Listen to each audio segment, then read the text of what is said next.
Hello everyone, welcome to What If Naruto Got the Guardian Angel Ikaros Part 1. Before we start, please go support marioiale for writing that awesome fanfic. This is the translated version I made, there will be some mistaken characters' gender, but of course Naruto is a male. Chapter 1. Exactly 3 years have passed since Naruto Uzumaki and the Sannin Jiraiya left Konoha to begin a training trip, as the boy had to learn to control the Kikbi power and disappear from the map so that the S-rank criminal organization, Akatsuki, would not find him. Right now we can see the red gate of the village, where 2 of the most responsible shinobi of the entire village of Konoha are taking a little nap. At that moment Izumo began to wake up to see 3 people approaching, 2 of them he could recognize immediately, so he proceeded to wake up his partner Kotetsu. Wow, it seems Jiraiya-sama and Naruto have returned from their training, said Izumo, as he recognized 2 of the people approaching the entrance. How strange, there is someone accompanying them, he mentioned, as he noticed the 3rd person accompanying them. And who is that person accompanying you? Kotetsu asked, yawning, but his companion didn't answer. Izumo, what's going on? He asked again, but again there was no answer. Then Kotetsu noticed that his companion's face had an expression as if he had seen something that shocked him. Hey Kotetsu, do you think that angels exist? Said Izumo, unable to believe what he was seeing, while his partner answered with a simple no. Well, I think that they do exist. Without further ado, Kotetsu stood up to see what his partner was pointing out and was immediately impressed with what he saw. In front of them, a beautiful girl with pink hair approached the village. She had white skin, delicate features, and beautiful green eyes. The girl wore a white dress, which left her shoulders free, revealing a large cleavage and D-cup breasts, a small waist, and long, shapely legs covered by long white tights, which were barely covered by a miniskirt. What stood out most about this girl were the beautiful and curious pink wings on her back. Both Konoha shinobis looked at each other defiantly and then ran off with the intention of attending to the beautiful young woman, but they never expected that she would come hugging Naruto's arm. Wow guys, this is a welcome, haha, I didn't expect you to come all the way here to greet me, I'm sure you missed me, said the blonde, smiling at the shinobis who were ignoring him. Guys, Naruto mentioned, very confused. Naruto was now wearing an orange jacket with a black top, his shinobi sash was black, and his pants were orange with a black stripe. The blonde looked taller and more mature. But that didn't matter to Izumo and Kotetsu. Their attention was fixed on the beautiful girl accompanying the blonde. Welcome to Konoha, pretty lady. The 2 chunin said, then looked at each other defiantly. Forget it Kotetsu, I saw this beauty first. Izumo shouted to his companion. Never, this beautiful lady deserves a gentleman like me. Kotetsu responded, preparing to throw blows. Hey you 2, Naruto said, drawing the attention of the 2 chunin. I don't know if you've noticed, but she's coming with me, he pointed out as the pink-haired girl hugged his arm, then turned to see the girl. How are you feeling, Ikaros-chan? It was a long trip to get to the village, the blue-eyed boy asked. I feel fine, Masuda, master, the pink-haired girl mentioned neutrally. How many times have I told you not to call me that, just call me by my name, said the blonde. Since he met the young woman, she has not stopped calling him as her master. Okay, Masuda, the pink-haired girl said again, while Naruto lowered his head in defeat. We better go see Abe-chan, with your permission guys, said the blonde who passed between the chunin with Ikaros. Once they passed through the main entrance, leaving Izumo and Kotetsu who were crying, they were also thinking about one thing. You're damn lucky, Naruto. Thought the 2 chunin who couldn't stop crying. Once our group of shinobis resumed their journey to the village, Naruto noticed that the appearance of his companion Ikaros was very striking, as all the villagers looked at her, the women with suspicion, while the men had a perverted expression on their faces. Naruto, Ikaros is already a big girl, I don't understand why you asked her to walk with you, replied the Sannin. I'm doing it because I don't want you to take advantage of them, said the blonde who looked at the Sannin reluctantly, or are you going to deny what happened a few weeks ago when we were near the city of Tenzaku? I'm just doing the community a favor by making Ikaros a star in my books, the white-haired man said with a perverted smile, while also focusing on the pink-haired woman's large breasts. Over my dead body, I won't allow you to use her for your stupid books. Exclaimed the blonde who separated from Ikaros and then connected with a good right hook and sent Jiraiya flying into a wall, so you can learn once and for all, you old pervert. Then Naruto returns to the pink-haired girl, who once again clings to her teacher's arm. We better continue, Ikaros-chan. Abe-chan is waiting for us. With that said, both young men withdraw, leaving the Sannin among the rubble. Nobody respects me, the Gamma Sannin mentioned before fainting among the rubble. Meanwhile Naruto and Ikaros advanced through the village on their way to the Hokage's mansion. Something that caught Naruto's attention was that Ikaros looked carefully and in detail at every place in the village. What do you think of the village, Ikaros-chan? Naruto asked the girl who was looking around. This village is very large, it's different from the towns we visited a long time ago, the girl with the lost gaze responded in a warm and calm voice. Of course it is, not for nothing Konoha is one of the most powerful ninja villages, mentioned the blonde with pride. After that, he put on a very serious look. Listen Ikaros-chan, do you remember what we talked about before we left Tenzaku City? He asked, looking at the girl who was looking at him with that expressionless look. You said that no matter what happens, I shouldn't tell anyone who I am or where I come from, Ikaros replied, remembering every word her teacher said. Masuda, can I ask you a question? The girl spoke with her warm voice. Of course, the blonde mentioned. Why shouldn't I tell people I'm an angeloid? Asked the girl with a lost look. The reason is to protect you. There are people who can do bad things to you to discover your abilities, replied Naruto, who stopped walking and then looked at the pink-haired girl. I don't want anything bad to happen to you. You are important to me, Ikaros-chan. The pink-haired girl blushed slightly upon hearing those words and not knowing how to respond to the situation. She just pressed her cheek against the blonde's and, not measuring her strength, she ended up crushing the blonde against the wall. The villagers watched this and a drop ran down their necks when they saw how Naruto ended up against the wall while the girl rested her cheek against the blonde's. Hahaha, ouch. Hahaha, I love you too, said the blonde while lightly patting the angeloid's head. Once Naruto detached himself from the wall with Ikaros' help, the two young men headed to the Hokage tower to speak with Tsunade. Meanwhile, the Hokage was busy, as always, dealing with tedious paperwork. I hate this job so much, Tsunade complained, staring at the huge pile of documents in front of her. How does Naruto want to be Hokage if he has to deal with this? She asked, frustrated. Remember that Naruto is a boy with a dream of being recognized. Who knows, probably paperwork is not his thing, said Shizune, who was supervising the blonde to do her work. Let's not start again, Shizune, her teacher warned her. Well, the black-haired girl just smiled. Now that I remember, wasn't Jiraiya supposed to return today with Naruto? Well, that's what the last message he sent us with a toad says, the secretary replied. That's true, but what does he mean by saying they wouldn't come alone? That an angel was accompanying them? Asked the blonde, who was thinking about what the letter she received said. To tell the truth, Naruto may have met that special someone. Since we met him he was a little and rebellious boy. It would be nice to see him have a girl in his life, it makes him mature, mentioned Shizune, while Tsunade imagined the blonde in a dive bar being surrounded by female escorts who hugged him and kissed him lasciviously while they poured him more and more sake in a cup. Damn you, Jiraiya, you corrupted my son. Roared the Hokage, who took it out on her desk and broke it into several pieces. Shizune was quite scared by that and regretted joking with her teacher. Minutes after, some Junin brought a new desk to their leader. Someone knocked on the door. Tsunade heard it and calmed down and arranged the desk as best she could to let the door pass and let Naruto see. Both women were happy to see the blonde look taller, but when they saw the girl next to him, they were shocked by how she dressed, but their surprise was greater when they saw that she had wings on her back. Hello Abe-chan, Shizune Nichan. I'm back from my training. Said Naruto, entering the office with Ikaros. Nah, Naruto, who is she? Shizune asked fearfully, not knowing how her teacher would react. By Rikiden and I'm sure she can compete against Tsunade-sama in physique, the Hokage's secretary thought, admiring Ikaros' body. No, and no, I'm not going to accept it until Naruto tells her who this young woman is, the woman thought hopefully, while waiting for Naruto's answer. This is Ikaros-chan, and she's the blonde couldn't finish because Tsunade got up from her chair and passed between Naruto and the pink-haired girl. At that moment Tsunade left her office in the tower, leaving those present confused. Meanwhile, in the streets of the village, the villagers looked at the Hokage's enraged face, and that did not mean anything good, so it was best to get out of her way. Their walk did not last long until they found a familiar white hair among some rubble. Tsunade smiled evilly and cracked her knuckles. Meanwhile, with Jiraiya, the Gamma Sennin slowly gets up from the blow his student Naruto gave him, leaving him in pain. That gaki hit so hard, I think my jaw is loose, Jiraiya said, moving his jaw with his hand. It won't be the only thing that's loosened, said Tsunade, who appeared in front of Jiraiya, cracking her knuckles. Tsuna DD, said the man in fear, and before he could say a word, Tsunade began to hit him non-stop. Wait Tsunade, that hurts. Jiraiya's scream was heard throughout the village. Please, my kidney. Auuuhh, my other kidney.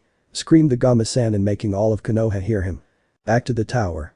Naruto, Ikaros and Shizune listened to the Sannin's screams of pain. He could only ask that he not be killed so that he could continue training properly. Once the screams of pain ended, Shizune considered Jiraiya's beating to be over and that her teacher would be back. It was when the brunette turned her gaze to the girl accompanying Naruto to notice that she had nice wings. Those are pretty wings, what are they made of? Asked Shizune, but Ikaros didn't answer and moved her wings at will. Her wings moved. She pointed out, scared. Oh no, I already noticed her wings. Naruto thought when he saw that Shizune noticed Ikaros' wings move. That's impossible, Shizune Nichan. These wings are made of newspaper, said the blonde, trying to sound calm, which worked. But I swear that. At that the brunette fell silent upon seeing something she had never thought of. What's wrong, Shizune Nichan? Naruto asked when he saw that the brunette remained silent, so he turned to see what she was looking at. It seems that if you had seen at that moment, the blonde turned to see Ikaros and understood why Shizune was silent. She is flying. Pointed out the brunette who couldn't believe what she was seeing. Masuda, is something wrong? Asked Ikaros, who approached his teacher. Are you okay?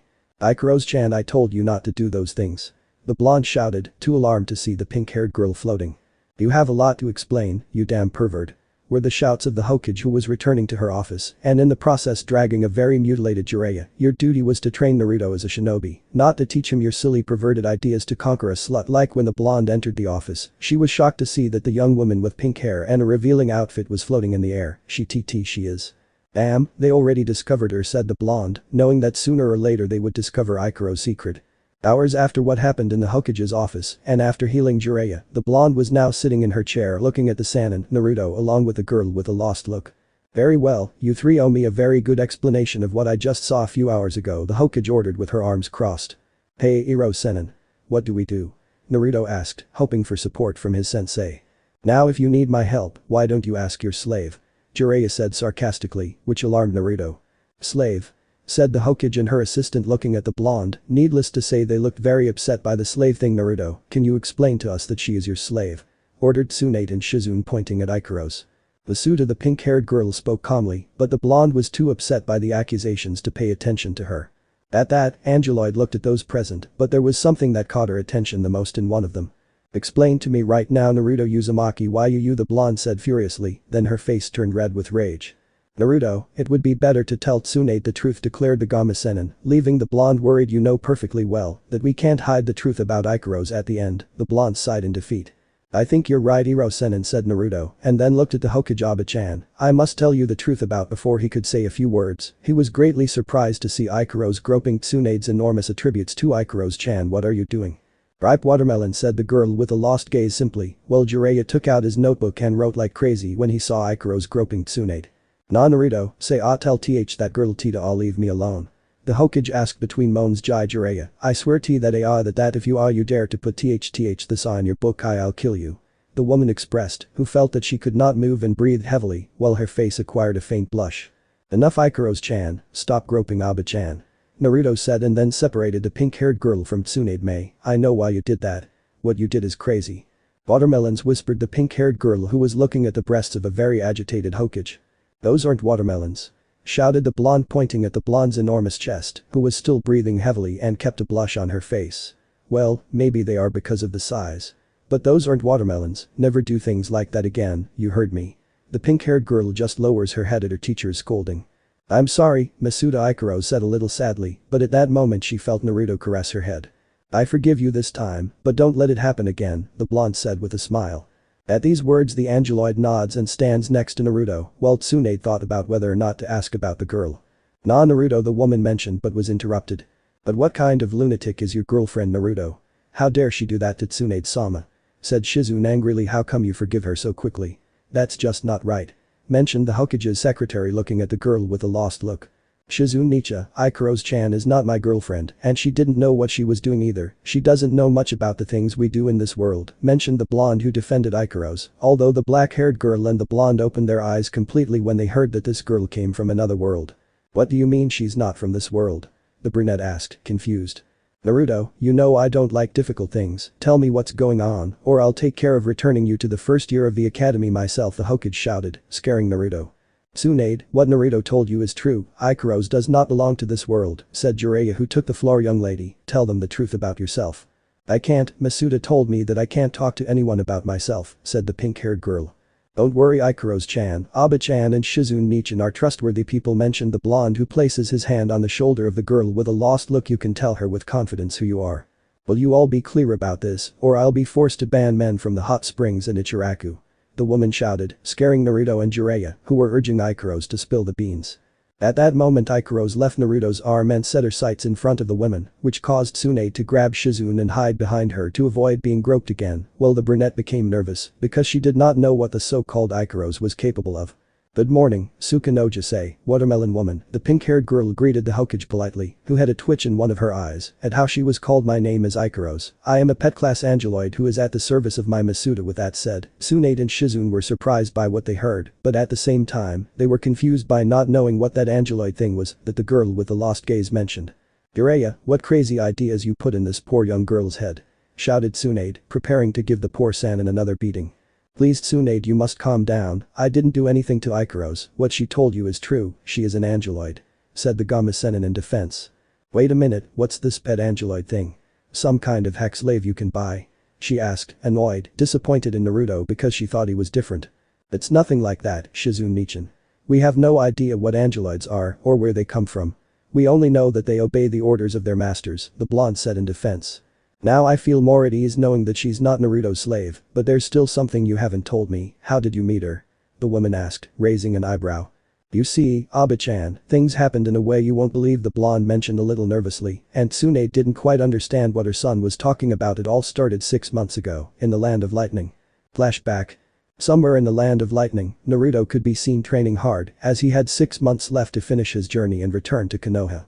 Once he finished his practice routine, Jiraiya told his student that he could take the day to rest. The blonde headed to a large tree far from where he was camping to rest under the shade of the tree, to relax and think about the things that happened on his trip. During his journey he learned many things. He discovered that they had 2 types of elemental chakra, and that thanks to someone's help, he managed to master the powers of the Kyuubi. He also managed to mature over time. He realized that Sasuke stopped being the same when he tried to kill him in the Valley of the End, and that what he felt for Sakura had died when he saw that he never had a chance to be happy with her. Night had fallen and Naruto was still resting to release some stress. He still had many things to think about, but above all he had to think carefully about his feelings towards Sakura, because he was beginning to realize that she was never going to love him because she was infatuated with a traitor. Well, now that I know what I feel for Sakura is nothing, it would be better to turn over a new leaf. I'm sure there's a girl right for me, said the blonde, although it will be difficult with the luck I have, sighed the Uzumaki. At that moment a strong wind was released which amazed Naruto, then he saw a strange circle in the sky from which rays came out, to finally come out a pink ball that headed in his direction. Naruto was amazed because he had never seen anything like it, but when he saw that the thing was heading towards him, he had to move away from the place, and then the thunder of the loud impact was heard. But what the hell was that? Naruto exclaimed, looking at the hole from which smoke was coming out, but because of the earth he could only see a silhouette, which he could not identify, but when the smoke was, the first thing he saw was a pink hair. One that he could easily recognize, Sakura. He shouted, worried about the condition of his teammate. Without having to think about it, he jumped into the hole to rescue his friend and carry her on his back. Damn, she's heavier than I remembered. The blonde mentioned while pressing Sakura's head to his chest so that she wouldn't breathe the dust. At that moment a huge structure began to fall from the same hole that Sakura fell into, then he saw in horror as the remains of the structure came towards him, so Naruto ended up quickening his pace and preventing it from falling on them. Both were on the ground, and that was when Naruto realized something. This girl was not Sakura Haruno. The blue-eyed boy could notice that the only resemblance she had with his teammate was her pink hair. Since this girl was totally different from his partner, Naruto had to admit that she was very beautiful and that she was capable of leaving any Kunoichi in shame. At that moment he noticed that this girl had something that caught his attention. Wings? Does she have wings? Said the blonde as he looked at the large wings of this girl who fell from the hole. She's an angel, he whispered under his breath as he contemplated the beauty of the pink-haired girl. But at that moment his thoughts were interrupted by some debris that continued to fall from that hole. Damn, I have to get her out of here. With that he carried the pink-haired girl on his back to start running and in the process avoid the debris that was falling on him. Meanwhile at the camp, Jiraiya was waiting for his student who had not yet arrived. Agaki, why is he taking so long? Said the Gamma Senin, who was beginning to despair. If that idiot doesn't come, I'll have to go look for him. With that, he began to walk towards where his student was. The Sannin barely took a few steps to stand still due to what he was seeing. From the sky, a strange hole appeared out of nowhere, dropping several pieces of debris, but what worried him most was that his student was standing where the hole was. He can't, Naruto. The Sannin exclaimed, remembering that his student was outside, so he ran out to find him and see if he was safe. Naruto did his best to avoid being crushed along with the girl, but to his bad luck he tripped and a large part of the remains came towards him. He closed his eyes, waiting for the impact which never came. When he opened his eyes the blonde noticed that he was in the air. Amazed by this he looked back and noticed that the angel girl had saved him and now they were flying. The modification begins, exclaimed the girl with a warm voice that I had never heard before. At that moment a chain appeared around the girl's neck and began to descend until it was tied to Naruto's hand, who did not understand anything of what was happening. Once the danger had passed, they both descended from the ground and the girl knelt before the astonished blonde. Jiraiya arrived and saw the fallen remains, but what left him most speechless was the winged girl standing near his student. "Nice to meet you, I am a pet class angeloid," the girl revealed, raising her face and revealing green eyes. "I am here to fulfill all your wishes," Masuda declared the angeloid. "Angeloid," Naruto murmured to the pink-haired girl. End of flashback. After having told how they met Ikaros, the Hokage and Shizune were trying to process what they had just heard but found it difficult to believe. "Naruto, do you think I'm an idiot? That's the worst fake story I've ever heard in my entire life," shouted the blonde Hokage, who was breaking the new desk they brought her for the second time that day. "You better tell me who this Angelonasuin is about, or else I'll threaten the blonde woman." "Naruto didn't lie to you, Tsunade. In fact, I witnessed what happened that night and how Ikaros saved the Gaki from certain death," interrupted Jiraiya, leaving the blonde and Shizune in silence. "Believe it or not, this young woman is an angeloid and can do incredible things."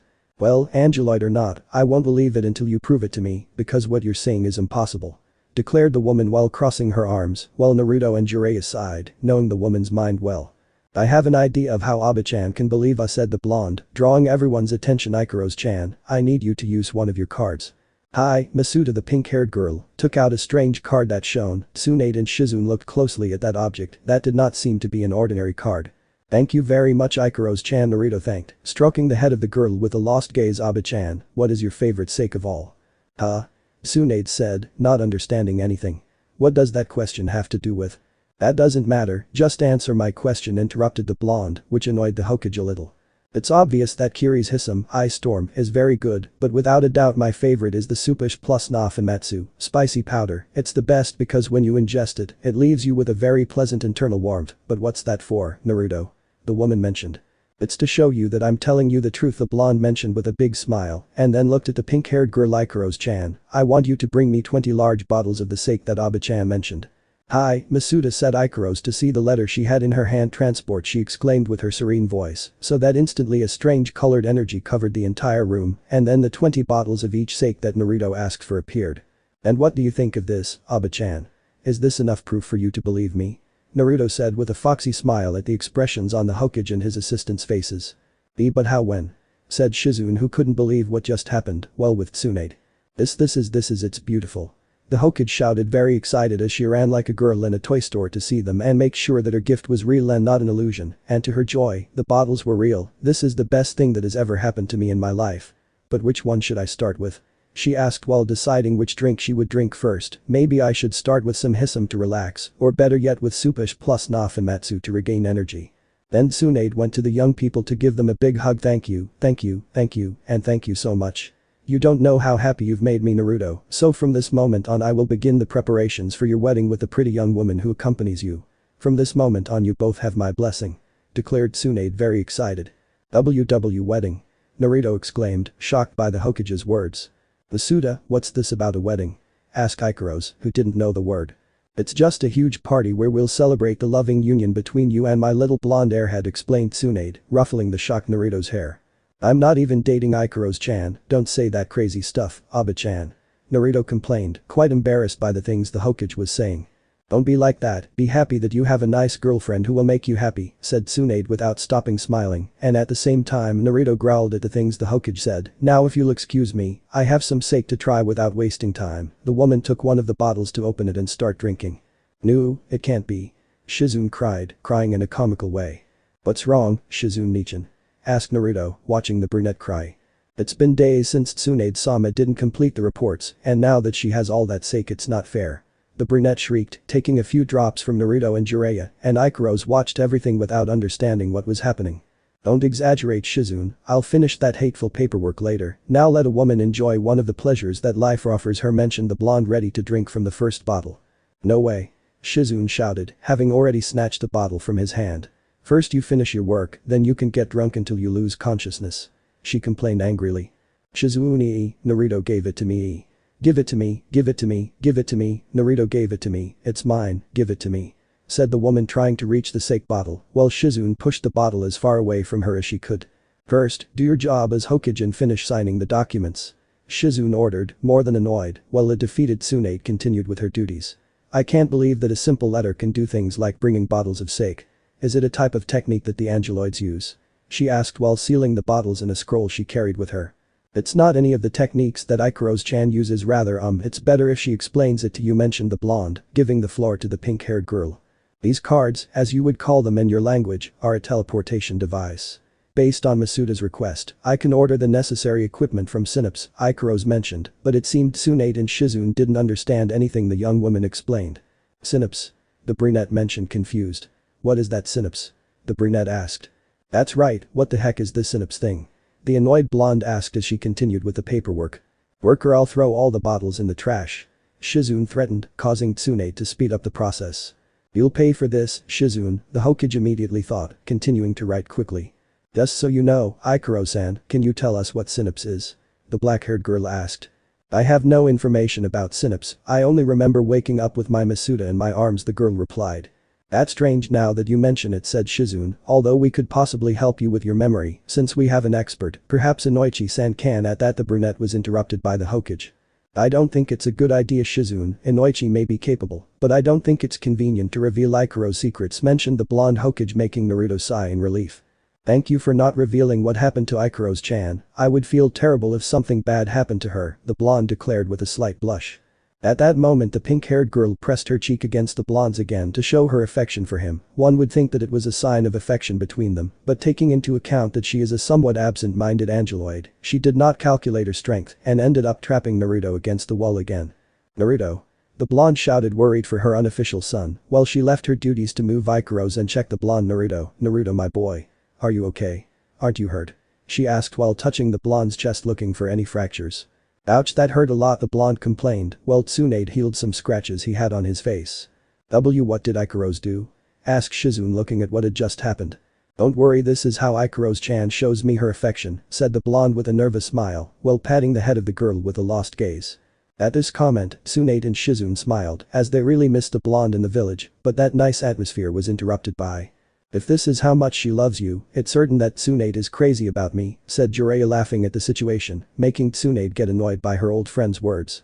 At that moment the office door opened, revealing a young man with black hair tied in a high ponytail, who was wearing a gymnin vest. Next to him was a young blonde woman who had her hair tied in 4 pigtails. She was wearing a black kimono and a fan tied to her back. It was Shikamaru and Temari who arrived at the office. Shikamaru was surprised to see his friend back and smiled sideways, because even though Naruto was very problematic, he was his friend. While Temari didn't know what to think, the small and silly blonde she knew looked different. At that moment the blonde from Suna turned to see Shikamaru, but he was covering his nose for some strange reason, so she looked in front of him and understood why that lazy guy was like that. She saw a pink-haired girl who was imprisoning Naruto's arm between her breasts. Seeing that girl made her want to unleash a strange internal fury she had, which she didn't know how to explain, because it was impossible for it to be jealousy. Hello Shikamaru, Temari, it's been a long time, the blonde greeted the newcomers. Yes, it's been a long time, said Shikamaru, who kept looking at the pink-haired girl. Yeah, I say the same to you, said the blonde from Suna, who was trying to contain her urge to finish off that girl who was clinging to the blonde's arm. Who the hell is that weirdo, and why am I jealous that she's close to that idiot Naruto? Thought Temari, who couldn't stop looking at the boys. Naruto, as far as I remember, when you went to train you had gone alone with Jiraiya-sama, but no, I didn't think you would come accompanied, mentioned the young Nara who practically couldn't take his eyes off Ikaros. Shikamaru is looking for a bucket, he is dropping his drool on the floor, Temari pointed out, more than annoyed and at the same time jealous that the pink-haired girl is getting all the attention. Well, she's mine, Naruto mentioned, only to be interrupted by Ikaros. My name is Ikaros, I am an alpha-type pet class angeloid, and I am at the service of my Masuda, the girl with a lost look introduced herself, and that caused the blonde to once again put his hand to his face, because Ikaros spoke too much again. Angeloid pet class. Shikamaru and Temari said, confused by what the pink-haired girl said. They already thought she was a bit crazy. Ha, what are you saying, Ikaros-chan? Don't believe what he says, he's just joking, ha, said the blonde, who laughed nervously. Naruto, why does that girl have wings and they move at the same time? Asked Shikamaru, pointing at Ikaros' large pink wings. Oh, look at the time, I think Ikaros-chan and I should go get some rest. See you tomorrow, Ba-chan, Shizune-nichan, tomorrow we'll continue talking about this, said the blonde, who carried Ikaros in his arms and then left through the office window, leaving everyone speechless. But it's only 5 in the afternoon, mentioned Shizune, who was looking at the office clock. Troublesome, he sighed, releasing his classic phrase into the air. Naruto may have changed over time, but he was still Naruto after all. Naruto, wait, I must inform you about Tsune tried to stop the blue-eyed man, but he already left. Well, I think that tomorrow we will tell him about the test he would have with Sakura and Kakashi, she mentioned, and then looked at her old friend Jiraiya. In these months that Ikaros was with you, what did you discover about her? I can't say much since she is a complete mystery, as is her past and origin. I can only tell you that this young woman is not an ordinary person. Despite her appearance, she possesses great techniques. Jiraiya responded seriously, and believe me, you wouldn't want to have her as an opponent since her attacks are lethal, even more so if they are at long range. That caused a great silence in the Hokage and her assistant. While Shikamaru and Temari didn't know anything about what they were talking about. Naruto appeared in front of his apartment after running too far, gasping for air because he was exhausted. The blonde gently lowered Ikaros to his feet before opening his door. "Masuda, are you okay?" Ikaros asked his master. "Yes, Ikaros-chan, don't worry, now let's go inside," mentioned the blonde as they both entered the blonde's house. Once inside, a large cloud of dust descended on them, leaving them covered in dirt. Naruto looked around. He was extremely pale. Naruto sighed, as he was tired and didn't feel like cleaning. "Ikaros-chan, sit on the couch while I clean the place so we can rest," Naruto mentioned while looking for something in the kitchen with which he could dust the furniture. After returning from the kitchen with a bucket of water and a damp cloth, she began to clean. Ikaros looked closely at the place. It was small but comfortable for the two of them. "Masuda, do you want me to help him clean the place?" the girl asked. "It's not necessary, I can do it. Besides, you're my guest and you should rest," Naruto mentioned, smiling at Ikaros. The blue-eyed boy continued cleaning his apartment alone. When he turned around to continue cleaning, he saw Ikaros with her head down, feeling sad and useless to her. "Masuda." Naruto bent down to moisten the rag and managed to see that the girl was sad. He felt terrible about it since the girl only wanted to help.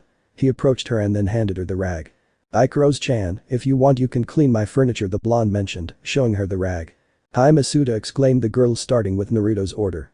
Hours later, Naruto and Ikaros had finished completely cleaning the apartment, leaving it as if it were new. "Okay, Ikaros-chan, now that we're done cleaning our apartment, how about we go out to eat?"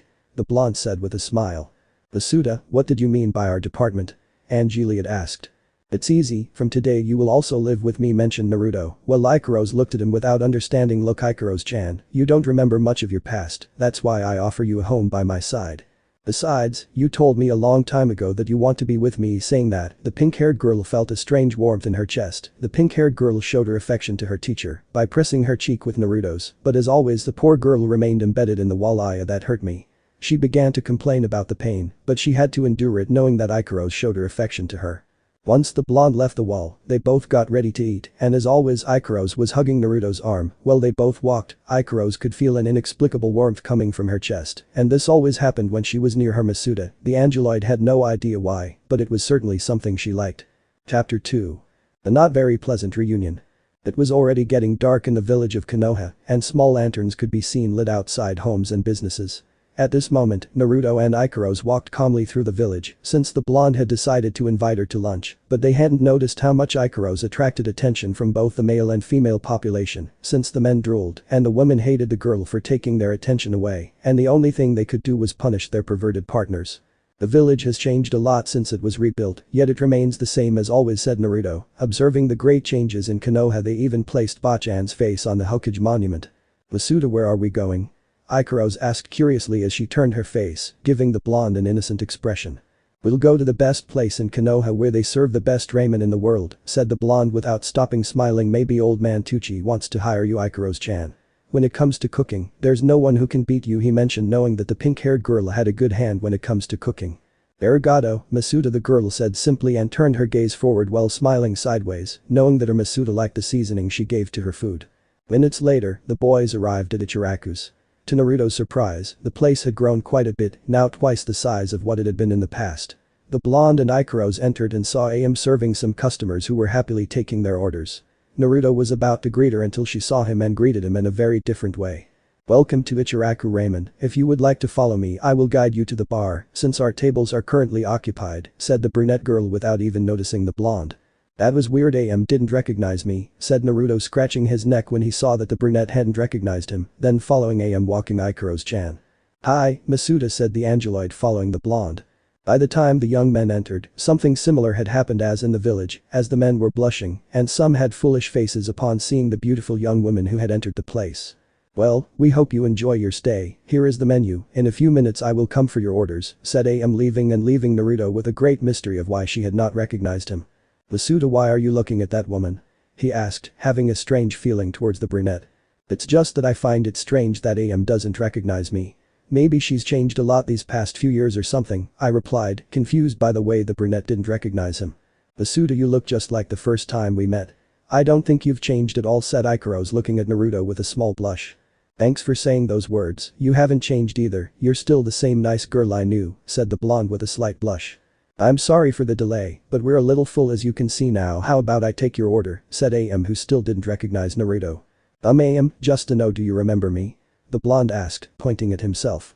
The cook didn't know what the customer was talking about, but when she looked closely at the boy's face, she could see his messy blonde hair, those sky blue eyes, and those distinctive marks on his cheeks. Nah, Naruto. Is that you? The young cook asked when she saw the blonde return. Hello AM, it's been a long time, said the blonde smiling at AM, and she blushed seeing the boy again who had changed a lot and who looked more manly. And it can't be as th the little boy who always came to eat, the brunette thought without missing a detail of Naruto, while she began to feel her cheeks burn and her heart race like never before. AM, are you okay? Asked the blonde, watching the brunette turn bright red. Is she sick or something? I can't believe you're back, she shouted excitedly, throwing herself at Naruto and holding him in a strong hug. Masuda, he mentioned with his eyes wide open in shock at how the strange brunette had responded to Naruto's words. As she's also happy to see you again, AM, said Naruto, who was nervous and blushing a lot from the brunette's hug by Kami. AM has changed a lot these years, he thought as he felt the cook's bust, which grew a lot. You don't know how happy I am to have you back, I mean. To have you back in the village, said AM, very nervous. Naruto, you've really grown, she thought in amazement, feeling the boy's big muscles, while a small lustful smile appeared on her face. Masuda, said Ikaros, wanting to know what was happening, and in the process the blonde realized that the pink-haired girl was talking to him.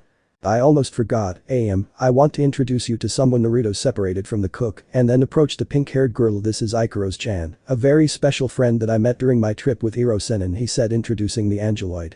Yeah? Is she Naruto's friend? AM thought, looking at certain areas on the girl to compare them with hers, then she imagined a very voluptuous chibi Ikaros with a better body next to a flat and thin chibi AM. It can't be true. Can those things be real? She thought in terror when she saw those things, as she called them. Nice to meet you, my name is Ikaros, I am an angeloid type. At that moment Naruto covered Ikaros' mouth, leaving AM confused. Excuse me for a moment, AM. I have some things to discuss with Ikaros-chan in private, said Naruto, interrupting the pink-haired girl and then leading her out of the store. Once they left, the blonde stared at the angeloid. What the hell were you going to do? Remember that you are strictly not to speak about that subject again, no one should know about it. Exclaimed the one who raised his tone of voice a little and at the same time was annoyed by the mistake that Ikaros almost made. I'm sorry Masuda, I won't talk if you don't ask me to, the girl apologized, lowering her head, and that made Naruto feel bad for scolding Ikaros like that. No, Ikaros-chan, I'm the one who should apologize, I didn't want to yell at you for something you didn't do, said the blonde who was apologizing to the angeloid while placing his hands on the girl's shoulders. It's just that I wouldn't like anything bad to happen to you, remember that you are very important to me. Masuda cares about me, thought the angeloid with a small red line adorning her cheeks. Ikaros-chan, I know very well that because you are an angeloid you must obey what I tell you, but at the same time I don't like the idea of ordering you to do something against your will. That's why I want you to listen to what I'm going to say, Naruto said seriously to Ikaros. I don't want you to tell another person that you are an angeloid or anything that relates them to them unless I authorize you, understood? Hi Masuda, I will follow your orders, said the girl looking at Naruto, making the blonde blush from the deep look the girl was giving him. I'm glad to hear that, he said, then gave Ikaros a small kiss on her forehead, who opened her eyes completely. I'd better go back to AM. I don't want her to think badly about what happened. After that he took the pink-haired girl's hand, who only nods to what her Masuda ordered her. What's wrong with me? Why did my reactor get so agitated after Masuda kissed me? Ikaros thought, bringing her free hand to her chest, right where her heart is. The blonde and the pink-haired girl returned to the place, gaining the attention of the men who saw how the beautiful girl was holding hands with her. Several felt jealous, while the others wanted to kill the boy. Even AM herself saw that and felt very jealous of Ikaros for being so close to her Naruto. I'm so sorry I'm late, AM. It's just that Ikaros wasn't feeling well and I took her outside to get some fresh air, said the blonde, making up an excuse. By the way, how is your father? I haven't seen him for a while. He's fine, I'm sure he'll be happy to see his best client back, AM said with a forced smile when she saw that Naruto and Ikaros were still holding hands. Just a few minutes passed, AM returned with his father Tucci. The old man had a big smile upon learning that his best client had returned to the village. "Naruto boy. Glad to see you back." The old cook greeted upon seeing the blonde and then looking at the girl next to him. A big perverted smile formed on his face as he looked at the pink-haired girl, especially her large breasts. "It's been a long time, old man Tucci. I'm glad the place has grown so much." Naruto greeted the owner of the place, but he didn't say anything since he kept smiling and couldn't take his eyes off Ikaros' breasts. Old Tucci, are you okay?" he asked because the cook started to bleed from his nose. Otu-san at that moment AM had a nervous tick while keeping her eyes closed to later see how old Tucci was on the ground with a big bump on his head while AM had a bent frying pan in her hand. "I don't want to correct you like when my friends came," she sentenced with an annoyed voice. "I am sorry, it won't happen again," Tucci said from the ground, very sore from the blow. "You better behave yourself, Otu-san. I don't want to have to show off in front of the customers," AM warned, receiving a nod from the man. Once he calmed down, AM gave Naruto a smile. "Okay guys, what will your order be?" AM asked while Naruto had a very large drop of sweat from what he had just seen. "I want a miso ramen," the blonde asked, trying to ignore what he just saw. "And you, Ikaros, what are you going to order?" Ikaros had the menu in her hands. She looked very concentrated, and after 2 minutes she turned to look at Naruto. "Masuda, what should I do?" Ikaros asked very innocently, while Naruto felt a drop of sweat run down his neck and smiled nervously. "Hey Naruto-kun, how was your training?" the brunette asked curiously, who rested her face with both hands and let the blonde appreciate her cleavage, managing to make him a little nervous.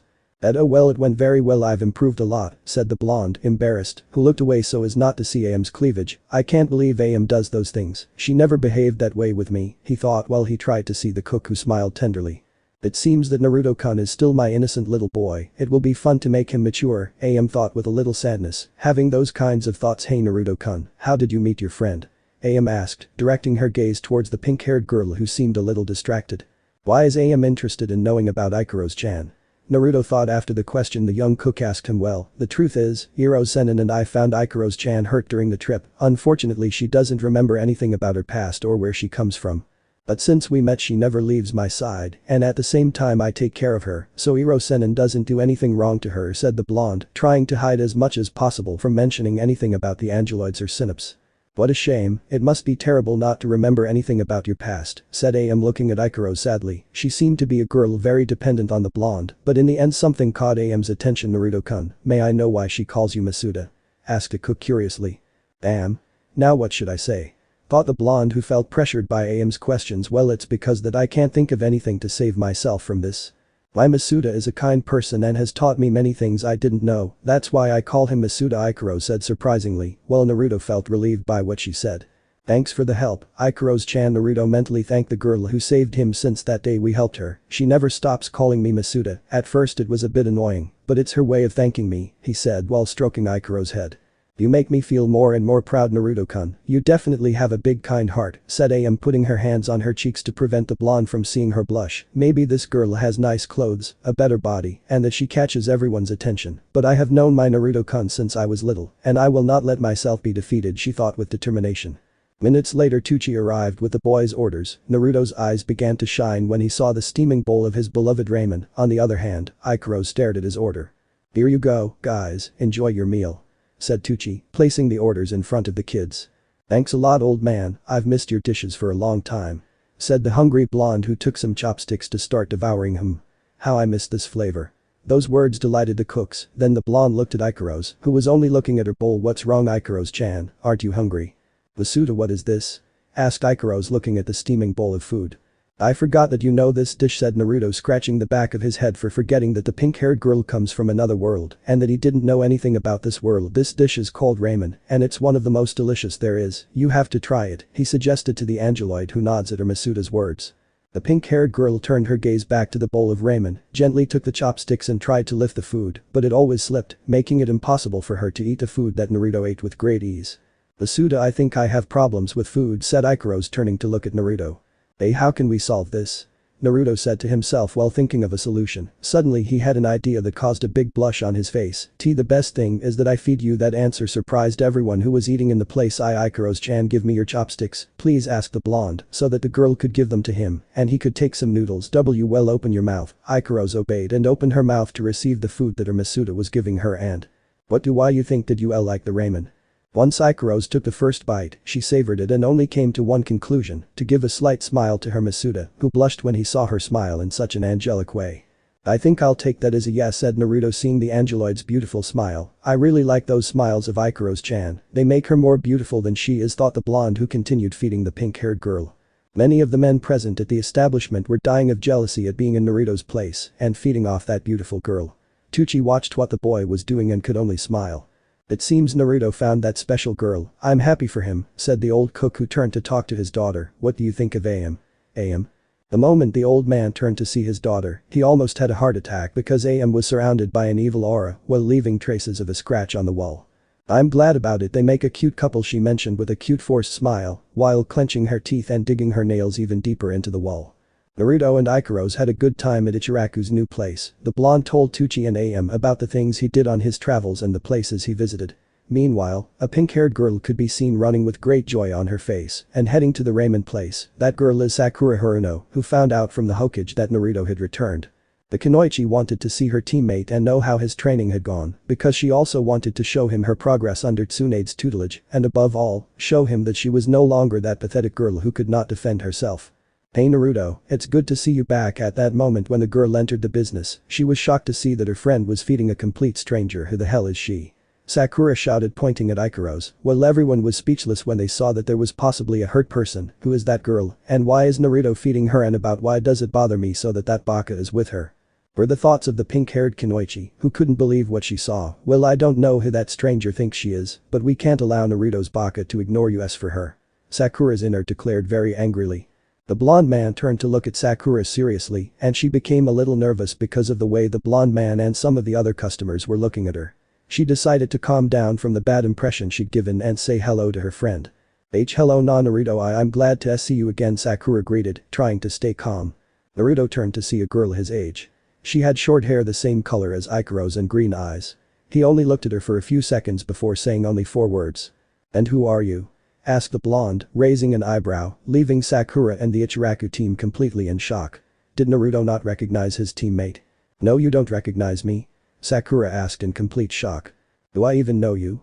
the blonde replied, leaving everyone speechless before continuing to feed Ikaros, who was enjoying his meal. Ha ha ha ha, I get it, very good joke Naruto, said the girl, laughing a little nervously and hoping it was a joke. "Seriously, who are you?"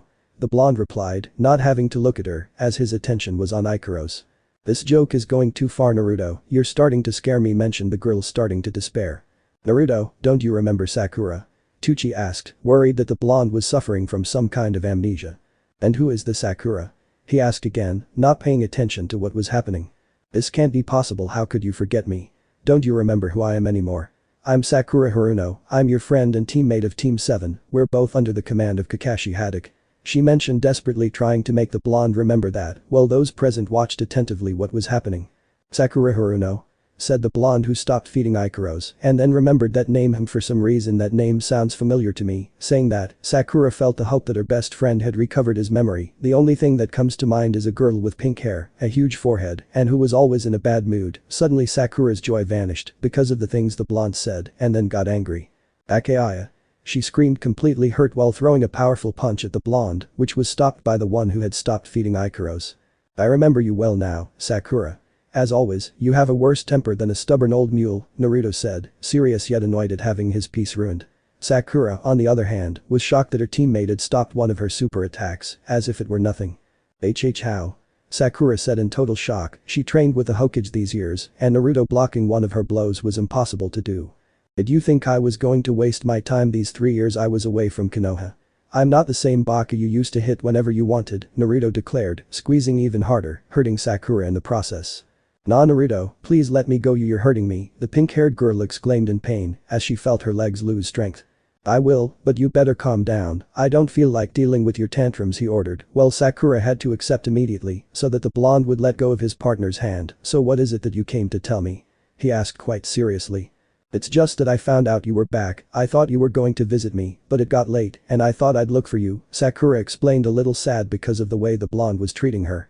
"Well, to be honest, the idea of going to see you didn't cross my mind, and even if I did, I wouldn't feel like seeing you," Naruto declared curtly, leaving Sakura and the Ichiraku people shocked by his attitude for the 3rd time that day.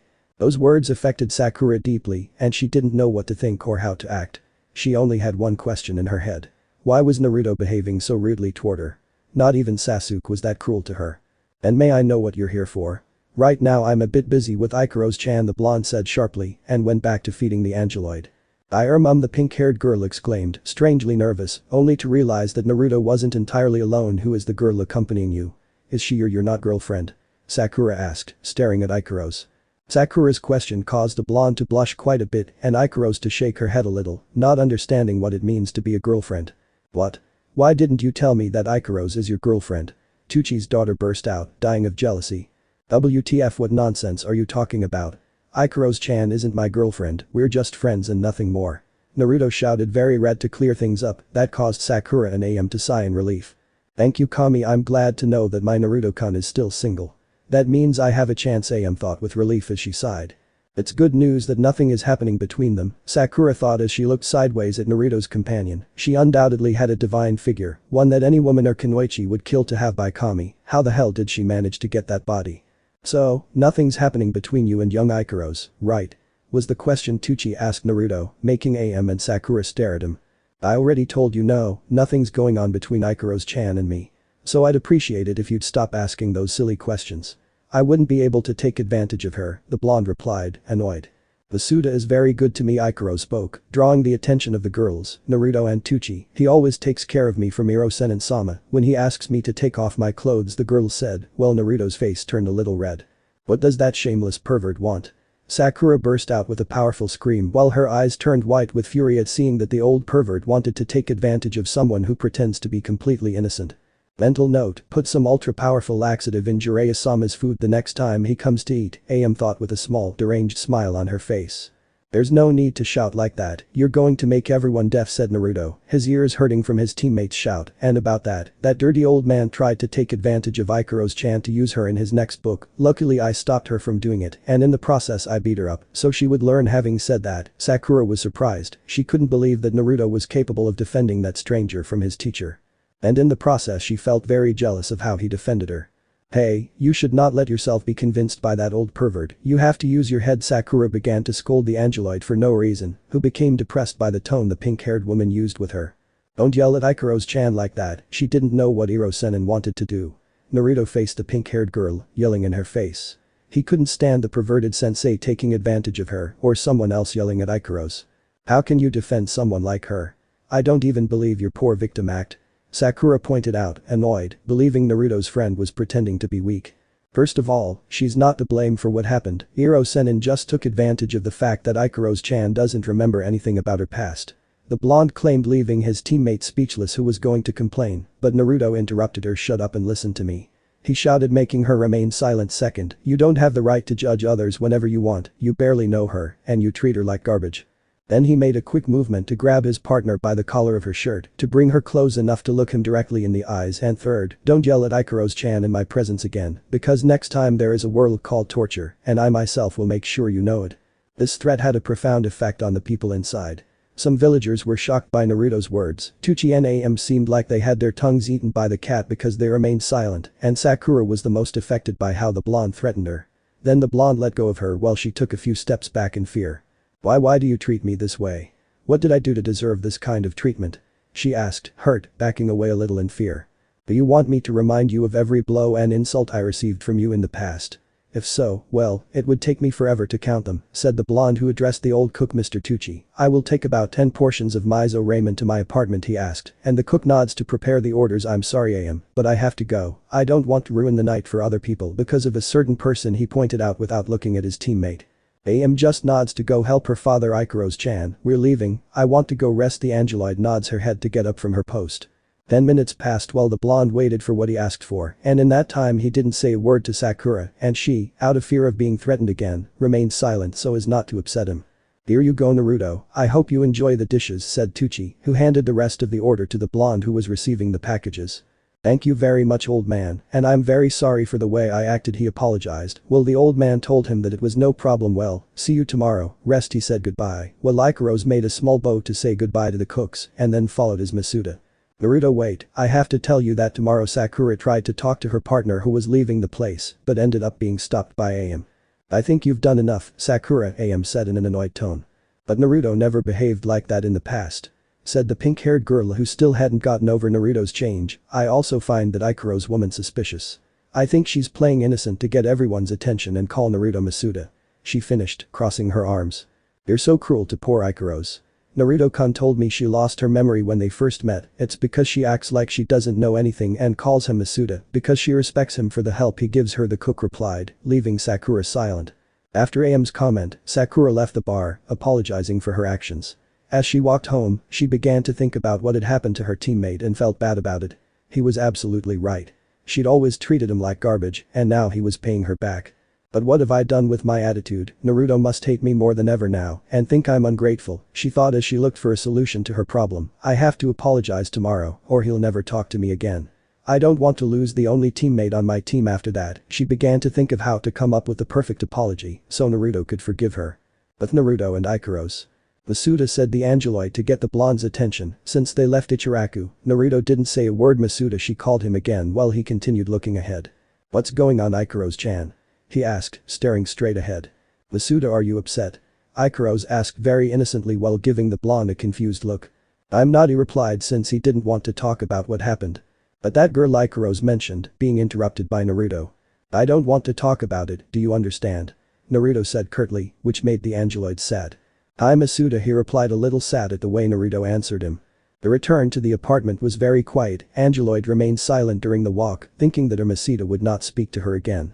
Once they arrived at the place and Naruto left what he ordered in his kitchen, he then saw Ikaros, who was sitting in the living room very sad because of how he spoke to her, and the feeling of guilt took over him. It was not her fault, nor should he have treated her like that. Ikaros-chan, can you come to the kitchen for a moment? Said the blonde, calling the Angeloid, who came immediately. What does Masuda need? Ikaros asked without looking at her face because she had a strange feeling that she couldn't describe, but she knew that she might scold her more. Instead of receiving another scolding, Naruto approached Ikaros to hug her, something he did not expect from his Masuda. Forgive me for treating you so badly, it's just that when I saw Sakura, all that resentment I had towards her for so long got out of control. I didn't want to hurt you, explained Naruto, who hugged the pink-haired girl who felt better because of her Masuda's words. Ikaros was being hugged by the blonde while the girl slowly raised her arms and reciprocated to Uzumaki's gesture. Hi Masuda, he replied as a small, almost persuasive smile appeared on his face. Once dinner was over, both Naruto and Ikaros headed to the room to rest, although the only one who would sleep would be the blonde because according to Ikaros, Angeloids were not designed to sleep. The two young people were in bed. Naruto settled on the right side wearing only orange boxers with a black t-shirt, while the pink-haired girl on the left wore the same outfit as always and only took off her boots. Any ordinary person would think that in that situation, in which both boys were together, they could do several things, but the reason why they slept like that is because they were already used to sharing the bed, and at the same time the blonde protected the girl, in case Hirosenin was going to do something inappropriate to her. Naruto began to think that tomorrow he would show the Angeloid the village, so she could get to know her new home. At that moment he turned to see her, and the girl was looking at the ceiling. The blonde simply smiled at the situation and wished her good night. Rest, Ikaros-chan, said the blonde, giving a small kiss on the girl's forehead and then closing the door ready to rest. Chapter 3. It's a quiet morning in Konohagakure no Sado. At this moment Naruto Uzumaki was beginning to wake up from his sleep when he heard the alarm clock. The blonde, a little annoyed, searched for the blessed device with his hand to turn it off. While looking for the alarm clock, Naruto touched something very large, round and at the same time warm that caused the blonde to wonder what it was, and in the process he opened his eyes and saw that what he had in his hand was one of Ikaros' breasts, who was sitting on the bed waiting for him to wake up. Aye. Naruto shouted, terrified by the situation, and immediately removed his hand from the Angeloid's chest, who had a slight blush on her face. Good morning Masuda, the girl greeted with that small blush on her face. I'm so sorry Ikaros-chan, I didn't know that, I mean this is true. Naruto began to babble incoherently about what he just did, but it seemed that the Angeloid wasn't affected at all. Something's wrong Masuda? Ikaros asked, not understanding why his master was so nervous. Honestly, aren't you mad at me? The blonde asked, ashamed of what he did while Ikaros tilted his head, not understanding what his Masuda was saying. I just pointing at the breast he touched the girl. Should I be mad at you? Ikaros asked very innocently. Well, any girl in your place would be upset with someone touching them without their permission, Naruto explained sadly. I could never get upset with you Masuda, it was just an accident, declared Ikaros, surprising Naruto, and at the same time now I'm leaving, I have to prepare breakfast, mentioned the girl, getting out of bed and walking slowly until leaving the room. Sometimes I forget that Ikaros-chan isn't like the other girls I know, said Naruto, who was glad that the Angeloid didn't get mad at him. Then he turned red, remembering that he just touched one of the girl's breasts. Damn, I can't get that out of my head. It's a good thing Iro-senin wasn't present. If I were you, I wouldn't count on that, said a voice that caused a blonde to be scared when he recognized it. I really envy your situation, Gaki, haha. Iro-senin. Naruto shouted, seeing Jiraiya from the window of the room, and to make matters worse, the Sannin was with his trusty notebook writing things down like crazy. What are you doing here? I just came to see what my favorite student was doing and at the same time feel proud of you, Jiraiya replied with his perverted smile, and without stopping writing in his notebook, I never thought you would do those things to Ikaros, haha. How I wish I was in your place and touched those beautiful divine mountains. Shut your mouth, you old pervert. Shouted the blonde, who gave a strong blow to the Sannin's face to send him flying, and let it be clear, it was an accident. After that he closed the window to get dressed and go to breakfast. Minutes after sending Jiraiya flying away, Naruto arrived at the kitchen where Ikaros was preparing breakfast for him. Once at the table, the blonde was amazed by the great banquet that his beloved Ikaros prepared for him. Wow, you really prepared a lot, Ikaros-chan, said Naruto, for everything that Angeloid prepared. By the way, where did you get the things to prepare breakfast? He asked, knowing that she had not yet bought merchandise for the refrigerator. I got up early to buy some things for breakfast, and the vendors gave me all of that, the girl mentioned, pointing to the many bags behind her. They gave you all that food? Naruto said, incredulous that he had all the food he had, and apparently a lot of it wouldn't fit in his refrigerator. And why did they give you all that? Did you win a contest or something? He asked, wanting to know the reason. The vendors were very friendly and kept staring at me. After that they gave me all this food, and by the way they told me to come more often, the girl replied, causing the blonde to twitch his right eye. So friendly salespeople, huh? Naruto asked, to which Ikaros nods her head. Mental note. Never let Ikaros-chan go shopping alone, he thought, wanting to finish off those salespeople. After arranging all the food that Ikaros brought, she and Naruto began to have breakfast and enjoy what Angeloid cooked. As always, the blonde praised her for her excellent food. Suddenly the main door of the apartment was abruptly opened by a certain Sannin, who arrived at the place very upset and with his left cheek swollen. You didn't have to hit me like that, you almost look like Tsunade when she gets angry, said the Sannin, rubbing his cheek. You deserve that and much more for being a dirty old man, Naruto pointed out, and next time I'll send you further away so you don't get involved in my business, he threatened, making the Sannin angry. Damn Gaki, you'll see, the white-haired man growled until Ikaros' voice calmed him down. Good morning, Iro-senin-sama, would you like to join us for breakfast? Asked a pink-haired girl. Well, the Sannin couldn't be bothered by what the beautiful young woman had called him. Haha, with pleasure, Ikaros, I would never reject what you cook, said Jiraiya, very happy because the Angeloid was a great cook, while she handed a plate to the Sannin, serving everything on the table. May I know what you came for, Iro-senin, because I doubt you came here looking for free food? Naruto asked. I actually came from Tsunade to inform you of something important. Today you will have a test to put into practice what you learned these 3 years against Kakashi, explained Jiraiya, who was eating quietly, but Naruto didn't like the idea since he had plans with the Angeloid. What? Tell me this is one of your jokes? Said the blonde, to which Jiraiya responds with a simple no, but today I was going to go out with Ikaros-chan so you two could get to know the village better. What does Masuda have to do in that test? Ikaros asked, interested in what his Masuda would do. He just has to face Kakashi in a fight with Sakura at training camp 7, Jiraiya explained to the Angeloid. Who should I fight alongside? Asked the blonde, raising an eyebrow. But Sakura, your teammate from Team 7, do you still remember her? The Sannin asked, and Naruto told him, no, don't tell me you forgot about her again. What do you want me to do? It's been 3 years since I opened my eyes and moved on, Naruto said, not interested in mentioning Sakura. But that's no way to treat a classmate like Sakura. I found out about the argument you had with her last night, Tsunade knows about it too, and she's not very happy with how you treated your friend, said the Sannin seriously and a little annoyed by his student's attitude. She was the one who started insulting Ikaros-chan. No matter how much we are friends or colleagues, she does not have the right to criticize others, the blonde defended himself. No matter how much he appreciates Sakura as a friend, she did not have to say those things to the Angeloid. The Sannin only sighed at his student's words. Since they left Konoha in order to train Naruto, the boy began to question what he felt for his teammate and the way she treated him. Over time, the young man said that he only wasted his time with someone who underestimated him from the beginning. In the end, that led the blue-eyed man to hate his friend and take his development as a shinobi seriously. Jiraiya was proud that his student takes things seriously, but he was worried that the hatred he had for Sakura would lead him down the wrong path, just like it did with Sasuke. But his solution was the appearance of Ikaros. Thanks to the Angeloid, Naruto's anger went away, and in the process he developed a strong bond with the girl, leaving his hatred behind. Naruto, I know you still hate Sakura, but you need to leave that in the past. Now you have things to worry about, not only Akatsuki, but Ikaros as well. The Sannin talked to his student, making Naruto start to growl while he ate breakfast later. I want you to go to Sakura and apologize for what happened last night, and I want it to be a sincere apology. Tell me you're not serious, said the blonde reluctantly to receive a reproachful look from Jiraiya. Ugh. Okay, I'll do it, he agreed, still annoyed. I hope you keep your word, because if Tsunade finds out that you didn't apologize to Sakura, believe me, you won't like the punishment she'll give you, Jiraiya warned his student, who felt a slight chill at the thought of the kind of punishment he would receive at the hands of the Hokage anyway. Finish breakfast so we can go to the training camp at 12 noon. At 12 noon? Why do we have to go at that time? Naruto asked. Because they summoned Kakashi at 9 in the morning, Jiraiya replied, something the blonde understood completely. Meanwhile at training camp 7, the god-aim Hokage Tsunade Senju was present, along with her assistant Shizune and Sakura Haruno. They had arrived minutes before 12. The blonde and the black-haired girl watched the pink-haired girl who was still depressed about what happened last night in Ichiraku. Both women found out about that and felt sorry for Sakura, but at the same time they were upset with Naruto for how he treated her. I honestly can't believe that idiot blonde hurt Sakura like that. Wasn't he supposed to be in love with her? The blonde asked her assistant.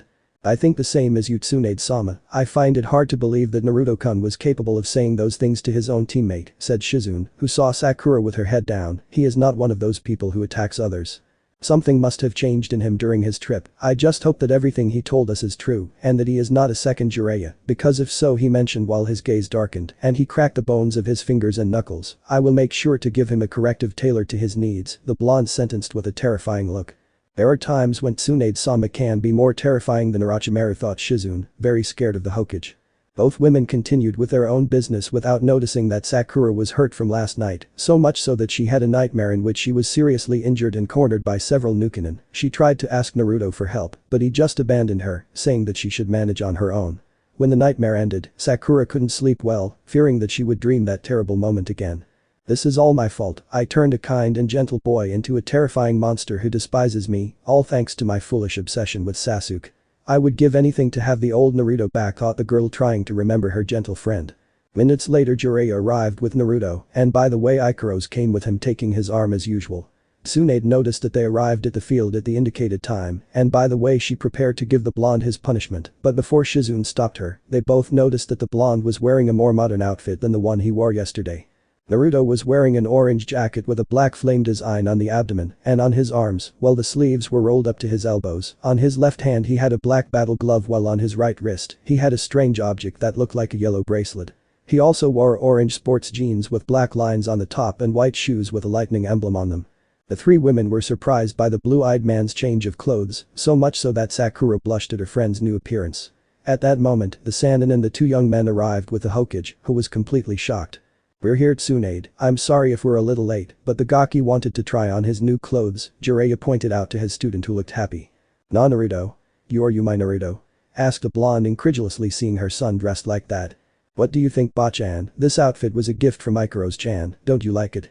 Asked Naruto, admiring his new outfit. Wow, that's a big change, the woman mentioned, not being able to believe the type of clothing the boy was wearing, undoubtedly very striking and suitable for jobs as shinobi. Thanks for the compliment, and what about you, Shizune-chan? Do you like Ikaros-chan's gift? The blonde asked the brunette. It looks great on you, Naruto-kun, but how did Ikaros-san get that outfit? Shizune asked curiously. I asked Synapse for it, so Masuda will be protected in his battles, thanks to the material he is made of, said Ikaros, showing one of his cards. Hey, what's the Synapse thing Ikaros mentioned, and what's the purpose of that card? Asked a curious Sakura, which made everyone present very nervous. Synapse? What's that Synapse? I've never heard of anything like it. Said the Sannin, quite nervous. Tsunade, have you ever heard of that word? He asked the Hokage, who followed his lead. Of course not, I've never heard that word in my life, and you, Shizune? The blonde asked very nervously. I don't even have any idea what Synapse means, haha, that word sounds really strange, haha, said the black-haired girl, who laughed nervously. Sakura had a drop of sweat on her head because of the way those three were acting, so it was best for her to forget about it. Let's change the subject. Kakashi-sensei is missing now, Naruto said, leaving aside the Synapse. And from what I can see, he's not here yet. It seems he's still late, as always. And as if by magic or as if summoned, Kakashi Haddock appeared in front of everyone while reading his beloved Ichigo Paradise. Everyone except Ikaros and a smiling Jiraiya sighed at seeing that the copy nin never changed. Hello, sorry for the delay, but there was a black cat in front of my door and Kakashi greeted everyone, but he was greatly surprised to see the change in the blonde. Oh my god Naruto. The copy nin mentioned in astonishment. It's been a long time Kakashi-sensei. Naruto greeted his sensei from Team 7, who was surprised by the change in the blue-eyed man who looked taller and with new clothes. Wow Naruto, this change, are you sure you're Naruto? Asked a silver-haired boy amazed by the radical change in his student.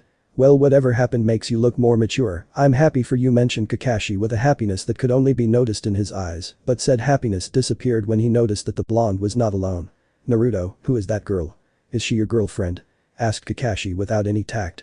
No sensei, she is not my girlfriend, she is a friend I met during my training, the blonde responded calmly, but with a big blush on his face. But if you're not dating, why is she holding your arm like that? Kakashi asked, confused by his current youth. Well, Ikaros-chan is she is, the blonde tried to explain and was then interrupted by the angeloid. I am Ikaros and I am at the service of my Masuda, said Ikaros, causing Naruto, Shizune and the two Sannin to get nervous. Sakura looked at Ikaros without understanding what she was calling Naruto like that, while Kakashi only thought what the girl said. Wait a minute, are my ears deceiving me? Did that girl call Naruto her Masuda? Thought the copy nin, looking at Ikaros from head to toe, that posture, that warm presence, her cute figure, and the way she says Masuda, it can't be she is identical to Hikari from my Ichigo Paradise. The servant of love. Thought the man who remembered one of the stories of his beloved free. Did Naruto finally understand the expedited path of Ichigo Paradise? He asked himself while everyone stared at Kakashi, who had already been more than 10 minutes without moving or saying a word until he approached Naruto and slowly placed his hands on the confused boy's shoulders. Naruto, you are my idol, how I envy you. Said the man, crying through his only visible eye, causing everyone to suffer a monumental fall. Huh? Said Naruto, who didn't understand what was going on. Kakashi-sensei, what the heck are you talking about? He asked. No need for explanations Naruto, I'm very happy for you, you have fulfilled one of my biggest dreams. I think I'm a little envious of you, but if anyone deserves to be happy it's you, seriously I congratulate you, said the man with a happy expression, while everyone tried to understand what the copy nin meant but couldn't find any explanation.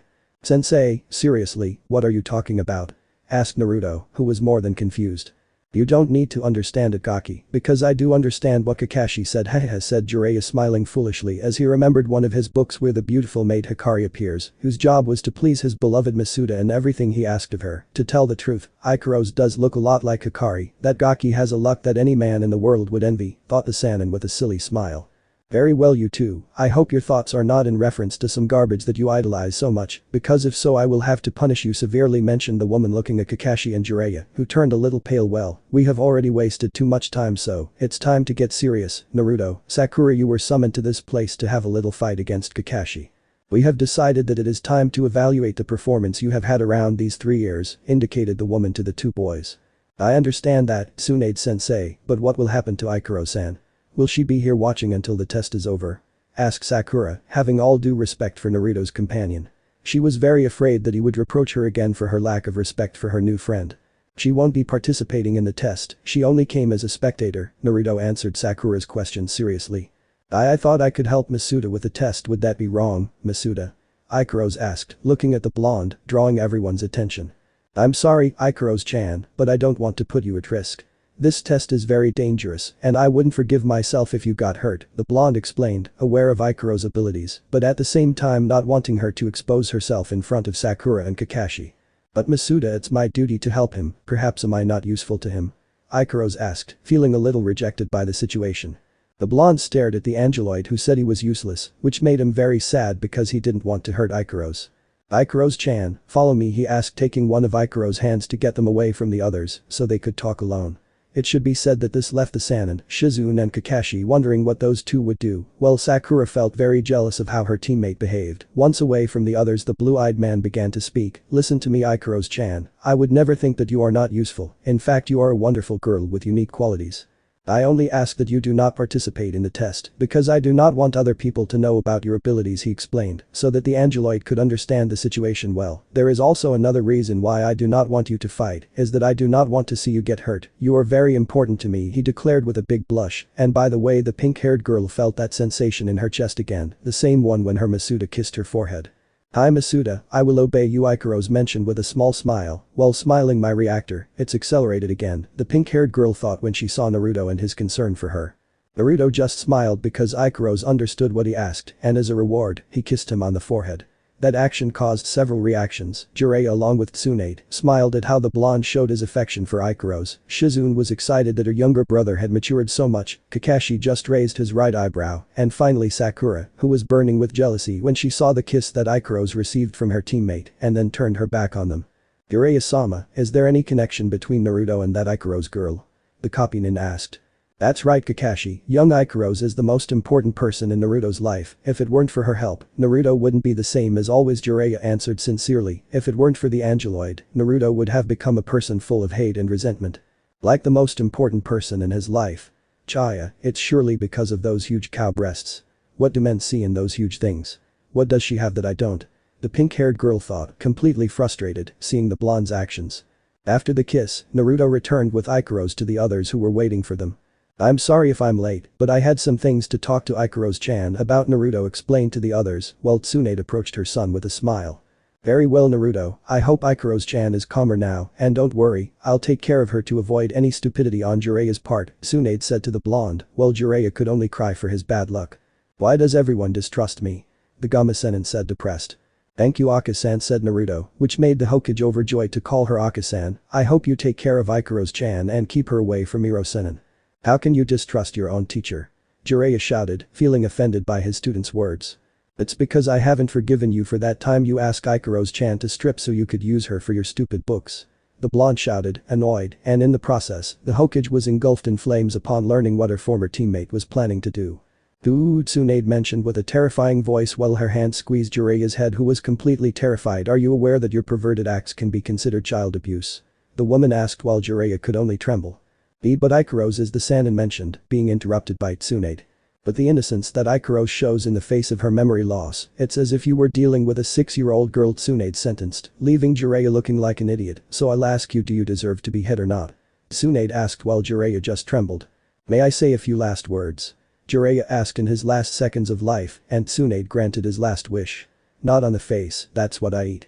Done, the woman replied, giving him the first blow to the stomach, followed by a round of punches and kicks. After an hour passed during which Tsunade gave her former teammate a severe beating and healed him, the Hokage approached the youngsters to talk to them about the test they would have. Well, I'll be brief since we've wasted too much time. The woman mentioned the test will be about teamwork. Kakashi, it's your turn to explain to him what it's about, the woman said, so the copy nin could explain what was happening. Well guys, I hope you both remember your old friends, said the silver-haired boy smiling as he took out 2 bells that the boys immediately identified. Well, the test will be the same, teamwork. But this time it will last from now until dawn, so feel free to use everything you learned, because I will behave like a Junin, not like your sensei, explained Kakashi, while Naruto nodded somewhat seriously and Sakura looked somewhat nervous. Before the test began, Naruto took Ikaros to Tsunade's house to keep her company. He then returned to his team and got ready for what was coming. At that moment, Sakura approached him, looking nervous about what he was going to say.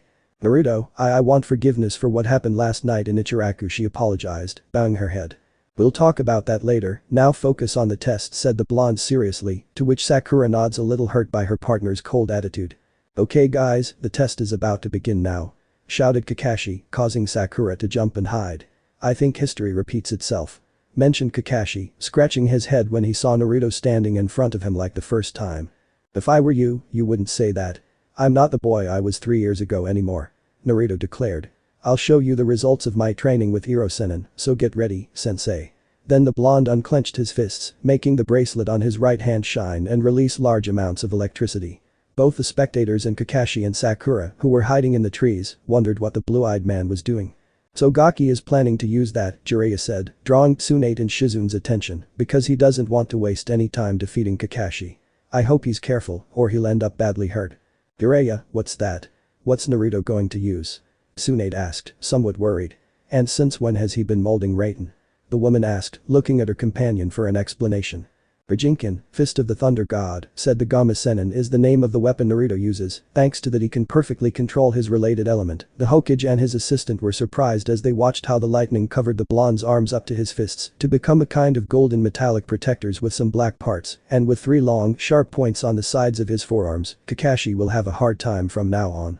Back with Naruto and Kakashi.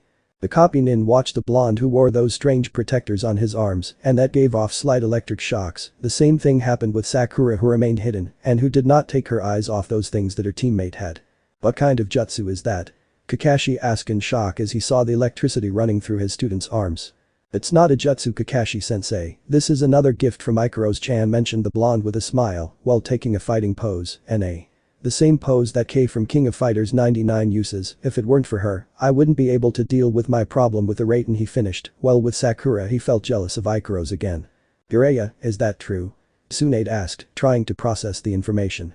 It's true, it was Ikaros who created those weapons with the help of her cards, the Gama Sennin pointed out. Believe me, those cards are not only used to bring sake and clothes, they are used to create whatever one desires, even powerful weapons. That statement scared Tsunade and Shizune as they watched Ikaros, at the same time thinking about what else the Angeloid could do besides possessing those cards.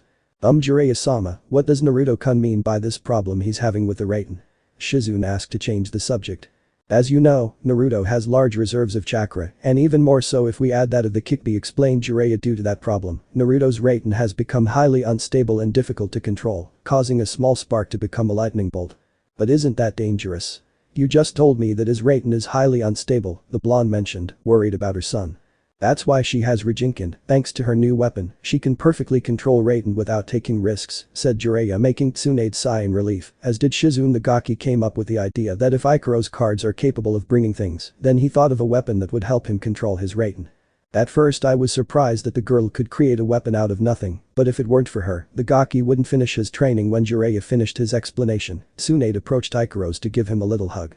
Thank you so much for everything you've done for Naruto, Ikaros. I have no way to thank you, but you have my complete trust in you from this moment on. Said the Godame, while Ikaros remained with her gaze lost and without taking her eye off her Masuda. Hey, what's up with me? I trained Gaki, do I at least deserve a hug from you? Asked the Gama Sennin, pretending to be sad. You're right, said the Hokage while Jiraiya extended his arms, but the blonde simply patted him lightly on the head, treating him like some kind of dog. You did well, keep it up boy, congratulated the woman with a mocking smile, while the Gama Sennin turned to stone for not receiving her hug. Began with Naruto and Kakashi. Both shinobi stood still, waiting for one of them to make the first move. Kakashi noticed the boy's stance combined offensive and defensive action at the same time. With Naruto, the boy remained alert to any movement his sensei made and was ready to counterattack. Well, I see that you are very excited and I do not plan to offend you, so we will fight one-on-one, mentioned Kakashi, uncovering his Sharingan. I hope this is enough to show you that I am serious, Naruto said the man, looking at his student who just smiled. I've waited for this moment for a long time, said Naruto, who decided to make the first move. He concentrated a small amount of Raiden chakra on the soles of his feet to move quickly in a second and be close enough to Kakashi, who couldn't read his student's movement with his Sharingan. When did he get so fast? Thought the copy nin, alarmed and tried to get away, but the blonde connected with a powerful blow charged with Raiden chakra, making the blow more lethal. Yes, I hit it straight. Naruto exclaimed after connecting the first one, but his joy went away when Kakashi burst into a cloud of smoke, revealing a trick. He used the Kawarimi no Jutsu, the blonde cursed seeing the piece of log he hit, but don't think that hiding will help you with that. He bent down to place his index finger on the ground and close his eyes. Far from where the blue-eyed man was, Kakashi observed his student in detail. First of all, he was surprised by the young man's speed, closing in just a second and then striking him with such force. Naruto has an impressive speed, if it weren't for my Sharingan, I wouldn't have been able to react to his attack, thought the silver-haired boy looking at the boy who knelt on the ground. Does that look like, thought the Jimnin looking in amazement at the technique the blonde was using, the same one his sensei used to detect his enemies. I found him, sensei. Naruto shouted, opening his eyes and looking where the copy nin was hiding, then he concentrated his chakra to form an electric sphere in his right hand. Raiden. Reikik. Lightning release. Lightning sphere, he shouted to throw the sphere where Kakashi was. The copy nin saw that and quickly left his hiding place before Naruto's attack hit him and in the process destroyed the area, leaving a big hole. Damn, he escaped again. He growled to avoid hitting his sensei. This is incredible, Naruto and his abilities are giving Kakashi enormous difficulties, said the Hokage, amazed by the boy's movements. How much potential do you have? The woman asked the heir without wanting to take her eyes off the fight. If we had to rate the Gaki's abilities, he would surely reach the level of a Takubetsu Jinin, said Jiraiya. The boy worked hard these 3 years to reach the level he is at. I also reinforced his Taijutsu with the use of Raijinkan, as well as using ninjutsu without the need for hand seals, he explained, leaving the Hokage and his assistant speechless. That means Naruto-kun must be above the level of an Anbu, said Shizune, admiring her younger brother's skills. We could say so, but the boy still has a long way to go to reach his true potential, said the Gama Sennin, who was paying attention to the battle. Sakura, in her hiding place, saw in detail what Naruto had just done and couldn't believe that her partner had made Kakashi retreat with just 2 attacks. She was so excited that she left where she was to join the blonde. Wow Naruto, you are amazing, you almost defeated Kakashi-sensei by yourself. Haruno exclaimed excitedly as she ran towards Naruto, who was still alert and turning his back to the girl. Naruto. Sakura called, but the blonde continued to ignore her. Sakura, aren't you going to do anything, or do you expect me to do all the work like always? Naruto said coldly while continuing to turn his back on his teammate. What? Sakura said in astonishment. She wasn't the only one in that state. The Hokage and her assistant couldn't believe what they just heard while Jiraiya slapped his face and Ikaros just tilted her head without understanding what was happening. Agaki the Gama Sennin growled at what his student said. Naruto Uzumaki, you don't have to be so rude to Sakura, apologize right now, the Hokage sentenced for the unkind way in which the blonde addressed his partner. Naruto-kun, how could you say that to Sakura, what happened to you to treat her like that? Shizune wondered, hurt by the way her brother treated Sakura. Returning to the blonde and the pink-haired boy, Naruto continued looking for Kakashi while Sakura couldn't get over her shock. The blue-eyed boy's harsh words had affected her so much that she wouldn't move from her spot. Naruto, why? The girl thought as she lowered her face while her eyes crystallized a little. This time Kakashi-sensei hid well, I doubt he can use the same trick a second time, Naruto said, knowing that the copy nin would move far enough away to not be detected. I have no other choice. Sakura, we'll have to work together to find Sakura. The blonde noticed that his partner had her head down and was letting some tears fall. Naruto, realizing what happened, just sighed knowing that Jiraiya made him promise that he would apologize to the pink-haired girl. Damn, I don't want to apologize, but I need you to help me so we can pass the test, he thought reluctantly. Sakura, listen, I'm sorry if what I said hurt you, I also apologize for what happened last night at Ichiraku's. The blonde apologized, making Sakura stop crying and then look at her partner. Then Naruto said the pink-haired girl while looking at the blonde. The reason why I got angry was because of how you treated Ikaros-chan. It's not her fault that she is like this, she lost a lot of her memories, I only defended her because of the things you said, explained the blue-eyed man who turned around to see his teammate. I hope you understand why I got like this, and if I hurt you, I'm really sorry, he finished a little embarrassed. Those words made Sakura's pain go away, and at the same time, she felt more relieved. Thanks to them, she regained the courage to continue the test. If we do this, I'll show you that I wasn't wasting my time and that I've been training hard these past 3 years, Sakura exclaimed, smiling. Show me what you have learned these years with Akasan and prove me wrong in my words when I said that you are useless, said the blonde animatedly for both young people to go in search of Kakashi. Aye, Sakura replied following her teammate. Meanwhile, with the copy nin, he was hiding behind a tree waiting for Naruto and Sakura to come looking for him and in the process fall into one of the traps he set. It seems Sakura is determined to show her progress as a Kunoichi, Kakashi thought, as images of the girl training hard to avoid being a burden to her team came to his mind. Rain. John. Lightning release. Negative force, Kakashi was taken out of his thoughts when he heard Naruto attacking him with another jutsu and immediately dodged the lightning that almost hit him.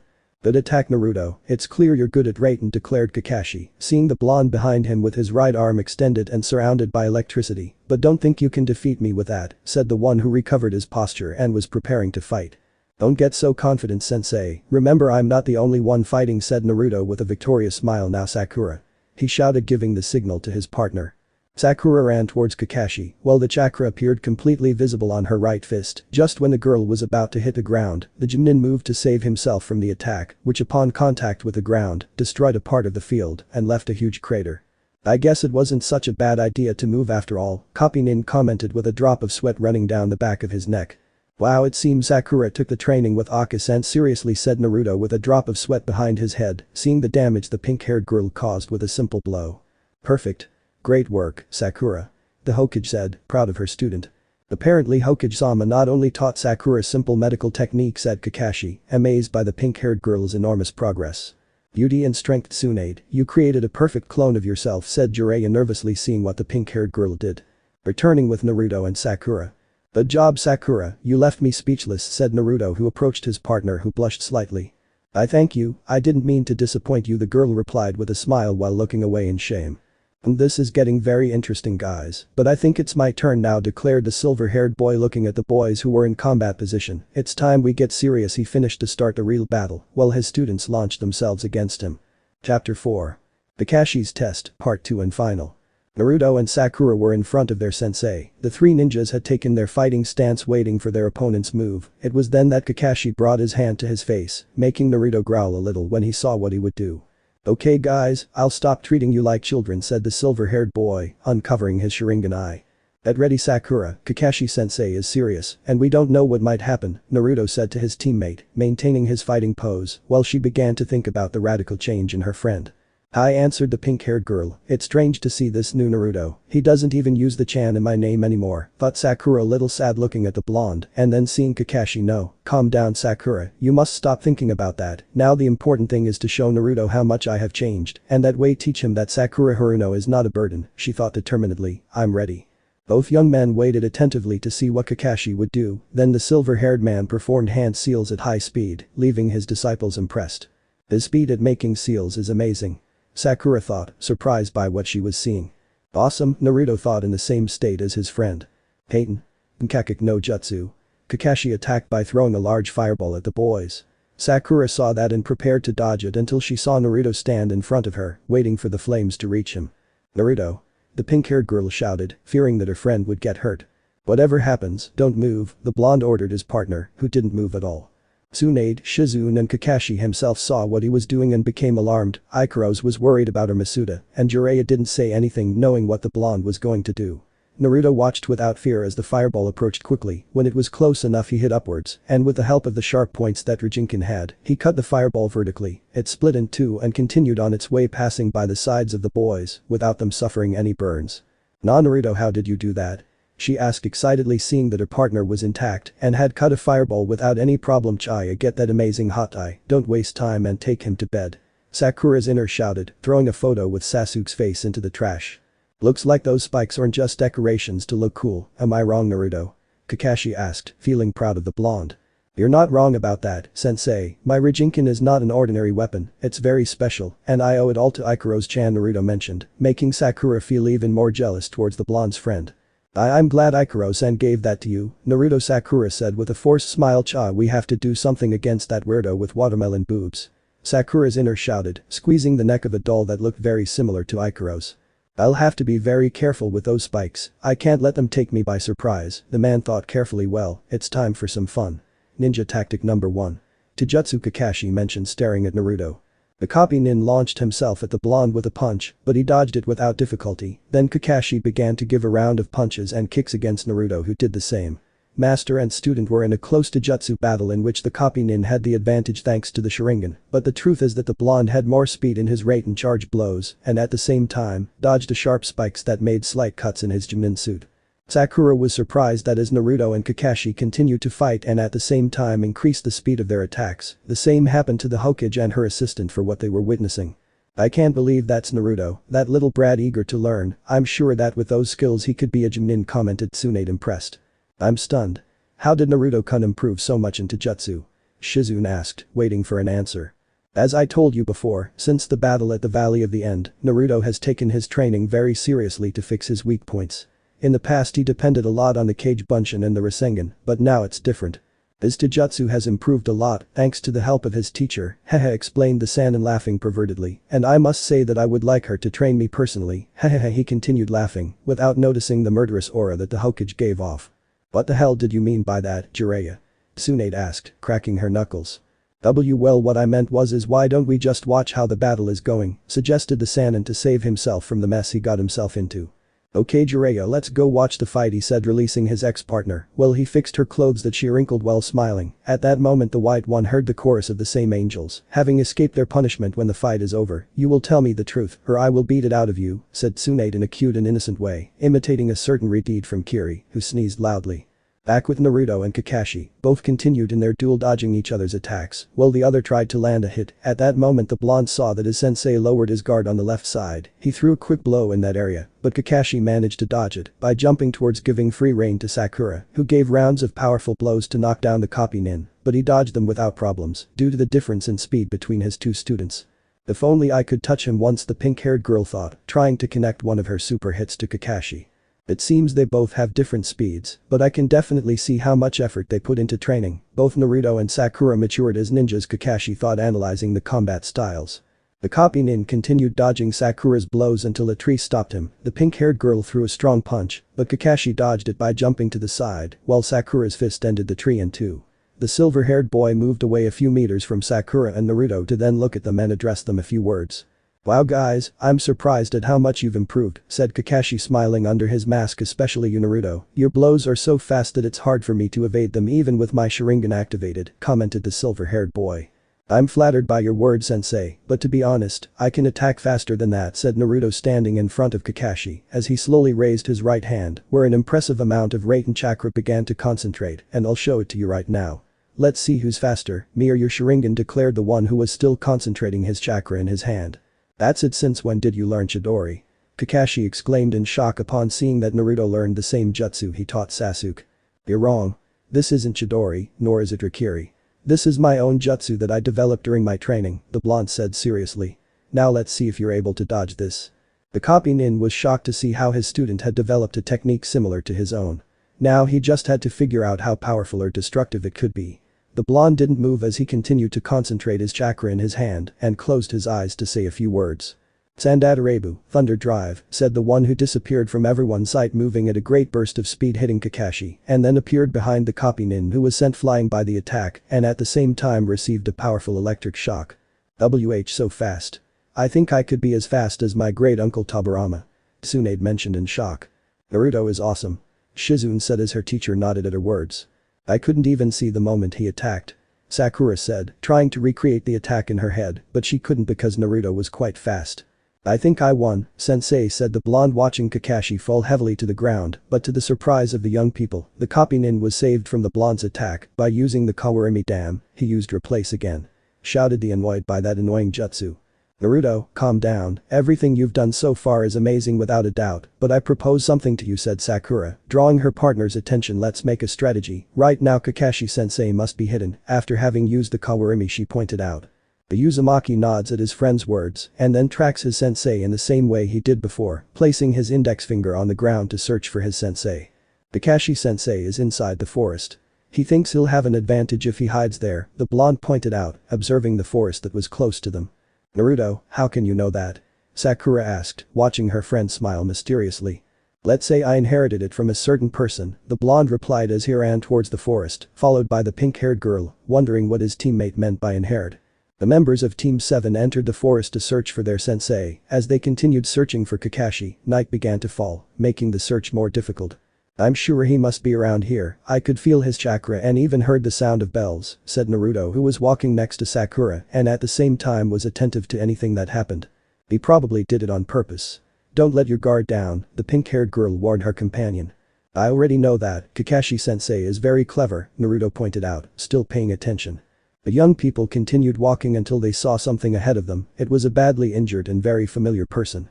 Sasuke-kun. The pink-haired girl said upon seeing the third member of Team 7 injured and with several kunes buried in his back. Naruto, Sakura, help me, said the badly wounded Uchiha, who approached his companion with slow and heavy steps. Escape from Orochimaru's clutches, please, help me Naruto. Sakura.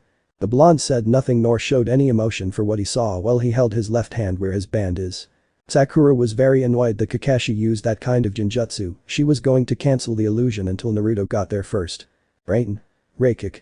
An electric sphere hit a tree near where Sasuke was so that Kakashi came out of his hiding place and at the same time the genjutsu was cancelled.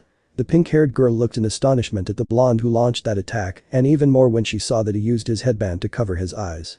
It's a shame your silly illusion didn't work, sensei, said Naruto as he placed his headband on his forehead. I didn't expect that, you definitely took me by surprise Naruto, how did you know where I was despite the genjutsu? Kakashi asked, looking at the blonde. Maybe I'm not good at genjutsu, but I developed my other senses and detect the chakra of others when I'm not using my eyes, explained the blonde. Iro-sen trained me to perceive the illusions of my opponents, so I can cover my eyes so I don't get caught, and the rest already knows. He finished, leaving the copy nin surprised and impressing Sakura once again, who admired him more. Naruto impresses me more and more, he definitely takes his training more seriously. My cards are starting to run out, and I couldn't even defeat him in his most inexperienced area, Kakashi thought analytically. Naruto, you are amazing. Naruto exclaimed excitedly. Chaya, I can't take it anymore, finish the test and grape him without thinking about the consequences. Sakura's inner shouted. Kakashi sighed in exhaustion as the boys easily passed the second step, ninja tactic number 2. Genjutsu. Sakura had fallen easily the first time in the past, but this time she didn't make it, not to mention Naruto, who could now deal with illusions using his other senses and detect his opponent's chakra. Now Naruto and Sakura felt more than prepared to face the copy nin until the blonde noticed the bells lying on the ground and immediately went for them but ended up falling into Kakashi's trap and hanging upside down from a rope. It seems Naruto fell into the same trap again like 3 years ago, said Kakashi smiling, but his happiness didn't last long when Naruto burst into a cloud of smoke, revealing that he was a Kage Bunshin. Breakin'. Thunder punch. At that moment Naruto appeared behind the copy nin and hit him with a strong electric punch in the face, and when he did the Jimnin used the Kawarimi again to save himself. He used the Korimi again. I'm tired of him using the same trick. Shouted the blonde who clenched his fists releasing small electric shocks because Kakashi used the same trick again. Calm down Naruto, we're closer to beating him now, Sakura encouraged but moved away a little scared when she saw that the spikes on Naruto's suit were raised and small shocks were present. Near where the boys were, Kakashi looked at his students on the branch of a tree and smiled. I guess these old jokes won't work from now on, thought the copy nin, who will now get serious during the test. The minutes passed as the battle grew more serious. Naruto used his high speed and the Kage Bunshin and Sakura used their super strength against the copy nin, who dodged his attacks. Their plan was to draw the silver-haired man out to confront him in a wider area and luckily for them, they succeeded. Now Kakashi was out of the forest with nowhere to hide. The boys arrived where their sensei was waiting for them, while both took a fighting stance waiting for Kakashi's next move. Guys, you've definitely shown me that you've advanced further without my help, but even so, I think I can teach you something, the silver-haired man commented with a smile. Ninja tactic number 3. Ninjutsu. With that he made hand seals again, but at a faster speed than the previous time. Kaiten. Nkakuk no jutsu. He threw a fireball, but this time it was directed at the blonde. The same trick won't work twice. Naruto exclaimed as he cut the fireball again with the Raijinkan spikes, then he saw that Kakashi had disappeared the moment he attacked him. Damn, where did he go? He asked while looking from side to side until a hand came out from under the ground and caught one of Naruto's legs. What the hell? Oten. Shinjutsu no jutsu, earth release. Double suicide decapitation jutsu. Kakashi's voice was heard coming from under the ground to bury Naruto inside it except for his head. Then the silver-haired man came to the surface and saw his student who exploded in a cloud of smoke, another clone. He thought seeing behind him and the boys running towards him, Kakashi performed another sequence of manual seals and jumped backwards falling right into a small river in the training camp. Suiton. Sharigan no jutsu. Water release. Water dragon missile jutsu. The water around Kakashi rose to take the form of a dragon that launched itself at Naruto and Sakura. Sakura, stay behind me. Naruto ordered, then faced the water dragon. What are you saying, Naruto? You won't be able to cut that jutsu of Kakashi-sensei, said the pink-haired girl, scared and very worried. I'm not going to cut it, I'm going to stop it, declared the blonde, charging his fists with Raiten and hitting the ground with the palms of his hand. Raiten no hiki. Lightning release wall. The blonde created a wall of lightning to defend himself from the water dragon that collided with the blonde's defense while the water dispersed throughout the training field. When Naruto's lightning wall disappeared, the copy nin saw that his two students were no longer there, and that's when he knew they had taken advantage of that to return to the forest. Kakashi was breathing heavily because the boys were giving him a good fight, but at the same time he was beginning to tire and in the process was losing more chakra. Naruto's defense is impressive. It never occurred to me that he would use something that is normally used with Doton shit. I have to hurry, my chakra reserves are very low, thought the silver-haired man. Meanwhile Naruto and Sakura jumped from one tree to another. It was the blonde's idea to return to the forest to come up with a plan to defeat Kakashi and obtain the bells. I use Kaiten, Doton, and Suiton jutsus. It's amazing what Kakashi-sensei can do, said Naruto, who continued jumping between tree branches. They don't call him a copycat ninja for nothing. Now we're seeing what he can really do, Sakura said, agreeing with her partner.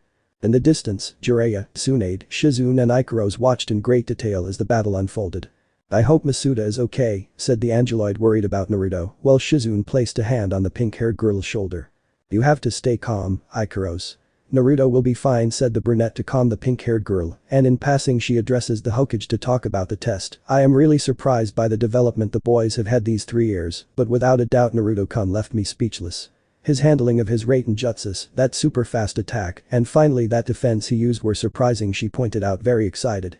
I'm surprised that my little scatterbrained and silly boy has matured to this point. Now he has great confidence in his abilities, and that makes me feel calm, Tsunade commented with a smile. For the first time you've done something right, Jiraiya. I congratulate you, Tsunade commented, mocking the Gamasenin. How funny, Jiraiya thought, but what you said, Tsunade, is true. After his fight against the Uchiha, Naruto took his training seriously. In the past this boy just fought without thinking about anything, but now it's different. He plans his moves before acting and counterattacks, using what he learned these 3 years, said the Sannin, feeling proud of the blonde. Back with the boys, the two hid behind a tree, catching their breath. Sakura was breathing heavily, while the blonde barely looked tired as he knelt down and placed a finger on the ground to locate Kakashi. It seems that sensei is very far from where we are. He wants to buy himself time to recover his energy by getting far enough away, Naruto said, standing up. Sakura took advantage of the opportunity to see her partner. Did I have something to do with this drastic change in Naruto? The pink-haired girl wondered, looking at the blonde. Now that I see him properly, he looks more handsome than before, but what surprises me is his strategy. Maybe he can be on par with Shikamaru, she thought, without realizing that the blonde was talking to her. Sakura. The blonde raised his voice a little to bring the pink-haired girl out of her thoughts. What's going on? She said, alarmed, believing that Kakashi had appeared. You stayed quiet and looked at me strangely when I was talking to you, the blonde mentioned, making Sakura feel embarrassed for daydreaming. What were you thinking about all this time? I'm sorry, I thought I'd experienced the same situation before. The girl excused herself a little nervously. Whatever you say, said the blonde, raising an eyebrow at Sakura's behavior. The important thing is to find a way to beat Kakashi-sensei. I know that Sharingan he has is much worse than I imagined, and his movements making seals are too fast to get close to him, said Sakura, remembering her sensei's speed when making hand seals in a short time. The pink-haired girl's words were true. Kakashi had certainly lived up to his name, the Sharingan no Kakashi. At that, the blonde leaned against a tree to think of a plan. Sakura is right. Kakashi-sensei is very strong, he has qualities that surpass the others, Naruto thought while closing his eyes. He may be smarter than Shikamaru, he has a better sense of smell than Kiba, a Sharingan better than Team. His Taijutsu is better than Rock Lee's, and he has more experience on the battlefield than all of us. The blonde meditated on the copy nin's qualities, but despite all that, he's a pervert who likes to read Iro Sennin's books. A drop of sweat ran down his head as he thought about the last thing. Sakura watched her partner, who was quiet and very thoughtful. She never thought she would see her partner like that, especially the way he remained silent. Naruto, maybe if you tell me what you think, we can both work together and defeat Kakashi-sensei. Working as a team, Sakura suggested to her friend, but it seemed he didn't hear her because he was still deep in his thoughts. There has to be some way to beat him just like his Sharingan, but the question is how. Does Kakashi-sensei have to have a weak point? Naruto continued thinking and ignoring what Sakura had just told him. But the pink-haired girl, things were a little encouraging. She felt distant because Naruto didn't say anything about the plan she proposed, so the best thing was to talk to him again, believing that this time he would listen to her. Naruto, hello, is anyone there? Sakura asked, waving her hand in front of Naruto, but he didn't respond. Don't stay quiet, tell me something. The pink-haired girl insisted, starting to get angry. Are you going to stay like that the whole time, without saying a word to me? She said, getting more and more upset until she couldn't stand it anymore and burst out. Naruto. Don't keep quiet and answer me. She shouted, getting tired of being ignored. For the love of Kami, Sakura. Shut your mouth for a moment, I'm trying to think. Naruto shouted, furious at having been interrupted, which made Sakura step back in fright. Forgive me, I didn't mean to make you uncomfortable, Sakura responded, hurt by Naruto's words, because lately his words towards her were a bit cruel. I'll keep quiet, said the pink-haired girl, trying to hold back some tears. Naruto realized what he did and just sighed. No, forgive me, I was so focused that I accidentally didn't pay attention to you, Naruto apologized, scratching the back of his head. Sometimes I forget how annoying Kakashi can be, especially when he starts reading those. At that moment the blonde suddenly fell silent, upon discovering what could help. Naruto, are you okay? Sakura asked, running her fingers over her eyes to hide the tears that would soon appear. Why are you staying silent? Sakura, how much do we know about Kakashi-sensei? Naruto asked with a smile. Of Kakashi. The copy nin remained hidden behind a tree, recovering his energy after he moved far enough away to gain time. He breathed heavily and remained alert to any movements of the boys. I can't believe he's used the Sharingan so much. That shows they've improved quite a bit, the silver-haired man said, looking around. Sakura has precise chakra control, medical techniques, and Tsunade's colossal strength, while Naruto possesses great speed that he combines with his strength, making his attacks more powerful and covering his weak points. We also can't forget that weapon he has in his arms that serves to channel his Raiten chakra. He thought analytically about his student's abilities. I'll definitely have a hard time. Suddenly Kakashi noticed someone approaching. He turned around and was surprised to see Naruto walking towards him calmly with a big smile and no longer holding those things in his arms. Wow, Naruto, I find it interesting that you came closer without using that amazing weapon, said Kakashi, trying to find some kind of trap. Calm down, Kakashi-sensei, I'm not here to fight, but I want to make you a proposal that you're going to love, said Naruto, while Kakashi didn't let his guard down. Talk, you say? Kakashi asked, raising an eyebrow. Do you think I'll fall into the trap where you distract me while Sakura starts protecting the place with explosive seals in case I discover your ruse and try to escape? It's not that, I was going to ask him to surrender and give us the bells, the blonde explained, causing Kakashi to raise an eyebrow at the strange request. Of course I will, and if you want we can hold hands and take a nice walk, Kakashi replied sarcastically.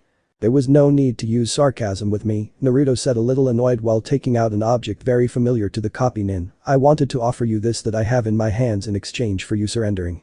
Wait that since you got it, it's supposed to go on sale next week. Kakashi exclaimed, instantly recognizing the object the blonde had in his possession. That's right, this is the first copy of Iro Sennin's new Ichigo Paradise, Naruto pointed out, holding the book with one hand. Kakashi looked at the book as if it were the most wonderful thing in the whole world, while a chorus could be heard in the room. The blonde smiled victoriously as he saw that his plan was going perfectly. Flashback. Sakura, how much do we know about Kakashi-sensei? Naruto asked with a smile. What's a lazy, lying, always late guy? Sakura asked innocently. Aside from that, what's Kakashi-sensei's favorite thing to do? That question prompted Sakura to reply, Ichigo Paradise. Exactly. Just think about what he likes most, and you'll see that's his weak spot. His weak point. The pink-haired girl exclaimed in surprise, do you really know what Kakashi-sensei's weak point is? She asked and the blonde nods his head while searching for something in his clothes. Tell me already.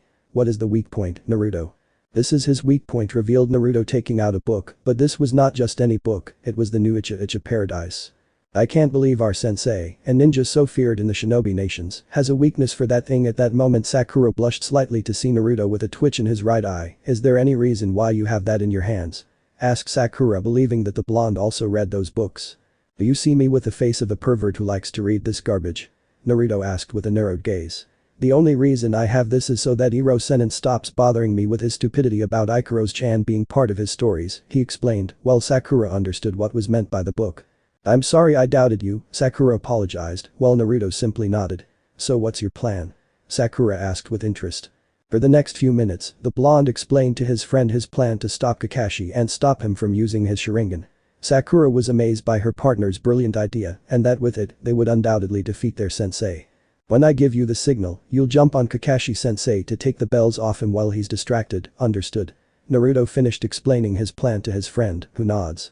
That's a great idea, I'm sure that with it we'll leave Kakashi out of combat, the pink-haired girl commented with emotion, because after a long time of seeing her sensei eating porn in front of them, she wanted to teach him a lesson. Chai and Naruto is so amazing, I hope he's as good when he plans our nights of passion, Sakura's inner exclaimed.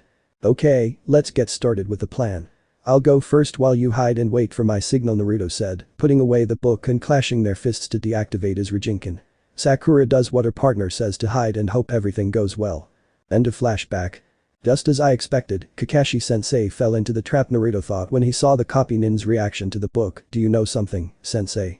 This book was a nice gift from Iro Sennin, and it's really good, especially what happens at the end when. No. I have to cover my ears, not hear the end. The silver-haired man said desperately while covering his ears. He didn't want to know what would happen without first buying the book and reading it, but his bad luck was that he could read the movements of the blonde's lips. Damn. My Sharingan allows me to read your lips. No, I don't want to know the ending without first reading the book. Thought the one who closed his eyes desperately. Now Sakura. The blonde shouted, signaling his companion to come out of hiding and grab the bells, taking advantage of the fact that Kakashi's guard was completely unprotected. We did it, Sakura shouted excitedly upon obtaining the bells and ran to hug Naruto, who had never imagined his partner's reaction. We got the bells, Naruto, we passed. Sakura shouted excitedly. Yeah, Sakura, could you let me go? Naruto kindly asked his friend, who realized what he was doing and could also feel the physicality of when she hugged him. Oh, excuse me please, I got carried away by emotion. She said, completely red with embarrassment. Shinaru, don't say you don't like me. Did you feel those perfect pecs in ABS? Cha, let's change places so I can grape him. The inner screamed with emotion. Oh, what happened? Asked Kakashi, who heard the bells, he said, looking in his hand to see that they weren't there, but in the position of Sakura, who was sticking her tongue out at him mockingly, and Naruto, who was smiling at his triumph. We passed the test, sensei, said the blonde, happy that his plan had worked out perfectly. Yeah, congratulations guys, you managed to get the bells off me, said Kakashi, congratulating his two students. I can't believe I fell for such a stupid trick, but at the same time the silver-haired boy thought as he remembered certain words from the blonde. By the way, Naruto. I'm surprised you've read Jiraiya-sama's book. You are undoubtedly a worthy student of his, he said, looking proudly at his student who arched an eyebrow. Well, the truth is, I've never read that stupid book, Naruto confessed, leaving Kakashi frozen while Sakura laughed softly at the copy nin's face. What? Kakashi exclaimed, his eyes wide open. It was Naruto's idea to use the Ichiha paradise to lower his guard, Sakura mentioned, surprising Kakashi that Naruto would come up with such a plan. Knowing your fondness for reading those books, I remembered the copy Iro-sennin gave me days before it came out. So I figured since you didn't have it yet, I thought if I revealed the ending, you'd end up doing something stupid like covering your ears and closing your eyes, the blonde explained with a big smile. Well, Kakashi felt like the biggest idiot in ninja history for falling for this lie. It was a good strategy, right? How could they use my love for Ichiha paradise against me? Said the copy nin, who was crying comically for using his beloved book in that way. Good job, guys, said Tsunade, arriving at the scene with Jiraiya, Shizune, and Ikaros. You've both matured and improved a lot over the past 3 years. Kakashi, do you have anything to say? The Hokage asked the silver-haired boy. They were very cruel to me, my dear Ichiha paradise, the copy nin whimpered, causing everyone except the Angeloid to have a drop of sweat on their heads. Don't be so hard on yourself, sensei. Look, I'll give you the copy so you don't feel bad, said Naruto, handing the precious book to Kakashi.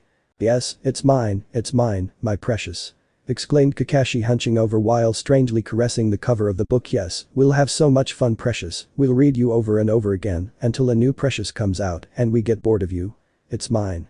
All mine. Said Kakashi with that strange voice, and by the time he realized, he regained his composure. Ahem. Thank you very much, Naruto thanked the shinobi. And that's why I don't read that shit, Iro-sennin. It turns anyone into a lunatic, Naruto confronted Jiraiya, while Kakashi felt offended for calling him lunatic. Ignorant boy. A stupid boy like you can't understand the genius and art that it represents to describing the sensual bodies of beautiful young women when it comes to having. At that moment Jiraiya stopped screaming because he began to feel a murderous instinct behind him. You sir have a wrong idea about everything that concerns female beauty, Shizune spoke with a frown while she pecked the sennin's chest. Also, don't think that I have forgotten the times you spied on me when I went to shower with the girls, so I think it's time to settle accounts, Iro-sennin, Shizune sentenced while concentrating chakra in her hands and cracking her fingers. Shizune, I'm proud of you, now break some of the old pervert's ribs to make me feel even more proud, Tsunade asked, inciting the brunette. They grow so fast, she said, wiping away a small tear as she saw Shizune throw herself at the sennin and raising a cloud of smoke where all you could hear was Jiraiya screaming in pain. Half an hour after the Gamma sennin suffered a severe beating from Shizune, the Hokage decides to talk about the results of the test.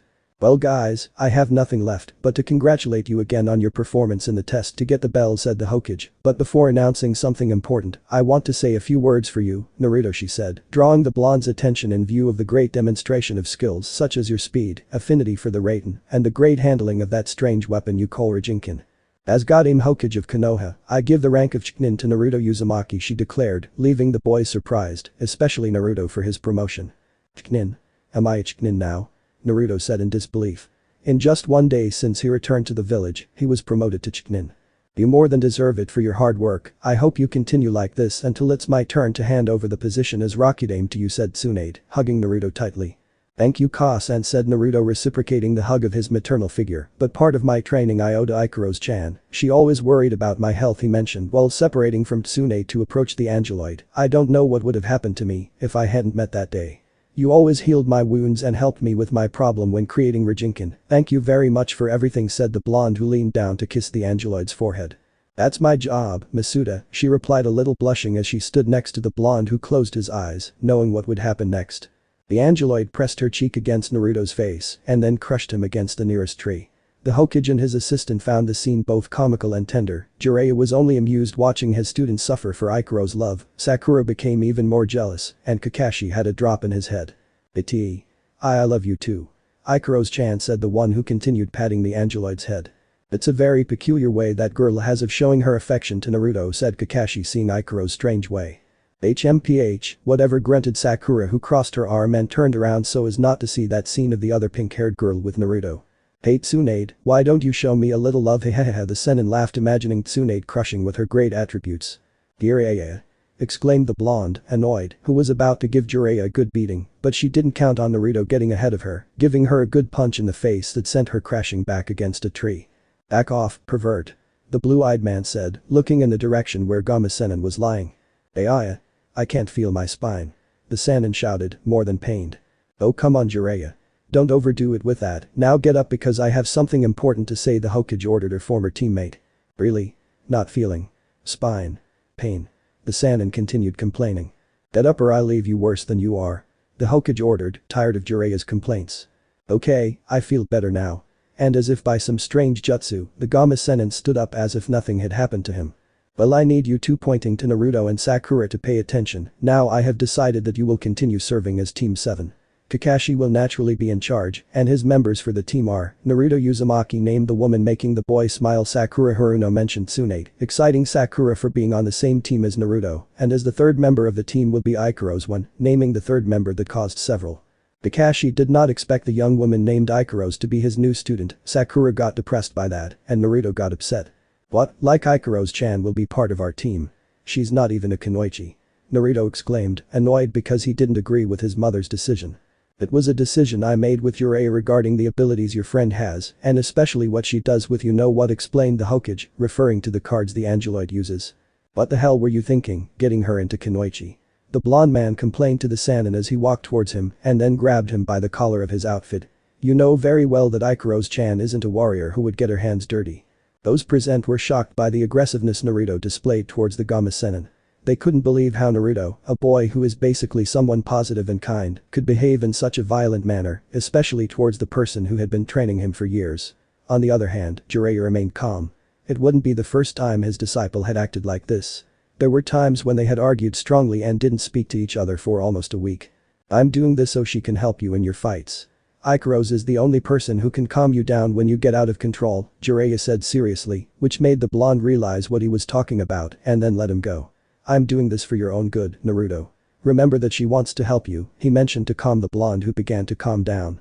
I understand, I'm sorry for the way I behaved, Naruto apologized to the Sannin. I know, you had another fit of rage, that's why Ikaros will be with you as part of the team. I brought the idea to Tsunade and she accepted it, Jiraiya said seriously, crossing his arms. I still think it's a bad idea for Ikaros-chan to be part of the team, she doesn't even know how to fight, Naruto pointed out, not agreeing with Angeloid participating in the missions. Well, she did accept when we proposed that she be part of the team, mentioned the Gamma Sennin while pointing at Ikaros. Did you accept the proposal? The blonde man asked, astonished, watching Ikaros nod. Hi.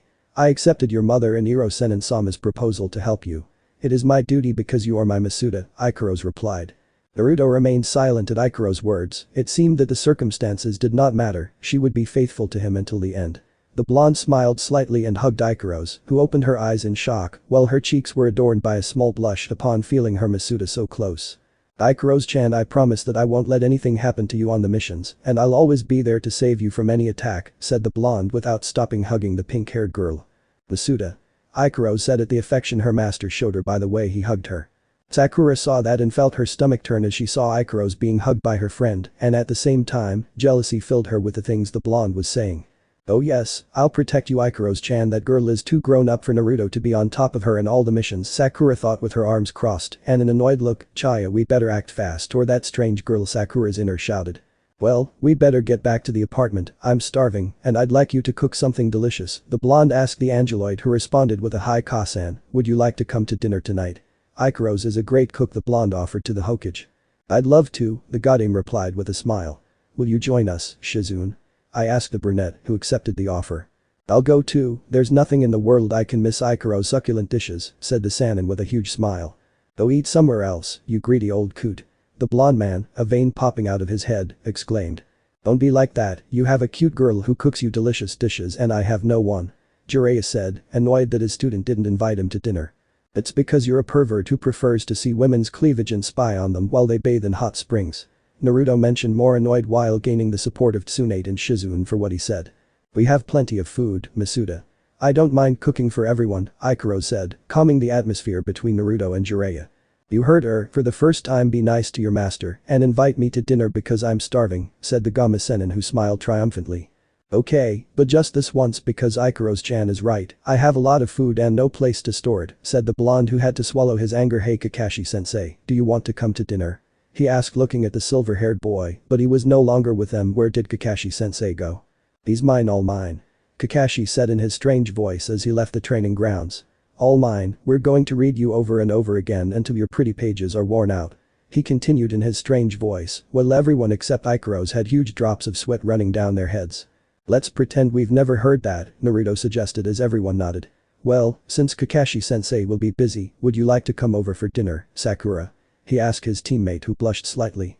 I mentioned Sakura, who had been taken by surprise. Kachin shouted the inner. It's our chance, accept the offer, and that way you can get to know Naruto-kun better. Cha shouted the inner. Of course I would like to go, answered the girl with a little sadness. After a tough battle against Kakashi, Naruto and Sakura managed to pass the test by collecting the bells. They all went to the blonde's apartment for dinner and to celebrate Naruto's promotion to Chunin. Chapter 5. Naruto and Ikaros date. Things were not easy for Naruto at all since he asked Ino to help him choose clothes for Ikaros. Right now he was holding a large pile of clothes because the blonde Yamanaka was throwing several items at him while Ikaros was sitting in a chair watching everything. This would look good on you, she said, looking at a blue sweatshirt. Yes, this matches your hair, she mentioned, throwing a pink sleeveless shirt. This will highlight your eyes, she said, while throwing a green jacket at her. This would be perfect for your body, she said, looking at a short skirt. Ino, Naruto called, but the blonde was too focused on finding clothes. This is good, unfortunately the style doesn't suit it, she said, looking at Ikaros and then at the garment. Well, I guess I can take it for myself, she thought, looking at the nightclothes. Ino, Naruto called again, but was completely ignored. Let's see, we have going out clothes, clothes for casual events, formal events, underwear, winter clothes, summer clothes, pajamas, a swimsuit. Yes, that's what's missing, said the blonde, going to find some outfits for Ikaros and possibly for herself. Anuo? Naruto shouted, making the blonde look at him. I only asked you to help me buy some changes, not the entire place, the Uzumaki said. Naruto-kun, that's what we're doing. You have to know the clothes are very important for a girl. So just keep quiet. You'll see that all this will be worth it, the blonde advised with a beautiful smile, while the blonde just sighed. How did I get into this mess? I just wanted Ino to help me pick out clothes for Ikaros-chan, not loot the store, the blonde said to himself to remember how all this started. Flashback, 20 minutes before arriving at the store. Naruto Uzumaki found himself in a very uncomfortable situation. All the people and shinobi of the village couldn't get off his back when they saw that he was accompanied by two beautiful girls. Ikaros followed her Masuda, taking him by the right arm out of habit, while Ino clung to her hero's left arm. This caused most of the men to look at the blonde with jealousy, and the rest idolized him for being so lucky to have those girls by his side. Ino, is it necessary for you to be so close to me? Naruto asked nervously because he could feel his arm between his friend's breasts, something that didn't bother her at all. For me it is a great privilege to be able to walk arm in arm with my hero, she commented with a giggle as she clung closer to Naruto. Besides, I can't let Ikaros-san get ahead of me, she thought determinedly. By the way, Naruto-kun, is there anyone else who knows Ikaros' secret? The blonde asked. Only the Hokage, Shizune Nichin, Iro-senin, and now you and your father know about Ikaros-chan, Naruto responded immediately. Doesn't the big forehead know? She asked in surprise. Sakura doesn't know, and I hope she never finds out, Naruto mentioned, becoming very serious. Wait, are you saying that the big forehead won't know? She asked in shock while Naruto remained silent, but why would my father and I know? Ino asked, very confused. It's because I can trust you, he pointed out. Unlike Sakura, you're not one of those people who easily judge others. That's why I can tell you this secret knowing that you can be completely trusted, the blonde finished explaining, leaving her speechless. Do you really think that about me? The blonde asked, embarrassed by her friend's words. I always knew you had a kind heart for others, Naruto said with a smile. Naruto-kun has changed a lot in the years since he was gone, it's a shame I didn't notice him before, maybe he would be his girlfriend now, thought Ino, seeing how Naruto matured these years since she was gone on a trip. I also feel very sorry for Forehead, I don't know what happened between them for him to distrust his own friend, but I'm not going to lose this opportunity. I'm sorry Sakura, but I'm going to win Naruto-kun's heart, but first I have to beat Ikaros, and the blonde put on a determined expression. She wouldn't give up to win the heart of her hero. It's best if we hurry, the store where I buy is very close, the blonde pointed out, guiding Naruto and Ikaros to the place. End of flashback. Hey Ino, don't you think we have enough clothes for Ikaros-chan? Naruto asked, looking at the large pile of clothes she was carrying. Naruto-kun, I'll tell you this in the most subtle way possible, Ino said, looking at the blonde. Shut your mouth and let the expert work. She shouted with a swollen vein on her forehead. Okay, the tired blonde obeyed. I just want to know what's left to finish the shopping. It's just a matter of choosing a swimsuit for Ikaros-san, with that we would finish the list, Ino answered, while Naruto blushed imagining Ikaros in a swimsuit also. I'll take advantage of looking for an extremely sensual one to make you drool, the blonde thought proudly. Is it necessary to buy her a swimsuit? Naruto asked nervously. I think what we have is more than enough, he pointed out. It's quite necessary, now take care of all those clothes, and I'll take Ikaros-san to choose her swimsuit, said Ino, taking Ikaros by the wrist, who looked a little confused at what was happening also. You'll have the fortune of seeing two beautiful girls modeling swimsuits for you, commented Ino, leaving Naruto completely red. I don't know whether to feel lucky or sorry for the situation I'm in, Naruto said to himself as he watched Ino choose several swimsuits for the girls to wear to the locker room. Meanwhile with Ino and Ikaros. Well, Ikaros and I have brought several models that will surely look great on you, now take off your clothes so you can try them on, Ino asked, but Ikaros was motionless and looked at Ino without knowing what she should really do. Ikaros-san? Ino asked confused. I'm sorry Ino-san, but I can't do it, said Ikaros, making the blonde confused by what she heard. Hey, calm down, we're both girls, you don't have to be embarrassed to undress in front of me, Ino said, looking at the pink-haired girl. It's not that, Masuda ordered me to never take off my clothes unless it was to bathe, replied the angeloid. But why would Naruto ask you such a thing? The blonde asked, confused. Because the last time I took off my clothes was when Iro-sen and Sama asked me to do so in order to obtain information. Masuda got upset about that and then hit Iro-sen and Sama and then forbade me from doing it again, the angeloid responded calmly, something that the Yamanaka didn't like. Well, that's wrong, you shouldn't do what perverted men ask you to, but I understand a little of what you mean, she mentioned, a little annoyed. Well, don't worry about that, Jiraiya-sama isn't here, it's just you and me, and with these clothes, you'll make Naruto very happy, she said, trying to play it cleverly. Will Masuda be happy if I put that on? Ikaros said, blushing slightly as she thought of her master smiling at her. Okay, I will, she said, as she began to undress. Ino watched as the angeloid stripped off her clothes, revealing her sculpted body, which made her extremely jealous. At that moment, her attention was drawn to the wings, which she believed were fake, and just as her curiosity grew, she had the blonde touch Ikaros' wings, which were as soft as a sparrow's feathers. Leaving that aside, Ino imitated Ikaros and undressed to wear the swimsuit she chose for herself. It was purple and two-piece, the chest part covered what was necessary and tied behind her neck and back, while the lower part left the blonde's butt completely exposed, and in front it covered only what was necessary. Ikaros, for her part, was wearing a two-piece suit that completely covered her enormous breasts. It was blue with white horizontal stripes. The same thing happened on the lower part of the suit, which completely covered the angeloid's buttocks. Are you ready to leave, Naruto breathless? She asked, amused as she imagined the blonde dying of a massive nosebleed, while Ikaros just nodded and followed Ino, who had opened the curtain to see the blonde Uzumaki staring at the ceiling, as if it was the only entertaining thing in the store. Naruto, can you come please, Ino asked, making Naruto stop looking at the ceiling to look at the girls.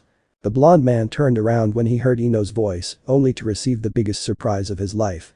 He could see how the blonde Yamanaka and the angeloid were wearing very lush swimsuits, which at the same time perfectly showcased their beauty.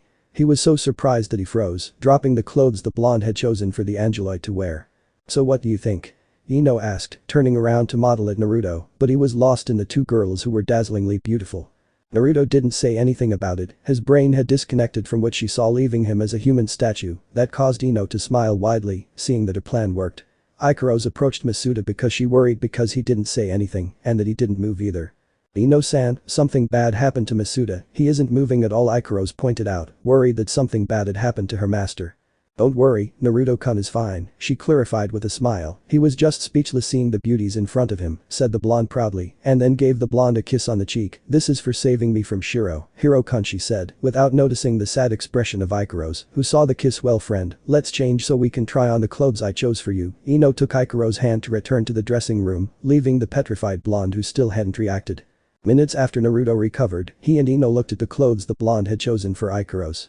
To the blonde, it was like looking at an angel literally, while Ino was a little annoyed to see Naruto entranced by the pinkette's beauty and innocence as she wore each of the clothes. The pink-haired girl now wore a sleeveless white t-shirt that highlighted her bust and small waist. She wore a short blue denim-style skirt that reached her thighs, while her boots were replaced with blue sandals.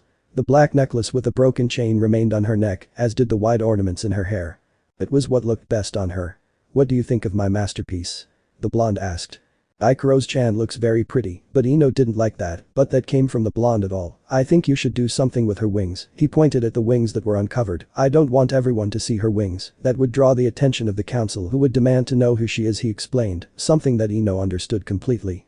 You're right, now that I think about it, how did he put on the shirt without having any problems with his wings? Ino wondered with great curiosity.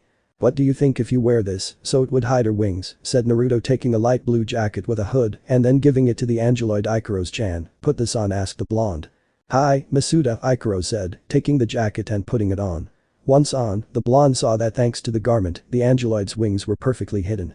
I think with it there won't be any problems with her wings anymore, Naruto said, seeing Ikaros looking at herself in the mirror. What do you think, Ino? He asked his friend. I guess you're right, with that she'll be able to hide her wings, Ino said somewhat thoughtfully. Why can't she hide that goddess body? She pressed angrily internally. So tell me Ikaros-chan, do you like what you're wearing? Naruto asked the angeloid who was looking at herself in the mirror. Masuda, is this really for me? The pink-haired girl asked, seeing her new outfit, and the blonde man answered yes. I don't know if I deserve it. I must fulfill my duty to please him. I don't deserve this, she explained to her master. You've already done many things for me. You helped me create Rajinkan, and you know how to control it, and you've been a great support to me throughout the journey with Iro-sennin. Please, Ikaros-chan, accept this from me. Naruto asked, looking at the angeloid. Once again, Ikaros' heart began to race at her master's words, and as always, she showed her affection by pressing her cheek against the blonde's, pressing him against the wall. Ino and some of the people working in the shops watched this with a large bead of sweat on their heads. Ouch. Me too, I love you, said the very sore blonde who was caressing the angeloid's head. What a strange way to show your affection, Ino said when she saw that the girl remained calm while squashing Naruto. After Ino took off her hero and scolded Ikaros a little that he shouldn't do that, the boys took the clothes to pay for them, and of course, Naruto paid for everything because he got a lot of money, which impressed the Yamanaka. Naruto, where did you get so much money? Yamanaka asked, impressed to see the boy pay so naturally. Iro-sennin gave it to me so I could buy clothes for Ikaros-chan. It was very kind of him, the blonde explained with a smile. Flashback, minutes before he left Ikaros. Listen to me carefully, Iro-sennin, I need you to give me money to go buy some things for Ikaros-chan, and I need it now, Naruto ordered Jiraiya, who cornered him in an alley. Well, he grabbed his teacher by the collar of his shirt, and to make things worse for the Sannin, his student used his Rajinkan to give him a good blow charged with Raiten. That's no way to treat your teacher. Jiraiya shouted, very scared. I'm not going to give you anything for being disrespectful to me. He exclaimed in his defense. If you don't, I'll tell Ka-san that you use Ikaros-chan in your stupid pornographic books, the blonde threatened, making Jiraiya go completely white as he imagined how Tsunade would feel if she found out about this. Fine, you win, you win.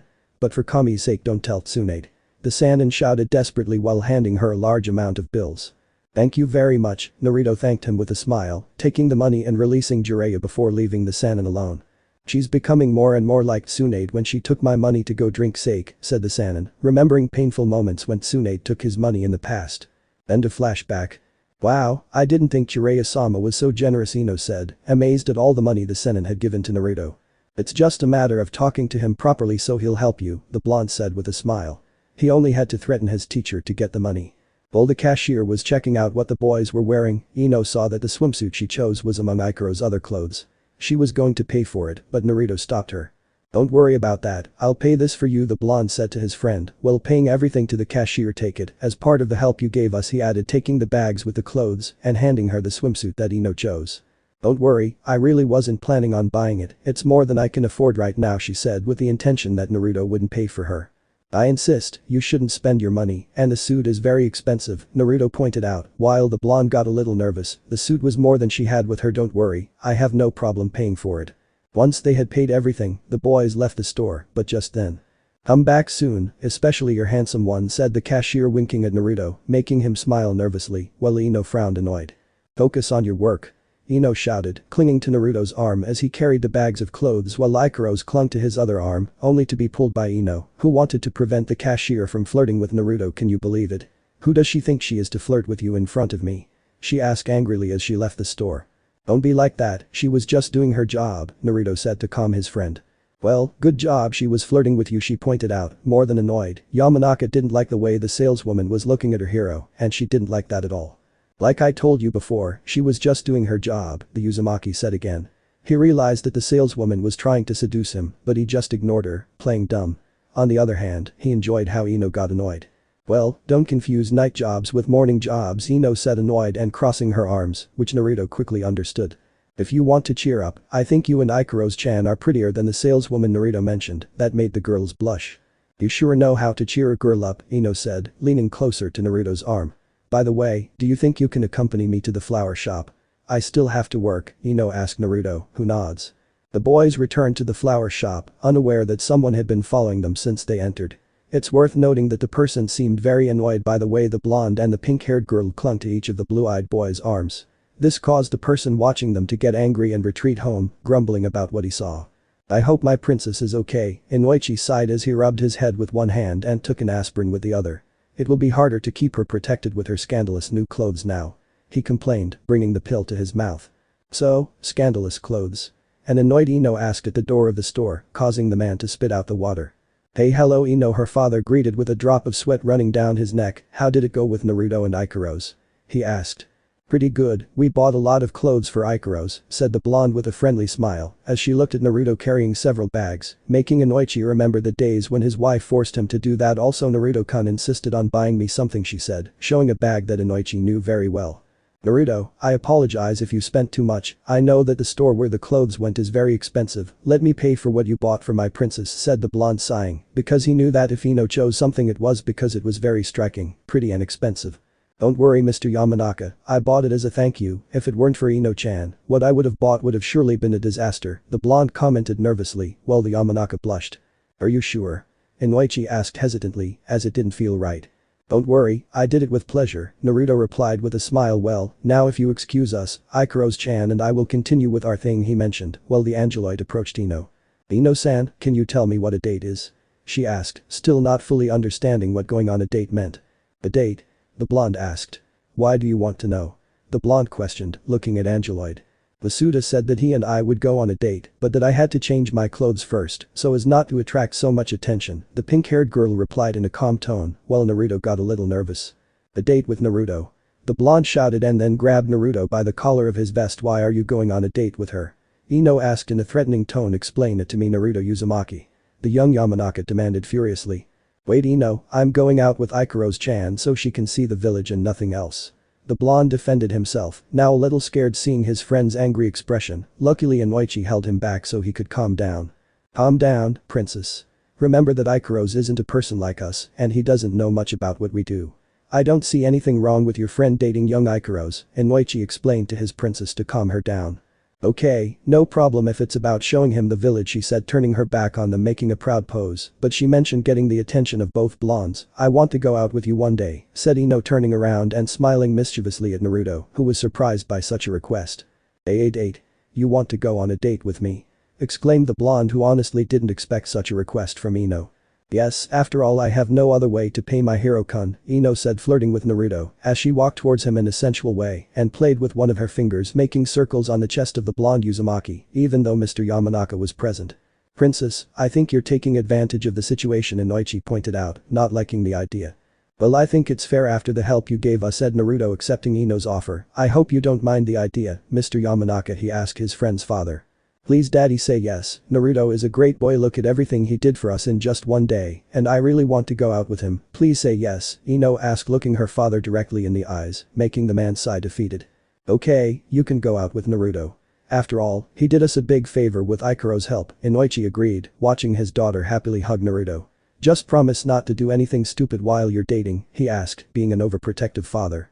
Don't worry Mr. Yamanaka, I would never do anything that would harm Ino, Naruto said, although Ino had other things on her mind. Thanks daddy. Ino shouted with emotion, giving a kiss on the cheek to her father, who smiled at seeing his daughter very happy hugging Naruto. You'll see that we will have a lot of fun one of these days, said Ino, hugging Naruto, while she pressed her breasts to the Uzumaki's body, and we will have fun, Naruto-kun, she thought with a lustful smile. I don't know why, but I don't like that smile on my daughter's face at all, Inoichi thought, noticing the smile on his daughter's face. And he wasn't the only one thinking the same thing. I'll have to be careful with Ino, something tells me it won't turn out very well if I go out with her, the blonde thought, feeling a chill run through his body. Naruto and Ikaros left the flower shop to continue their date in the village. Before they left, Ino took the opportunity to bid her hero farewell with another kiss on the cheek, which made the blonde blush, while Inoichi watched to make sure nothing bad happened. While the boys continued on their date, Ikaros began to think about the relationship with the blonde-haired girl he had just met and the way she behaved around her master, which worried the angeloid.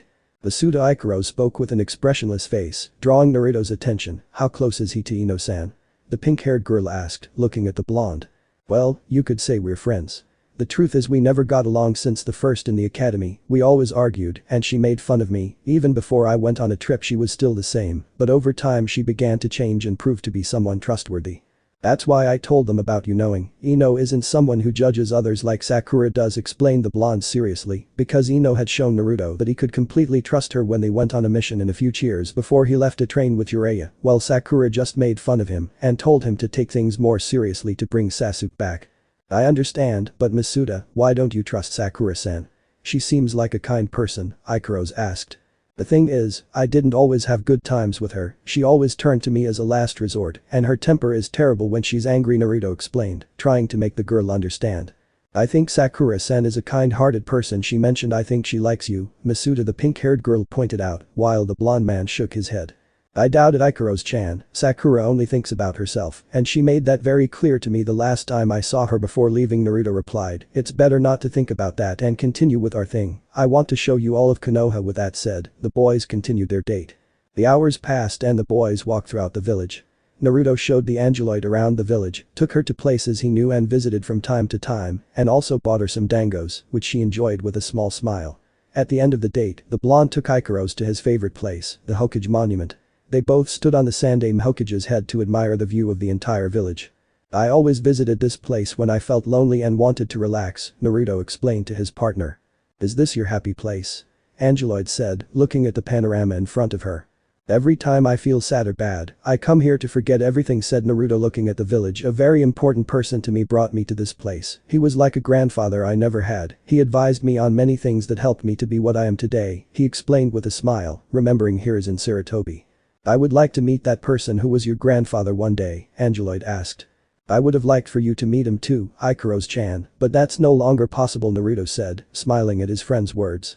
Did something bad happen to your grandfather? She asked, while the blonde man became somewhat melancholic. My grandfather died 3 years ago in an invasion, Naruto said with a sad voice. He died protecting the people he cared about the most, Naruto revealed. Well, Ikaros only listened to her, Masuda. I know he did it for the good of the village, but it wasn't necessary to go to the extreme of sacrificing himself, the blonde mentioned with a broken voice, while several tears slipped down his eyes. The Angeloid noticed her master's pain when he began to talk about the person who was like his grandfather, despite not having any blood relation. She felt sorry for asking something that made her master feel bad, so to calm Naruto's pain, she approached the blonde while he just closed his eyes waiting for Ikaros to show him her affection, but what he didn't expect was that she rested her head on her master's chest and then hugged him gently. For Naruto, this action on the part of the girl was something new, but at the same time it made the pain he felt for the loss of his grandfather disappear completely. Thank you, said the blonde, who slowly began to return the hug. Thank you very much, Ikaros-chan, said the blonde, closing his eyes while enjoying the closeness with the Angeloid at the moment when a small smile formed on the Angeloid's face. That's my job, Masuda. My duty as an Angeloid is to make him happy, said Ikaros, who kept hugging her master to make him feel better.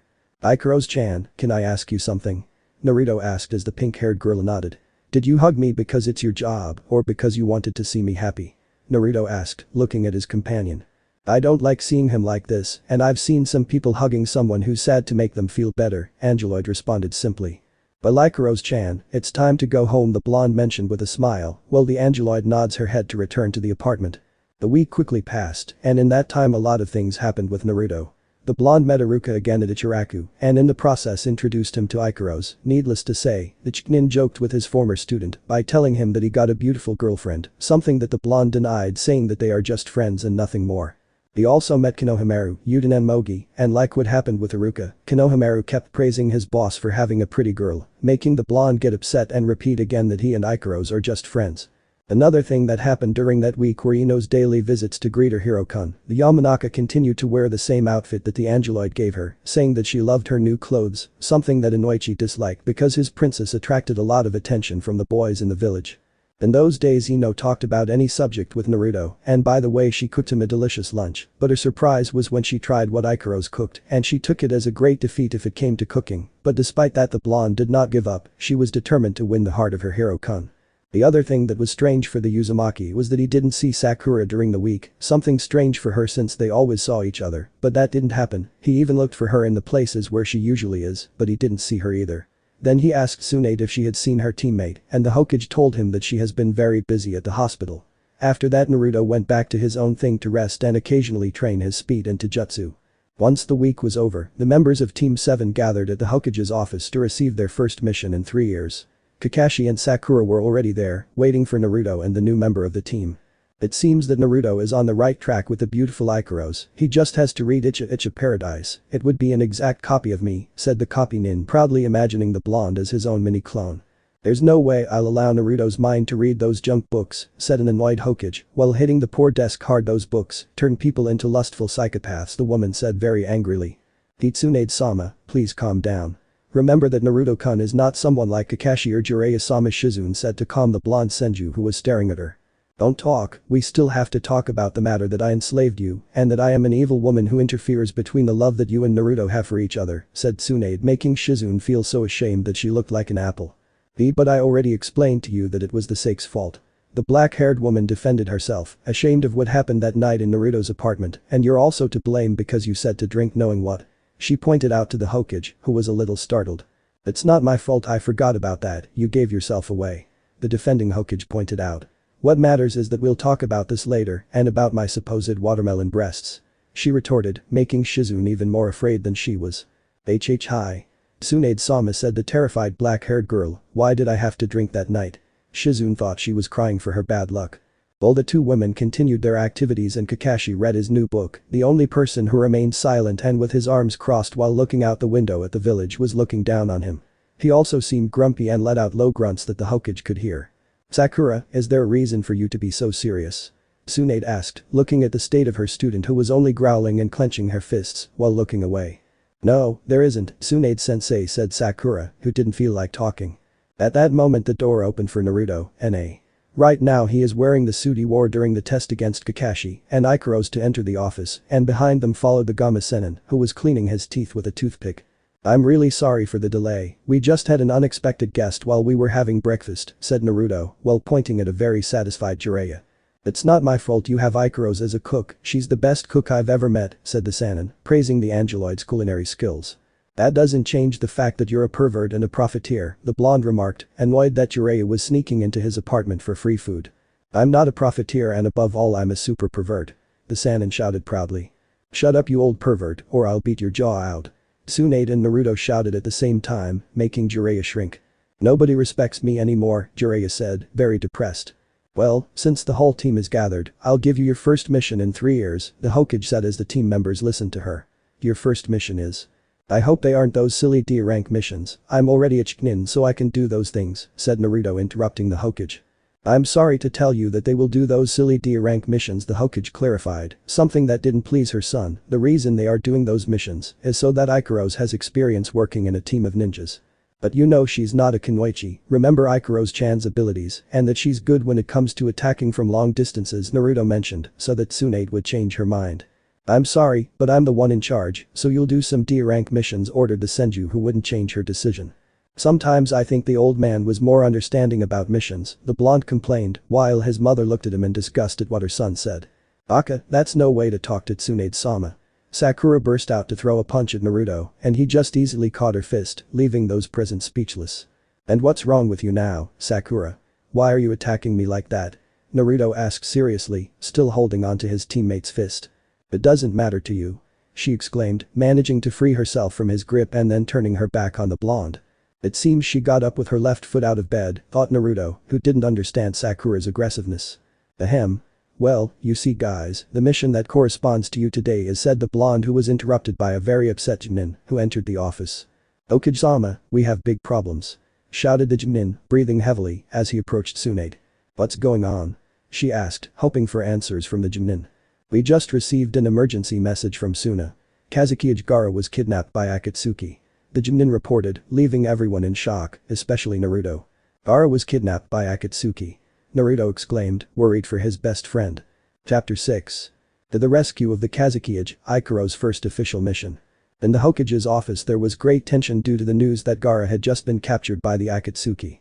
Tsunade and Jiraiya remained serious about the news, but at the same time shocked that the group of rogue ninja had returned, while the members of Team 7 minus the new member could not believe what had just happened. Kakashi narrowed his visible eye at the situation. Sakura was surprised that the Kazuki was captured as if it were so easy, and finally Naruto, who was the most affected of all, because his best friend was in danger under the clutches of the Akatsuki. Are you serious, Kasan? Gaara was captured by Akatsuki. The blonde asked, worried about his friend and almost brother. Just as the message says, the Kazuki was captured last night in an ambush where 2 members of Akatsuki appeared attacking the village, and since the alliance is involved, Suna asks for Konoha's assistance, explained Tsunade looking at those present, although Shizune did not like the order of the Hokage and teacher. Tsunade-sama. Aren't you thinking of sending Team 7? The black-haired girl complained, knowing the situation and worried about Naruto. It's an emergency. We don't have time to waste looking for other teams, besides Tsunade said, observing the copy nin. Kakashi has fought 2 members of Akatsuki before. That's true, but said the black-haired girl who was looking at the blonde, but if they go, Naruto-kun is in great danger of being captured by it, she thought, worried about her blonde. But Tsunade-sama can't do that. If she sends us on the mission, that means sending Ikaros-san, and she has no experience in missions as a kunoichi, Sakura said, a little upset. Ikaros is already part of the team, so she will go on the mission, Jiraiya declared, crossing his arms. She is an important part of the mission, and they will need her skills. But Jiraiya-sama. She's just a civilian with no combat experience. Sakura pointed out, not understanding why it was so important for Ikaros to participate in such a dangerous mission. You heard Jiraiya-sama, Sakura. Whether you like it or not, Ikaros is a member of the team. If Tsunade-sama admitted her to the ninja ranks, she must have her reasons for accepting her, Kakashi said, leaving his student surprised and at the same time annoyed. The copy nin's command made Sakura snarl and turn away from everyone. She couldn't believe that a stranger who had only been in the village for 10 days had earned everyone's trust, especially the Hokage, whom she treated like a second daughter. Okay, Team 7, your new mission is to go to Suna to investigate what. Just as the Hokage was giving orders to the team, Naruto immediately left the room. I'm not going to waste any more of my time. Gaara's life is in danger right now. Ikaros-chan, let's go, we'll go ahead. Naruto said as he left the place, followed by the Angeloid. Naruto, wait, I can't allow you to go alone, and without any kind of strategy at that moment both Naruto and Ikaros left the office after slamming the door. This kid is going to give me gray hairs, said Tsunade, massaging her temple. I'll go myself to stop Naruto and Ikaros before they leave the village, said the Gama Sennin, who came out through the office window.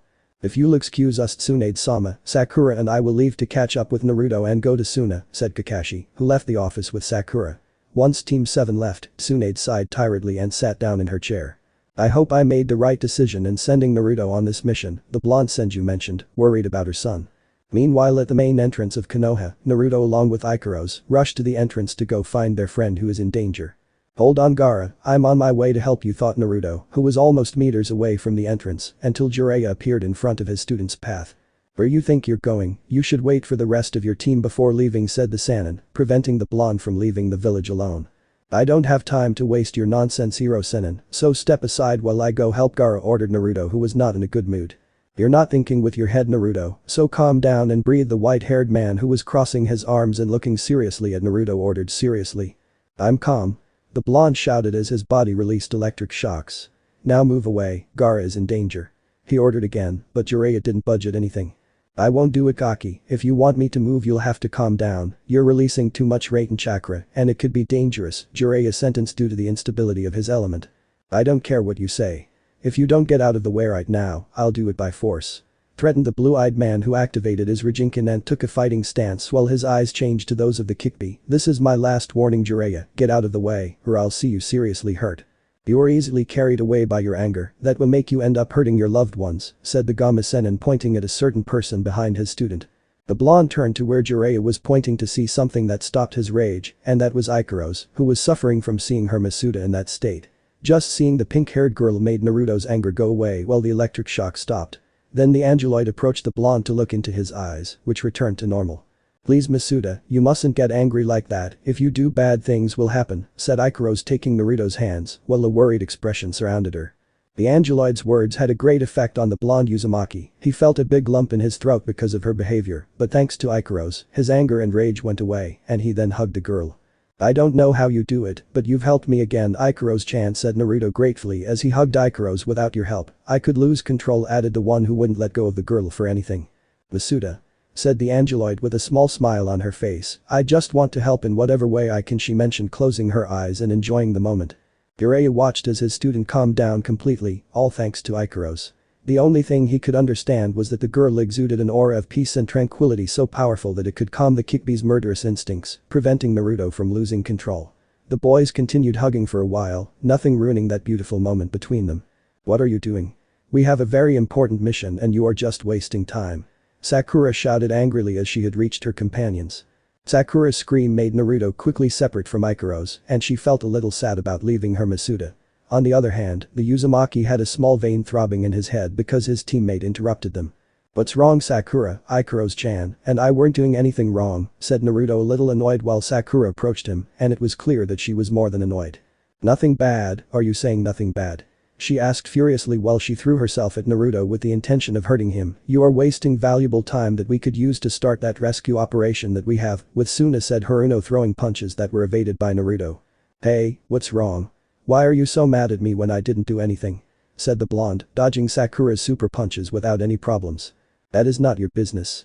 The pink-haired girl shouted, managing to connect a punch to Naruto's face, which ended up crashing into a house. Sakura breathed heavily after having achieved it, but just when the smoke dissipated, she could see that Jiraiya was the one who was injured, and not Naruto. Jiraiya-sama. The girl shouted in shock, please forgive me, I didn't realize. Sakura said, very nervous by her actions. Why do these things happen to me? The Sannin said haltingly before fainting. This time you really went too far, Sakura said, a voice behind Sakura, so that she turned around and saw Naruto with his arms crossed. You hit Iro-sennin very hard, it's clear that Kaisen trained you well by teaching you to use that enormous strength, he pointed out seriously. Well, the pink-haired girl didn't understand what was happening. But how did this happen? I could clearly see when I hit you in the face. Sakura asked completely in shock. Awarimi, the blonde responded simply, now you can tell me what's wrong, you've been very aggressive today. You don't care about that baka, after all you were having so much fun on your double date with Ikaros-san, and the pig, he commented with a blush on his face and looking away. Double date? What are you talking about? Ino's helping me pick out clothes for Wait, how do you know that? Naruto asked, noticing what Sakura just said, did you spy on us? He asked again, making Sakura nervous. Someone told me, she murmured, looking away with a big blush and practically nervous. And who is that person who told you? The blue-eyed man demanded, to make the pink-haired girl even more nervous. Well, you know what? It's not important for you to know that, now what matters is starting our mission, Sakura said, trying to evade the topic. Before Naruto could question his partner about how he found out what happened that day, Kakashi arrived at the entrance of the village with his classic book Ichigo Paradise. It seems that the whole team is present, said the copy nin, looking at his two students, and the new member. Now that we are here, it is best to go to Suna immediately. He ordered to approach Ikaros. Ikaros, are you sure you can handle this mission? I don't think I can keep up with everything that happens, but I will try my best to protect the three of you, since it is my responsibility, he said, looking at the angeloid. It won't be necessary, sensei, Ikaros-chan knows how to defend herself and move quickly. Besides, if something bad happens to her, I'll be there to protect her, Naruto said, confident that the angeloid would know what to do in a difficult moment, but also the comment of affection for Sakura, who was once again dying of jealousy. Oh, that baka is so affectionate with the perfect lady again. Seriously, what is it about men with big-breasted women? Sakura thought, grinding her teeth. Shionaruo. Stop with the stupid scenes and get her away from Naruto-cha. Do I have to tell you everything? Sakura's inner questioned. Well, if you put it that way, I think we won't have any complications during the mission, Kakashi said, feeling confident that his new student would be safe. Then he took out a white sash with the Konoha emblem from his things to give to Ikaros. Take this. This makes you part of the village just like a kunoichi, he mentioned, giving the sash to the angeloid. They even give him a headband that matches his outfit. It's just unfair. Sakura complained, clenching her fists. Thank you very much, Mr. Weird, she thanked, taking the band to tie it on her wrist and ignoring Kakashi's expression at what she had just called him. Mr. Weird? Said the copy nin, uncomfortable with his new nickname. Naruto holds back his urge to laugh because that nickname fits him perfectly. Even Sakura had to admit that it was funny. Well, it's best to go to Suna as quickly as possible, let's go team. Ordered the copy nin, who disappeared in a jump followed by Naruto and Sakura while Ikaros stayed behind. As the three members of Team 7 jumped away from Konoha, heading for the village of Suna, Naruto led the way, followed by his sensei and Sakura. Both the white-haired and pink-haired men realized that someone was missing, and that person was the new member of their team. Hey Naruto, it seems your friend Ikaros fell far behind us, the copy nin pointed out, seeing that Ikaros wasn't following them. I feel sorry for Ikaros-san, but that will prove that a civilian is not ready to be a kunoichi in just one day, Sakura thought with a smile, believing that they would kick Ikaros out of Team 7. You're wrong, sensei, Ikaros-chan has been following us the whole time, said Naruto, who was still ahead of the group. Both the copy nin and the pink-haired girl didn't understand what the blue-eyed boy just said about Ikaros following them until they noticed that above their heads they saw the angeloid flying with its wings and then catching up with its Masuda weight as Ikaros flying in front of their eyes. She's flying. Sakura shouted while pointing her finger at Ikaros. No, not this is crazy. People can't fly because she can. She said, reasoning with logic, but she couldn't come up with the right answer until she saw her wings moving. Her wings, of course, she thought, seeing how the girl's supposed fake wings help her fly freely. Interesting, she can fly, Kakashi said, watching the girl fly next to Naruto. It must be some kind of Kekkei Genkai, he wondered, looking at the pink-haired girl. Surely this is what Jiraiya-sama meant when he told us that Ikaros-san is unique, the copy nin thought. Flashback, days after the end of the test. Tsunade-sama, I need to talk about Ikaros joining Team 7. I think it's a bit sudden that she's part of the shinobi program without any experience, said Kakashi, who was in the Hokage's office, looking at the blonde Senju accompanied by Jiraiya and Shizune. I'm sorry to tell you, Kakashi, that the decision has been made and I won't back down. Ikaros is essential to your team, the blonde explained sharply and bluntly.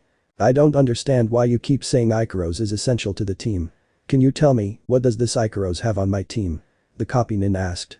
There are many things we can't tell you about her, Kakashi, even to me it's a mystery, Jiraiya spoke, taking the floor, but the reason why Ikaros must be part of Team 7 is that only she can calm Naruto in case he gets influenced by the Kikbi's chakra, the Sannin explained to Kakashi. I understand. That means Ikaros uses some kind of jutsu that serves to restrict the fox's chakra. Am I correct? The copy nin asked, interested in Ikaros' abilities. She can't do any kind of jutsu because she doesn't have chakra, the Gamma Sennin pointed out, leaving Kakashi surprised, but just talking to Naruto serves to calm him down immediately. Besides, she has certain abilities that make her unique, he finished, leaving the copy nin speechless and at the same time thoughtful about those abilities that the girl possesses. End of flashback. It seems they weren't lying when they mentioned that she had unique abilities, thought Kakashi, who kept an eye on the Angeloid. Masuda, do you think it's a good idea for him to fly? You said it was forbidden to do so in front of others, said Ikaros, who was flying next to Naruto. I remember, but the way things are going, sooner or later everyone will find out about you, replied Naruto, who continued jumping between the trees. Now your help is needed in this mission, so I trust you, Ikaros-chan, he said, looking at the Angeloid, who blushed slightly. Hi Masuda, she said, following her master with a small smile on her face. Those two make a cute couple, don't you think, Sakura? Kakashi asked, looking at the two boys and then at the pink-haired girl, who wasn't very happy, to say the least. Yes, nice couple, she murmured with enormous jealousy that was not at all hidden. Naruto, wait, don't go so fast.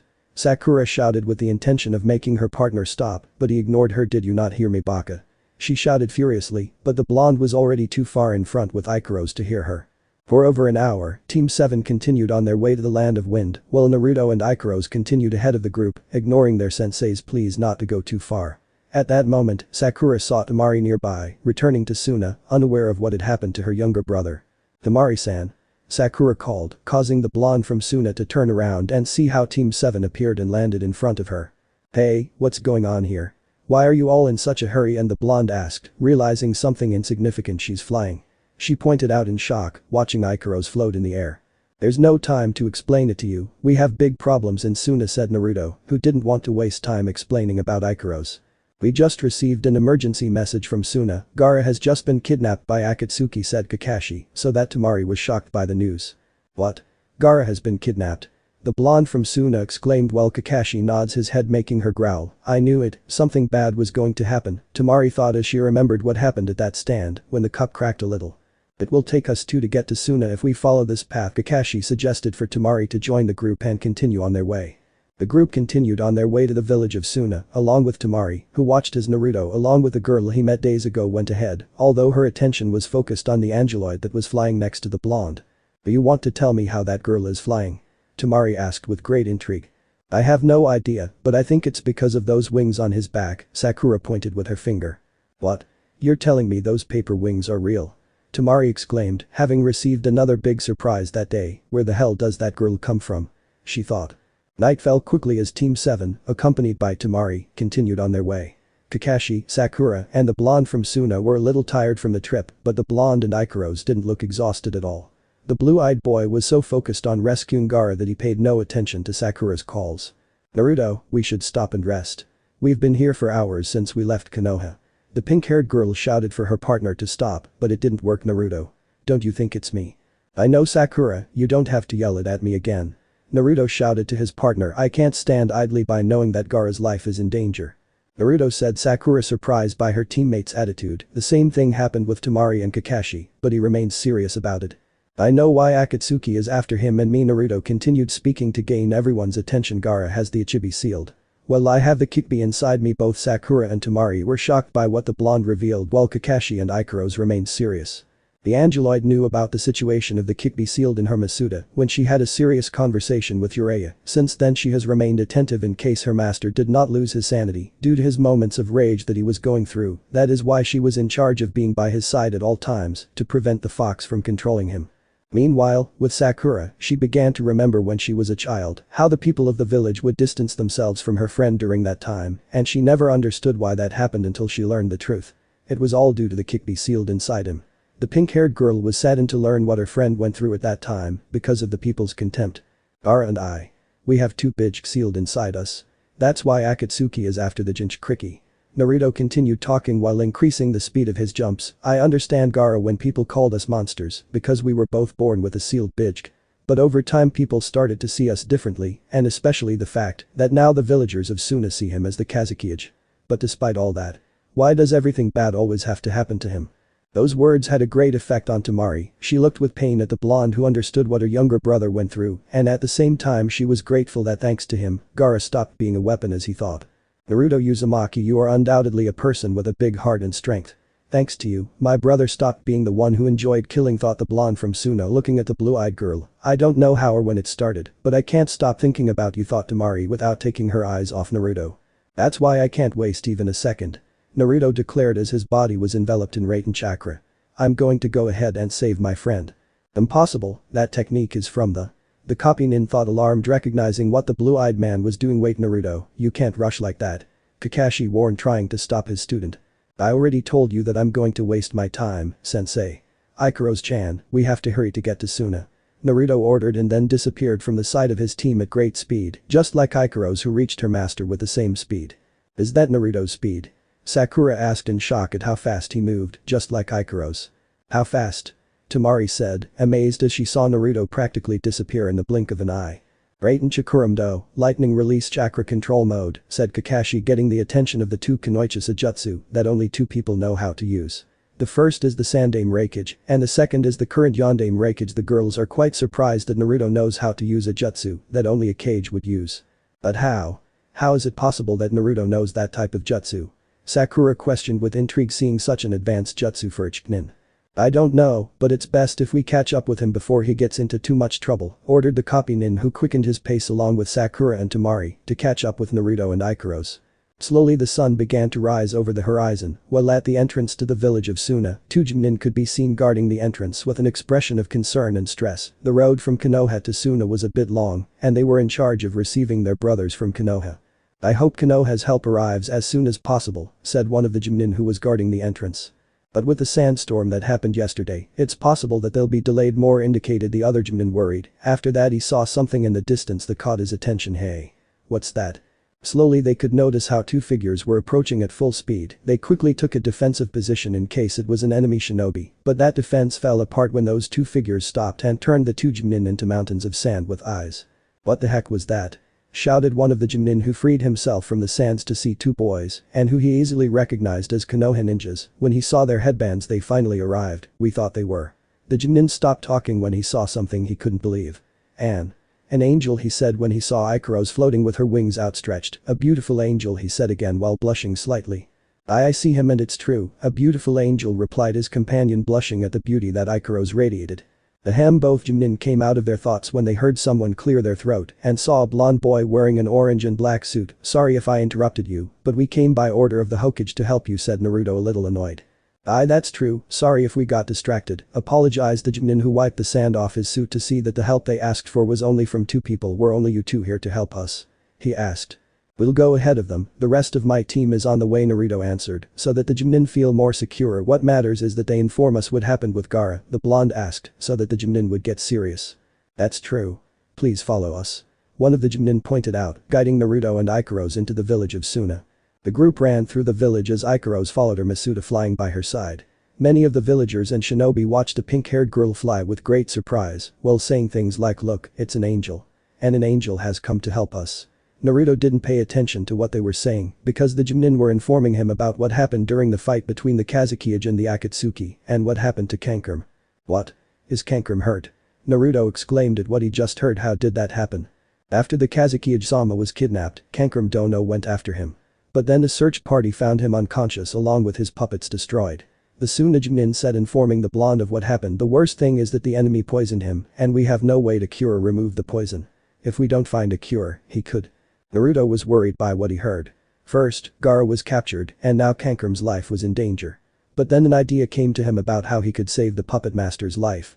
Ikaros-chan, do you think you can cure Kankuram with the help of your cards? Asked the blonde, seeing the angeloid flying beside him. I just need to know what the symptoms of poisoning are to look for an antidote, Ikaros responded calmly, which pleased her Masuda and the two Jonin from Suna. Thanks Ikaros-chan, you're the best. The blonde man thanked, making Ikaros blush slightly before speaking to the Jonin. Take us to the hospital to save Kankuram. The blonde man asked. It's this way. The Jonin pointed out, leading the Konoha team to the hospital and quickening their pace. In the hospital's treatment room, Kankuram could be seen connected to several machines monitoring his heartbeat due to the effects of the poison. The doctors were doing their best to cure him, while Baki, along with two 70-year-old elders, watched what was happening. At that moment, the two Jonin arrived with Naruto and Ikaros to offer their help. Baki-sama, the Konoha ninjas have arrived and they say they have a way to save Kankuram Dono, said one of the Jonin, entering the room with the blonde and the angeloid. It's a relief, Kankuram can't hold on any longer, Baki said, only to end up surprised to see a beautiful young woman who was practically floating. Only two ninjas? Is that all the help Konoha sent us? The old woman complained, looking at the two boys. Which one of you is the medical ninja? None of us are doctors, but Ikaros-chan can solve the problem, Ba-sama said. Naruto with great respect towards the woman. I come with the intention of helping save Gaara, explained the boy. And what can a little girl with bizarre clothes and wings do? The old woman pointed out, not noticing the little girl floating into the room. I am a pet-type angeloid and I am here to support in everything my Masuda orders me. His recent order is that I look for a way to cure the person called Kankuram, explained the girl, leaving everyone with expressions of not understanding, while Naruto brought his hand to his face. Again Ikaros said unnecessary information. Let's not waste time, Ikaros-chan, I need you to see what's wrong with Kankuram and then find a way to cure him, said Naruto, so the others would ignore what the girl said. Hi, Masuda, said the angeloid, who walked up to Kankuram. The pink-haired girl closed her eyes and when she opened them, they turned blood red, which she directed at the brunette who was lying down. Her eyes had a strange glow as all the information about what was happening in Kankuram's body after scanning it reached her head. I've finished analyzing Kankuram's symptoms, Ikaros said, surprising everyone. The type of poison comes from heavy metals, which causes the destruction of his body cells. But the worst part is that the poison is destroying his heart muscles. If it continues, he'll die within a few hours, Angeloid concluded, leaving everyone impressed once again. Impressive. That girl was able to guess all that just by looking at him for a few seconds. One of the doctors exclaimed at such a feat. Even the kind of poison in Kankuram Dono's body. The other doctor said in surprise. Can you create an antidote to save him? Naruto asked Ikaros, who nods. Hi, I can bring a serum that can eliminate the poison, quickly said the angeloid to take out one of her cards. Transport, she said, to activate the card that shone and illuminated the treatment room, blinding everyone for a few seconds until the light disappeared, revealing an almost transparent bottle, which ended up falling into her hands. The doctors. Here is the serum that will cure Kankuram-san, you just have to put a few drops and mix it with any type of antidote for poisons that affect the muscular system, said Ikaros, handing the bottle to one of the medical ninjas, who reacted to what she indicated. Hi, we'll do it right now, said the doctor, who carefully took the bottle. Thank you very much for your help, beautiful angel. He thanked her for doing what the angeloid indicated. I only followed my Masuda's order, said the pink-haired girl, who approached Naruto, who was caressing her head. Well done, I'm proud of the work you did, Naruto said to the angeloid, so she would show him her affection, pressing his cheek against her master's to crush him against the wall. Ah, not again. He complained at the great love the girl was showing him.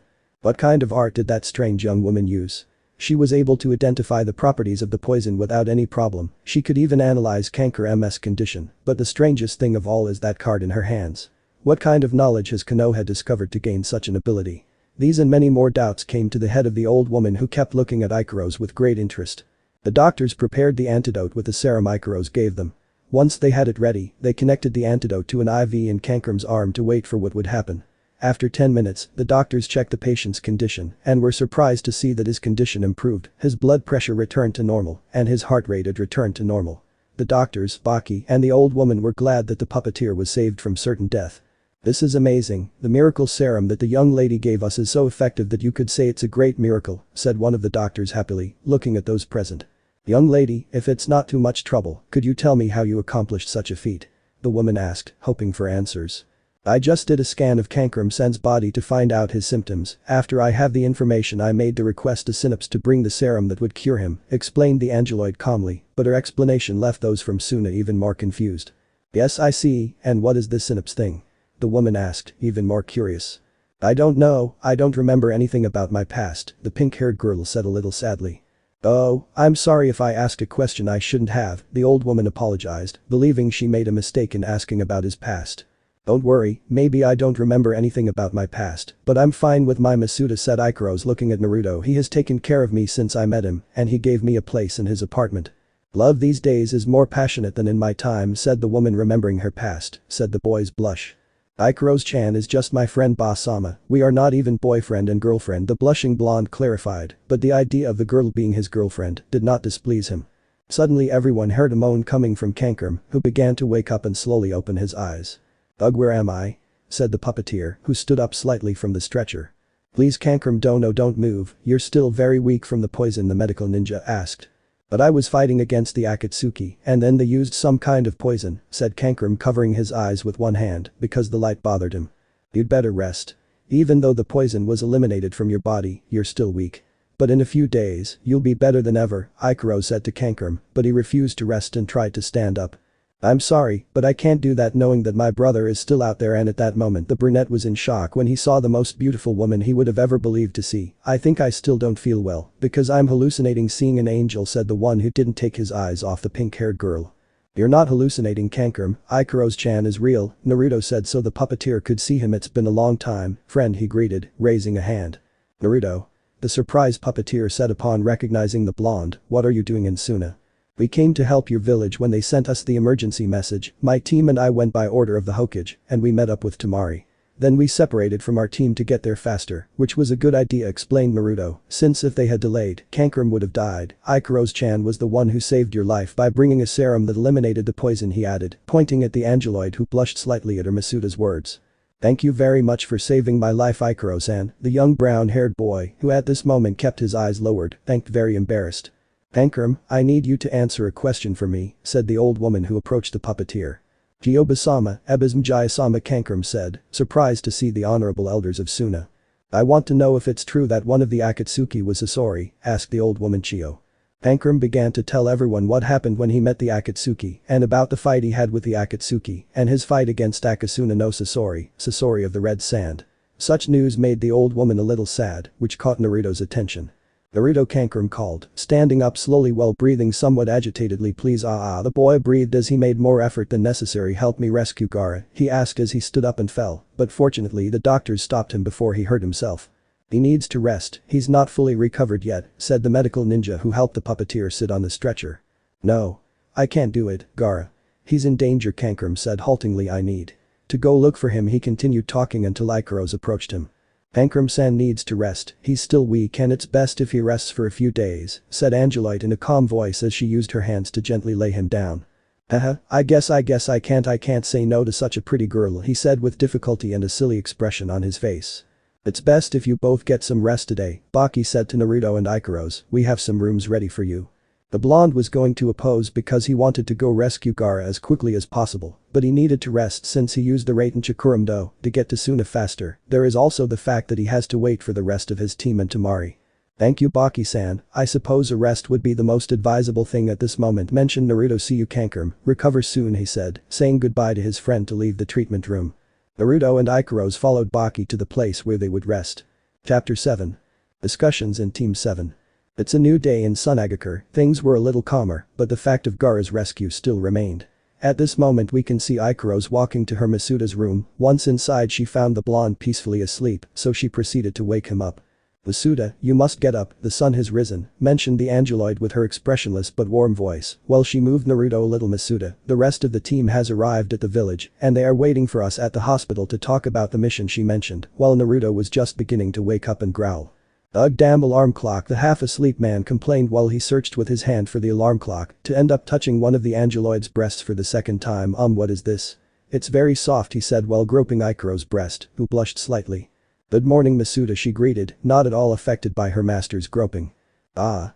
Naruto shouted, realizing what he was doing, and then let go of Ikaros' chest. Forgive me, Ikaros-chan, it was unintentional. He apologized for his mistake. "Don't worry, it was just a mistake and nothing more," said Ikaros, who wasn't upset. "I'm informing you that the rest of your team has arrived at the village and is waiting for you at the hospital." Thanks for telling me, I'll get dressed right now." The blonde thanked him as he got out of bed and then got dressed. "And again, I'm sorry for touching you, it was unintentional." He apologized for the second time. "I'll wait for him outside," Masuda announced the android as she left the room. Once outside, she placed her hands between her breasts with a worried face. "My reactor is strange. Why is it acting like this?" the pink-haired girl wondered. "With Naruto. Damn, I can't believe I did it again." Naruto growled for touching the girl like that again. "I know Ikaros-chan wouldn't be upset about that, but it's wrong for me to touch her." "Damn Iro-senin, your perversions are corrupting me," he shouted, blaming the Gama-senin. Once he finished dressing and calmed down from what he'd done earlier, Naruto left the room, seeing Ikaros waiting for him in the hallway. They both left the hotel where he was staying to head to the hospital. Meanwhile, with the rest of Team 7, Temari and Baki were in Kankuram's room. Sakura will check on the brother of the blonde Kunoichi from Suna. When the group managed to arrive a few hours ago to Suna after a long trip, some Junin informed them of what happened to the Kazukiage and that Kankuram was seriously poisoned, and finally, as a beautiful angel arrived to save his life from the puppeteer. It's incredible that the poison is no longer in her body. From what I understand, there was no specific cure for this poison. Could you tell me what kind of medical procedure my teammate used? Sakura asked, somewhat dismayed, to one of the Suna doctors. I don't know how to describe what that girl did. She only had to look at Kankuram Dono for 3 seconds, and she knew the symptoms that caused the poisoning in his body, explained one of the doctors, who was still impressed by Ikaros' quick deduction.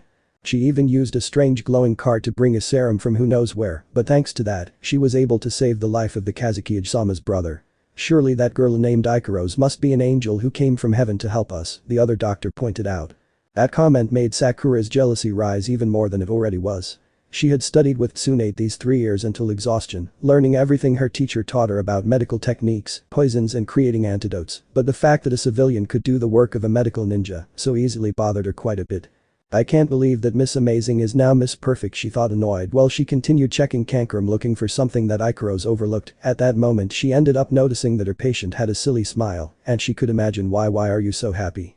she asked unimportantly and with an annoyed voice. "I'm sorry, but I can't stop thinking about that girl who was with Naruto. She's a real beauty," confessed Kankuram, who couldn't get rid of that silly smile. "Do you know what that girl's name is? I'd like to ask her if she would go out with me." Suddenly the puppeteer felt a lot of pain in his right arm because of the way Sakura was squeezing his arm very tightly. "So if she's talented and pretty, at simply glance she's a complete opportunist. Look at using Naruto in that way just because he could have lost his memory," Sakura thought, annoyed without realizing that she was hurting Kankuram. "Miss, you're hurting Kankuram Dono," the doctors shouted to get Sakura out of her thoughts and see what she was doing. "Oh no," Sakura exclaimed in shock. "Forgive me, I don't know what happened to me. I'm really sorry." Kankuram-san, Sakura apologized, embarrassed by her behavior. "It's all Ikaros' fault, Chaya. She makes me rage just thinking about her," the girl thought furiously. "Sakura, you should pay more attention to what you're doing," said Kakashi, who doesn't take his eyes off his book. "Kankuram is recovering from his fight and needs to rest." Sorry Kakashi-sensei, it won't happen again." The pink-haired girl apologized to heal the injured puppeteer's arm. "This is all because of Ikaros. Just because she's pretty and can fly doesn't make her the best," she thought jealously. "Chaya, that pretty girl has everyone kissing her feet with her cheap tricks, so don't give up and show her what a kunoichi with experience in medicine can do," Sakura's inner ordered. "At least I can feel calm that Kankuram is okay," Temari spoke upon seeing her brother safe and sound. "You gave me a big scare when they told me what happened to you when you faced that Akatsuki. You should be more careful next time," she scolded her younger brother. "It's not time for you to scold me. What worries me is Gaara," said Kankuram, worried about his brother. "Will we waste time here? His life is in danger," he mentioned, clenching his fists, feeling useless for not being able to do anything about it. "Don't worry about that. Once Naruto and Ikaros arrive, we'll start the mission," said Kakashi, drawing Kankuram's attention, so that at that moment the blonde and the Angelite entered the room, and it seems they arrived just in time. "Hello everyone, I'm glad you arrived," Naruto greeted his team. Sakura approached him with clear intentions of hitting him for leaving them behind during the trip. "Naruto, how the hell could you abandon us and come on your own with Ikaros?" the pink-haired girl shouted, annoyed and ready to hit him, but as always, the blonde stopped the blow by grabbing her wrist. "I'm glad to see you too," Sakura, Naruto said reluctantly, which provoked the pink-haired girl's anger even more, who used her other free hand to hit him, but the blonde managed to block it and hold her tightly. "Could we ever talk without you having to hit me? I'm already tired of the routine of you yelling at me and hitting me." "Well, you should trust your own team and stop thinking you can handle everything on your own," the pink-haired girl responded angrily. If we hadn't gotten ahead of ourselves, Kankram probably wouldn't be alive today, said the blonde, applying pressure to his grip, causing Sakura great pain. So, I'll be clear with you. No hitting, is that clear? He clarified, applying more pressure. Enough Naruto, let go of Sakura, you're hurting her, Kakashi ordered his student who wouldn't let go of the pink-haired girl. DSK, as you say sensei obeyed the one who released Sakura, I warn you again Sakura, don't bother me or you'll pay for it, he warned his partner with a look of hatred. Why is he so aggressive with me? The pink-haired girl thought hurt, this is all Ikaros' fault. I don't know what she did to change him, but she gets the kind and gentleman Naruto, well I have the rude and brute one once again jealousy invaded her for her new teammate. You two better calm down. This isn't the time for personal arguments, Kakashi said, trying to calm things down with his two students before approaching Baki. You could take me to where Kankram fought. I may not look like it, but I'm a good tracker. If I get the essence of the Akatsuki, I can. It won't be necessary said Kankram who got up a little from the bed Baki, you brought all my puppets, right? The puppeteer asked a Jimnin who nods and then ordered them to bring the remains of the puppets.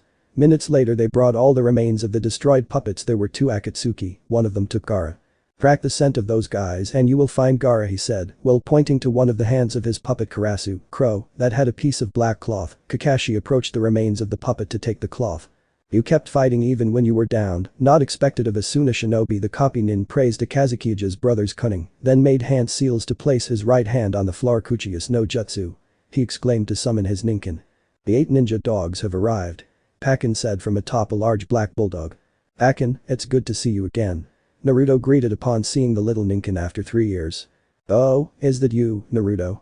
It's been a while, Pakken greeted the blonde. It's been a long time, you haven't changed at all said Naruto looking at Pakken. You neither, you're still the same mentioned the little ninkin. Hey, what are you saying? Don't you see I've grown? I'm much taller now. The blonde pointed out, a little indignantly. Then stop talking amongst yourselves, I need you to get to work, Kakashi interrupted to bring the piece of cloth closer to the ninkin, who were sniffing the Akatsuki trail, find out where they are he ordered, so the ninkin left the room except for Pakken. We'll contact you as soon as we know where they are, said Pakken, who left the room to follow his canine companions. Very well. We must follow Pakken in order to find Gaara said Naruto, who was preparing to follow the ninkin's lead, but Kakashi got in his way. Naruto, I think it's best to stay and rest now. Sakura, Temari, and I just arrived and we need to rest to regain our strength, Kakashi explained, looking at the blonde. We're only going to waste more time if we continue doing nothing, it's best to go immediately to help Gaara, said the blue-eyed man determined to go save his friend. We'll do it in due time, let Pakken and the others look for any clues about the Akatsuki who took him, Kakashi asked, intending to stop him. Then stay here and rest, Ikaros-chan and I will follow Pakken declared Naruto who would not change his mind. Wait, Naruto. It's too risky for you to go alone. We'd better wait for their ninkin to come back. Sakura said, also trying to change his mind. I already told you that I can't just sit idly by. My best friend is in danger and I won't waste any time. The blonde shouted, tired of waiting so long.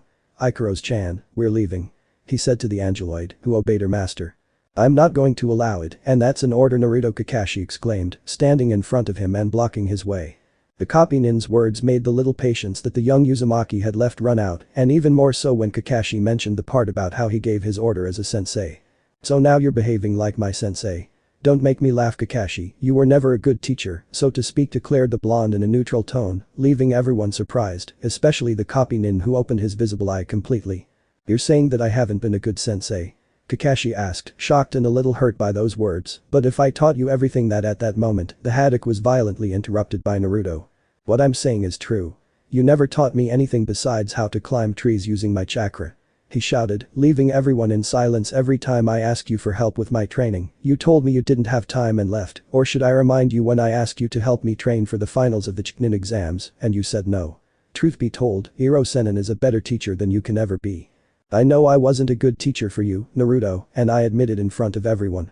That's why I want to fix my mistake and help you train so you can reach your full potential, Kakashi explained as the atmosphere became awkward. Really? Why do I doubt you keep your word haddock? Now answer me this simple question, would you have trained me properly if I had discovered earlier that my element is lightning? That question caused the copy nin to remain silent, and how about this question, would you have taught me the Chidori as well as the team, because he was also related to the same element? Kakashi fell silent again as he looked at the ground. Your silence says it all, sensei said the blue-eyed man mockingly in front of the Jinnin's face. I'm not entirely sure if I would have trained you properly, but at that time Gaara was very dangerous, that's why I gave Sasuke special training, Kakashi explained with disappointment, something that annoyed the Kazukige's brothers for saying that their brother was dangerous. Even if I had wanted to, I wouldn't have been able to show it to you. Chidori is a very advanced jutsu, and you didn't have adequate chakra control to handle it, he explained his point of view. But despite all that, team lost. Too bad your training was useless, Naruto mocked Kakashi again, and about the Chidori he said while raising his hand, and to the silver-haired man's great surprise, he saw how his student created the same jutsu that he taught Sasuke. The Chidori, it is clear that I do not have the capacity to handle your best technique, he finished, undoing the jutsu. How did you? Haddock exclaimed in surprise upon seeing the technique he taught his star student. I had to teach myself how to use the Chidori. It took me months to understand how it worked, and I managed to master it, explained the blonde, undoing the jutsu. Thanks to that I discovered why you don't want to teach me the Chidori, and it's because of its weak point, he mentioned, while everyone present listened to Naruto. Because the Chidori combines speed and power, you are limited to attacking your enemy in a straight line, leaving you vulnerable to a counterattack from your enemy. Everyone except Ikaros was surprised by the Uzumaki's deduction for discovering the Chidori's weak point, even Kakashi, who knew beforehand the weakness of his technique that took him so long to develop it. Now that you mention it, Haddock, do you think I'm still the same fool I was 3 years ago? The one you thought had no chance of beating me, asked the blonde, clenching his fists very tightly. Come on, answer my questions, Haddock. Now you think I'm still a useless person who has no talent to not be a ninja? He shouted with all his might, waiting for some answer from Kakashi. You're right, I don't deserve to call myself sensei after hurting you so much. I've broken my rule. I'm definitely worse than scum, Kakashi mentioned, clenching his fists in frustration at recognizing his mistakes. Well, that's true, because the only thing you've done in your damn life is make mistakes. You failed as a sensei by giving favoritism to one of your students and leaving us aside. Naruto and his partner Sakura pointed out, you failed when you showed the Chidori to the team so that he could use it against me to prove who was the strongest of the two. The blonde continued criticizing Kakashi, who now felt much worse than before. The only thing you know how to do is make mistakes. That just at that moment, the Angeloid approached behind her master to hug him. That action made Naruto stop screaming. Please Masuda, you must calm down, you are not like that, said Ikaros with such a low voice that only Naruto heard, since the pink-haired girl was hugging him from behind and resting her head on it. Thanks to the Angeloid's words, they had the effect of calming the blue-eyed man's anger. Right now, his eyes turned blue again and his marks were returning to normal.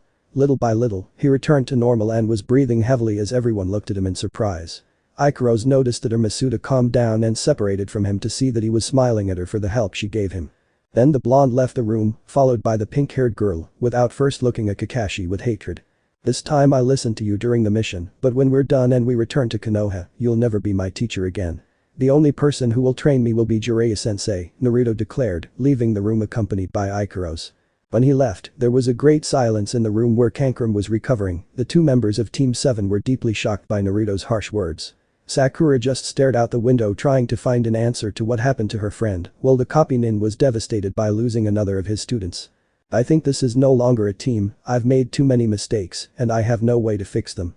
Now my students have improved thanks to the help of others.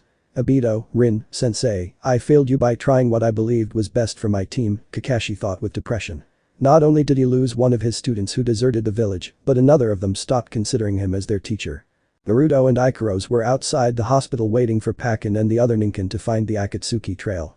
The blonde stared at the sky, thinking carefully about what happened when he left the hospital, how Kakashi provoked him to get angry again and take it out on him for the times he refused to train him. It wasn't a good idea, according to him, but he had to vent. His sensei never took him seriously as a genin, and that bothered him. Masuda, why are you yelling at your sensei? He just wanted nothing bad to happen to you, Ikaros asked his master, who had come out of his thoughts. He was never a good teacher, so to speak.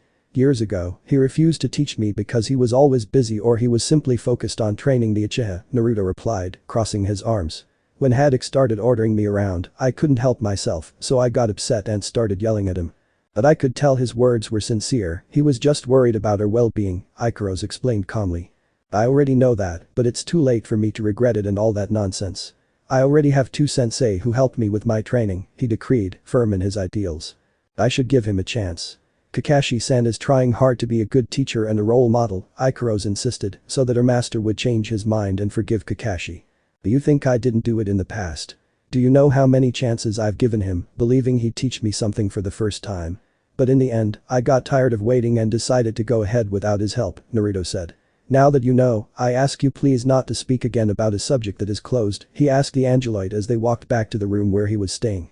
Hi, Masuda, said the pink-haired girl a little sadly and obeyed what her master asked her.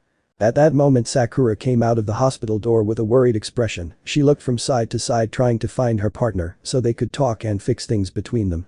Naruto, wait for me. Sakura shouted as she located her friend and then caught up with him.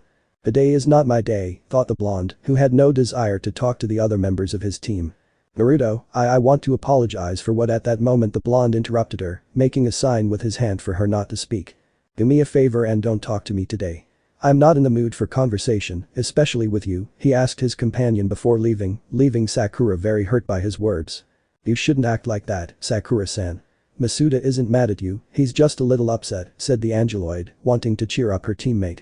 But I just want to know the truth, Sakura said, her face bowed. Why is he behaving this way? Haruno asked sadly. Masuda once told me he wanted to grow up because of some personal issues he has with someone who tried to kill him years ago, Ikaros mentioned, leaving Sakura surprised. Who was that person who wanted to kill Naruto in the past? Was he the culprit who caused the change in her friend? But who would want to kill Naruto? Sakura asked, worried about losing her friend. I mean, he's Naruto, the kindest and gentlest boy there is. The worried-eyed girl pointed out. I don't know either. Every time I ask him about who tried to kill him, he always avoids the subject or stays silent, Ikaros said, a little sadly. I don't know why Masuda behaves like this, but it hurts me when he gets angry. I think seeing Naruto in that state doesn't only affect me, said Sakura. Please excuse me for the way I treated you, Ikaros-san, it's just that it's hard for me to get used to the idea that Naruto is with someone other than me, she apologized, lowering her gaze and sounding sorry for her jealousy. Masuda has become very popular with the girls, even in Kumo he had many following him, explained the Angeloid, as if it didn't affect her that other women went after her master, but with Sakura it was something else. She began to get frustrated thinking about her friend being chased by other girls from other ninja villages, even his teacher behaved very kindly with him. How's it going that her own teacher is in love with Naruto? Sakura asked with her eyes white with fury, something that didn't intimidate Ikaros, but she did find the radical change in behavior in her partner strange. Could she suffer from bipolarity? She was behaving strangely, and she made advances towards him very often, Ikaros continued, not noticing that Sakura was holding back her anger. Sakura-san, is something wrong? Your face is very red, he pointed at Sakura's face. Who the hell does that lunatic think she is to flirt with Naruto? The pink-haired girl thought, disgusted. Wait a minute, why do I care so much? By Kami, he's only Naruto, my best friend, but I still can't help but have this strange feeling. Haruno thought, hey Ikaros-san, doesn't it bother you that that woman flirts with Naruto? Sakura asked, waiting for her friend's answer. Why should I bother with my Masuda's teacher? Ikaros asked, not understanding what Sakura had said. But that's not right, if a woman approaches Naruto you should keep her away from him, you can't allow anyone to flirt with him, because they could steal him from you, Sakura explained to Ikaros, who didn't understand almost anything. And that's bad? Angeloid asked again, leaving Sakura blank. This can't be, did he lose more than just his memory in that accident he had? Sakura thought, of course he does, you have to defend what's yours, aren't you and Naruto, she said, struggling with the last word. No, you saw him. Haruno asked. What's this about being boyfriend and girlfriend? And for the third time that day, Ikaros' question caused Sakura to turn white again. You're a lost case. Haruno shouted, tousling her hair in frustration at Ikaros' ignorance.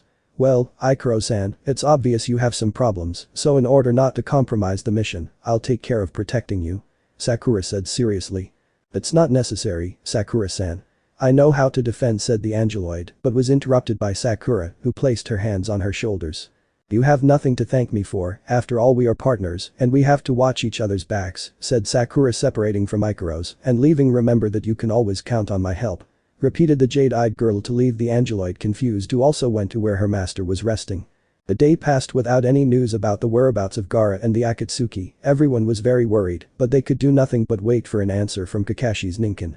The next day, just as the sun rose over the horizon, Pakin returned with news about the whereabouts of the Kazukiage and the Akatsuki hideout. This news caused Team 7 to begin preparing to rescue the Kazukiage, but they would not do it alone, as Temari would support the mission with the support of other shinobi who wanted to save their leader. Right now, Team 7 was gathered, waiting for Team Suna to arrive. At the same time, the copy Nin informed Naruto, Sakura and Ikaros that the Hokage had sent them a message, saying that Team Guy would be joining them as support on this mission. Naruto liked the idea because he would be seeing his other friends again after 3 years. As soon as Temari's team finishes their preparations, we will go with them to rescue the Kazukiage, Kakashi informed his genin, who were listening attentively. At that moment Gaara's older sister arrived together with 4 Suna ninjas. "Sorry to keep you waiting," Temari said once she arrived with the Suna ninjas. "They arrived on time, it's time to go," Kakashi said as the entire group prepared to leave, but before they could leave the village, Baki arrived to stop everyone. "Wait a minute," said the Jinin who was looking at the Suna group. "Temari, you and your team will stay here to patrol the border," an order that surprised everyone, and especially the blonde from Suna. "What are you saying?" Temari complained, not liking the news. "It's an order from our superiors. If news of the Kazuki-Sama's absence gets out of here, some of the other villages would try to attack us," Baki explained to the group from Suna, who began to complain about the order given by their village superiors. "That's why we have to go rescue Gaara as soon as possible, right?" Temari said, not agreeing with Baki's order. "They came from Konoha to help us. Pointing at Team 7, Gaara is supposed to be our Kazuki. You have to send someone from the village to rescue him." Just when Baki was about to explain to the blonde, he is interrupted by someone. "I'll go." Everyone heard that to focus their attention on the top of a building, and their surprise was to see the old woman Chio standing at the top. "If you need a shinobi from Suna, I will be more than enough," said the old woman with a smile. "Chio-sama," Temari said, surprised to see the old woman. "It can't be," Baki said in the same state as the blonde. "I may be retired, but I can still fight like I did when I was young," Chio declared confidently. "But she shouldn't push herself so hard for her age," said one of the Suna shinobi, concerned about the old woman's health. "Don't treat me like a weak old woman because of my age," Chio declared as she jumped from where she was to fall in front of Team 7 without getting hurt. That showed that Chio was still in good condition despite her age. "I've been wanting to see my cute little grandchildren for a long time," she said, to remain silent when she saw the white-haired man from Konoha, or be able to be. "He's the Konoha no Shiroi-Kiba, White Fang of Konoha," Chio thought as she ran towards Kakashi. "Damn you. Get ready," the old woman shouted while the copy nin didn't understand what was happening. The old woman jumped with the intention of attacking Kakashi, who did not move due to surprise. Luckily Naruto was close to him and got in Chio's way, blocking 2 punches and a kick. The old woman jumped back and took distance. "Why are you attacking Haddock, you old woman?" Naruto demanded, asking why she suddenly attacked Kakashi. "That old woman knows how to hit hard despite her age," he thought as he felt the impact of Chio's blows. "How dare you, Konoha no Shiroi-Kiba," the old woman said with disdain. "I've waited too long to avenge my son's death. Prepare to die," she threatened, preparing to attack for the second time. No, I think you're mistaken, ma'am. I'm not." Kakashi tried to explain to the old woman that he wasn't her father, Tsukumo Haddock, but she didn't care. "No excuses, I'll finish you off right now," the woman insisted, but her brother Ebizm arrived unexpectedly to stop his sister. "Ni-chan, take a closer look at that guy," Ebizm said so that his sister would stop fighting and staring at a nervous Kakashi. "He does look like Konoha no Shiroi-Kiba, but he isn't him. Besides, he died a long time ago, do you remember?" the old man asked so that Chio could understand the situation. "When you found out, you got really angry and started shouting that you hadn't been able to avenge your son's death yet. Wasn't it like that, Ni-chan?" After Ebizm's explanation there was a great silence while the old woman Chio said nothing and then began to laugh. "I was just joking. I was acting senile," Chio said in a funny way, only to laugh again. All the Konoha and Suna ninja had huge beads of sweat on their heads, except for Ikaros, who didn't understand what was happening. Once things were cleared up with Chio, Team 7 along with the old woman was on the outskirts of Suna to go and rescue the Kazuki. "Okay, we'll leave right now. We have to go before something bad happens to the Kazuki," the copy nin said to Baki and the rest of the Suna ninja. "I'm so sorry. I'll try to convince the higher-ups to change their minds and send them help as soon as possible." Baki apologized for the complications Konoha was going through. "I promise we'll catch up with them soon when we resolve this issue with the higher-ups," Temari said, supporting those from Konoha. "Don't worry about that, Temari. When you arrive, we will have already rescued Gaara," said Naruto, determined to save his friend, and by the way his words made the blonde from Suna blush slightly. "We will see each other soon, and I hope you catch up with us." With that said, Team 7, along with the old woman Chio, went to where they had captured Gaara. "Guys, wait," Temari shouted, running with the intention of keeping up with them until she could catch up. Chio was about to tell her off for delaying the mission when Temari approached Naruto in a sorry state and took one of his hands in hers to everyone's surprise. "Naruto, I trust you, please rescue my brother," the blonde asked, even more sorry than she was. "Take care of yourself, please." After saying these words she turned around and left with her heart racing because of such words. I'll do it. See you," Temari said the blonde, saying goodbye to the blonde. Kakashi was surprised and at the same time jealous of Naruto's luck. Maybe it was because his master had the same luck with the women of Konoha and other villages. Without a doubt, it was luck he would like to have or know the secret to being a girl magnet. Ikaros just watched what happened with his Masuda and that blonde-haired girl, feeling a strange sensation, the same feeling he had with a girl named Ino when they kissed her master in front of her. On the other hand, Sakura was not at all surprised, if not the opposite. Her eyes were white with fury at Temari's words, while a reddish aura surrounded her, and her penetrating gaze was quite intimidating. This has to be a bad joke. First it's Ikaros, then Shizune-senpai, then that pig Ino, and now Temari likes Naruto. This is unfair. The pink-haired girl thought, believing another rival in the future at this rate, he'll end up forgetting that Sakura Haruno exists. Sakura thinks we can't lose, we have to get Naruto back.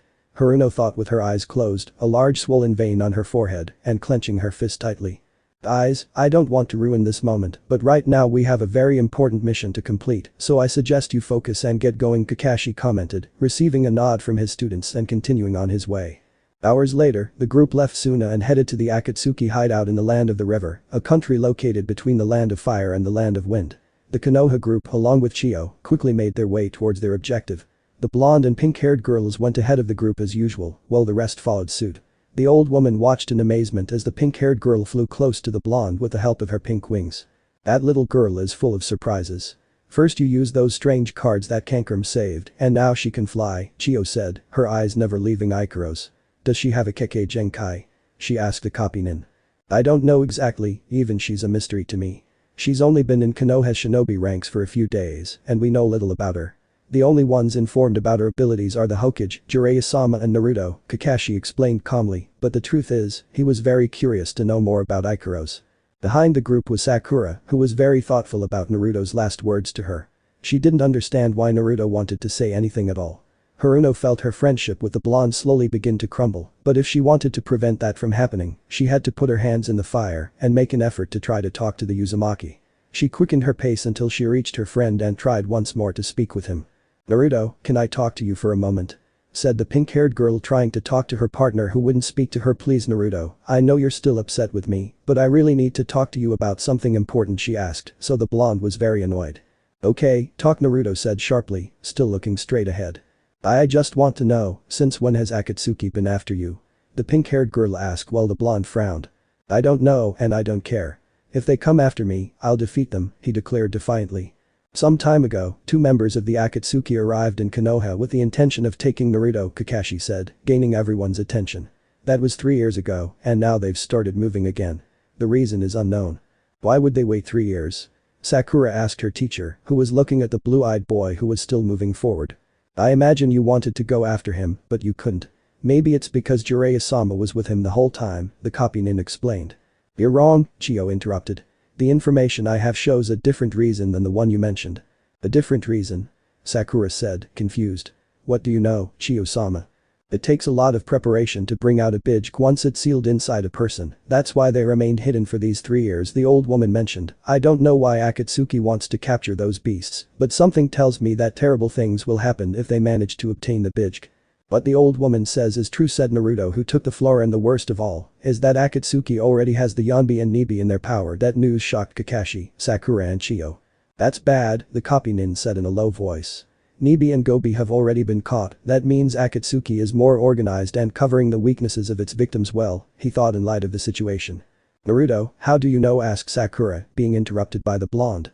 I know that thanks to Jiraiya-sensei's spy network.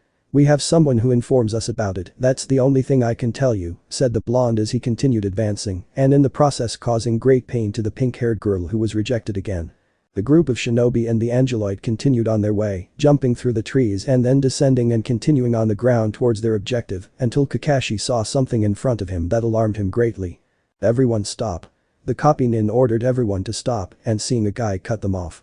That person wasn't ordinary, as he wore a black trench coat with red cloud designs worn by members of the Akatsuki.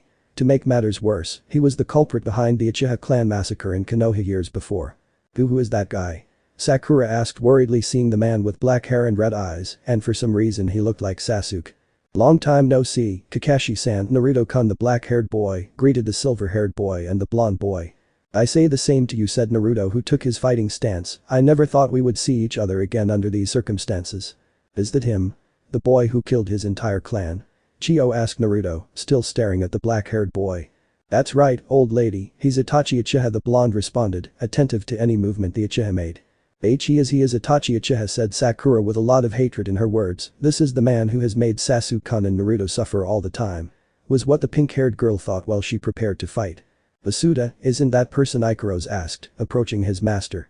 It is, so remember what we talked about. Naruto mentioned to the Angeloid to focus on Itachi. Listen to me, damn it, you better get out of my way, or I'll destroy you. Itachi didn't say anything in response to the blue-eyed man's threat, only raising his arm slightly to begin the battle. Kakashi's visible eye widened, knowing what the black-haired man was going to do. Everyone, don't look directly into his eyes, or it'll all be over. The copy nin warned, so that everyone except Naruto and Ikaros would look away from the Uchiha. Itachi's genjutsu are ocular techniques. In other words, they take effect through vision. You'll be fine as long as you don't meet his gaze. But then, how are we supposed to fight him? Sakura asked, worried about fighting someone without having to look them straight in the eyes. They should focus on their feet and body and attack based on their movements, Kakashi explained, thanks to the advice Guy gave him in the past, in case he had to fight Itachi again. Easier said than done, the pink-haired girl thought, avoiding Itachi's eyes. It's lucky that I train in situations like this, said Naruto, covering his eyes with his headband. Now it will be easy to fight you, Itachi. True, Naruto knows how to fight without needing to use his eyes when he covers them. Maybe we have a chance to win, Sakura thought, a little relieved. Listen Naruto, you shouldn't get too confident. He's not an opponent that. Kakashi tried to warn his student but was violently interrupted by him. Stop telling me what to do, Haddock, I've already fought him, so keep your advice to yourself, Naruto ordered coldly. Ikaros-chan, rise up and attack him from the air, Naruto ordered, while the Angeloid took flight, obeying the order of her Masuda. Hi. Obeyed the Angeloid, who raised her wings to rise to the sky in front of a surprised Itachi. What the heck, thought the Uchiha, watching as that girl in a white suit flew freely in the sky. The Angeloid was at the top and then looked at Itachi so that her eyes took on that red glow again, then she took out some kunais and shuriken hidden in her wings and threw them with great precision at Itachi, who dodged the rain of weapons. The Uchiha continued dodging the pink-haired girl's attack but had many cuts on his suit due to her aim. At that moment he did not realize that the blonde was close enough to attack him. Naruto ran at great speed while radiant energy was generated in his fist. Just when his senses screamed at him that he was close to the target, the blonde struck Itachi in the face, but this ended by exploding in a cloud of smoke. The Kage Bunshin, thought Naruto as he recognized what kind of technique the Uchiha used to put himself on the defensive in case of a counterattack from Itachi. Masuda, he's behind you. Ikaros warned from the sky, causing the blonde to turn around and face the Uchiha. You've improved a lot, Naruto-kun. You covered your eyes to avoid falling into my genjutsu, and you even knew how to locate me. You've certainly improved in these 3 years that you trained with Uraya-sama, Itachi praised the blonde and then focused on Ikaros. I was even surprised that girl can fly and attack me from the air. Once the Uchiha stopped talking, Kakashi stood next to his student and looked at him with a disapproving look. Naruto, that was too risky for you to face him on your own. What part of teamwork don't you understand? The copy nin scolded his student. TSK. Says the bastard who favors his best disciple, leaving aside the rest of his team, Naruto remarked, hitting Kakashi right where it hurt. His pride. Instead of trying to heal your conscience, I suggest you start fighting. It seems you're having trouble with one of your students, Kakashi-san, Itachi said, provoking the copy nin and the blue-eyed man who was clenching his fists. I've said it many times lately, said Naruto, bumping his fists while his voice sounded annoyed. You can't call someone a sensei who abandons you and underestimates you, Naruto sentenced the moment the Raijinkan was activated because the electricity began to flow through his arms. Now I will show you what I did for myself, said the blonde, launching himself at Itachi. Stop, Naruto. Kakashi ordered, stopping the blonde by grabbing him by one of his shoulders. I understand that you're still upset with me, but you must understand that you shouldn't easily underestimate your opponent. The copy nin warned. The only way we can defeat him is if we work together. Fine, just this once we'll work together. But don't get used to this because I'm doing it to save time and save Gaara, said the blonde reluctantly. He didn't want Kakashi's help, but it was necessary to save his friend who was in danger. Once he accepted the help, he looked at the sky where Ikaros was holding some shuriken to throw in case the Akatsuki tried to hurt her master. Ikaros-chan, I need you to come back down here. Hi, Masuda. The Angeloid obeyed, descending to the blonde man. What plan do you have in mind? She asked, floating near Kakashi and his master. We need to find a way to distract Itachi with your attacks, just stay away from him and avoid looking directly into his eyes, the blonde said quietly to Ikaros, who nods her head and then focuses on Kakashi. Well, Haddock, do you have a plan to beat him? He asked a black-haired man who lifted his ninja headband to reveal his Sharingan.